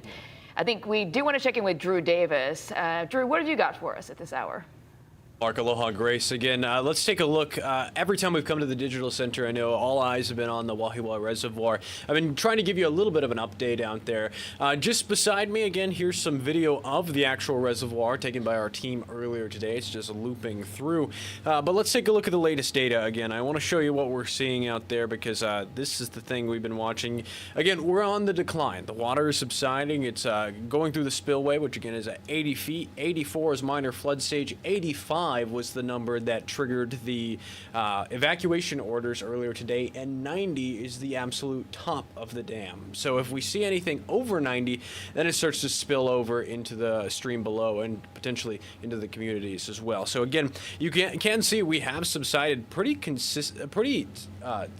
substantially over the last couple of hours. You can see this is just a breakdown of what happened over the last week. You can see it continues to subside from that first Kona low. If you remember last week with last Kona low, which is kind of what set us up for this this disaster today, is it continues to subside. Then we have that cell that just sits over Oahu throughout all of last night into early morning. It jumps up drastically, peaking at 85.29. We're back below minor flood stage, back below the evacuation number. You can see that the latest observation is 82.5 feet. But the thing is, we're going to continue to have to watch this very closely because the flood watch is up until Sunday. Sunday at 6 p.m. We're going to continue to have to watch this radar pattern, the overall weather pattern. So let's actually take a look at what's going on in the radar. Let me pull up the weather graphics. All right, so here again is the radar and satellite. This is the last 30 minutes. So you can see we've been having more rainfall moving in from the south and southwest. Again, this isn't as heavy as what we were seeing last night, but there is some heavier rainfall embedded in the most recent radar scan. So let's take a look at the rainfall rates over near Wahiwa. Let's actually just click around central Oahu, anywhere between a 1/10 of an inch of rainfall to closer to 2/100 of an inch. So lighter rainfall coming down, but again, we're also relying on pretty poor radar data here. The Molokai radar is currently down, so we don't have a full picture of what's going down over Oahu. I want to point out again that the Kauai radar is what we're relying on for Oahu, and for Maui County, we're relying on the radar data from the Kohala Coast radar out there. So again, a little bit about radar. The farther away the radar beam gets from the actual radar, the higher it goes up into the atmosphere. So we're seeing the tops of these systems. We're not seeing what's going on close to the surface. So it is absolutely possible that we are seeing heavier rainfall over central Oahu right now. But again, the overall radar data is suggesting that we're seeing lighter rainfall right now, more heavy rainfall moving in from the south and southwest. Actually, over in Nanakuli, let's take a look at some of the rainfall rates over on the west side. So let's click around, showing you what's going on. A 1/2 inch of rain per hour, again, could lead to some minor flooding. Again, the ground is so saturated. We've been so consistent on that messaging that the ground cannot absorb any further rainfall. It's so saturated, leading to quick runoff, leading to what we've been seeing out there today. And you can also see this is moving in from the south and southwest, so more rainfall's on the way, just playing through the last radar scan. This is moving up towards the north and northeast. I could see this playing out where we see the heavier showers actually moving in towards the south shore of Oahu, at least from the overall motion of these storms, and more activity is off to the south and southwest. So again, we're going to continue to monitor this very closely over Oahu, especially with the reservoir situation, as we continue to see the water levels subside. Here's what's going on over on Maui. We've got some lighter rainfall moving over the last 30 minutes. We have seen some heavier showers moving down closer to Kihei, Lahaina, Pali, but the most recent scan is a little bit quieter out there. So again, we are going to continue being on our YouTube and Facebook Live answering questions. If you guys have any questions, again, I'll do my best to answer them. And for now, I'm going to send it back to you guys at the desk. Drew Davis, thank you very much. Yes, the flash flood warning has been extended for 8 o'clock tonight as Oahu is not in the clear. The storm is moving more toward Maui County right now. We're keeping a very close eye on this. And so bringing the conversation back to what we were seeing at the Wahiwa Dam and the graph. So if we had the high water mark at 85 feet at about 8:15 this morning, right now it's at 82 feet, approaching into 5 o'clock. So that tells us over the course of, 7 hours or 7 or 8 hours or so, it dropped 3 inches with more rain on the way. Which is good news. Now, part of the problem is we're seeing a lot of rain on the leeward side. Let's take a live look at Walls and Waikiki, and you can see the conditions there and what we're talking about. And part of the problem for the leeward side is that because it's not really equipped to handle all this rain, you're seeing a lot of flooding in this area, including in front of the Outrigger Reef Hotel, where we saw the water get very high. And because this wind is coming from kind of a different direction, Kaneohe, it's having a huge effect. Yeah, and just the images we've been seeing from Waikiki, just quick flooding, intense rain, and just these really heavy downpours right now, just navigating through certain corridors in Waikiki, the low-lying areas. And we want to bring up images that we saw just before 2 this afternoon, the shot of Saratoga and Kalia. How's that? Trying to move through something like that. Roads completely flooded. A lot of drivers taking their chances. We saw people on the right side of your screen climbing over these barriers, going into the bushes, so to speak, to just kind of stay away, stay out of any sort of water. And we have the current shot of how it looks right now. Which is much better, especially for a lot of the visitors who are coming to their islands and staying in the Waikiki area.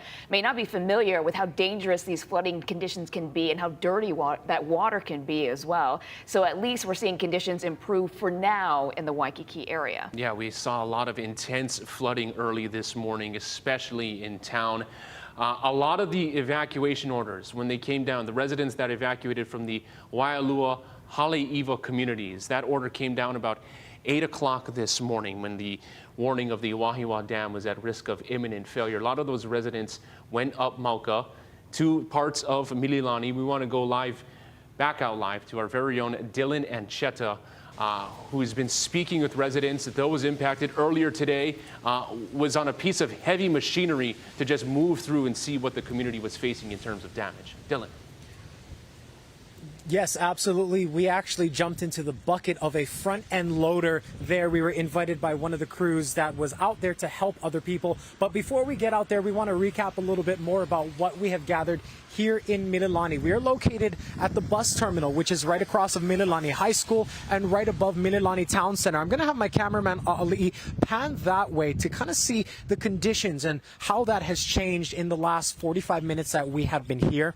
I mentioned earlier that it went between some light rain to some heavy downpours, and now we are in the middle of another heavy downpour. If we could make our way all the way over towards the Longs on that side, that Longs is not too far away from us, but it is rather hard to see. The rain is coming down. The pine trees that tower over Mililani, they are barely visible here. So there is no doubt that the rain is still coming down. Of course, there is that lingering chance for more downpours into the evening. And that's why we're all so concerned, is because we are not sure what the rest of this system has to bring for us. We already know that the dams and the reservoirs in central Oahu are already very high. And if more rain comes down, the concern will definitely grow into the evening.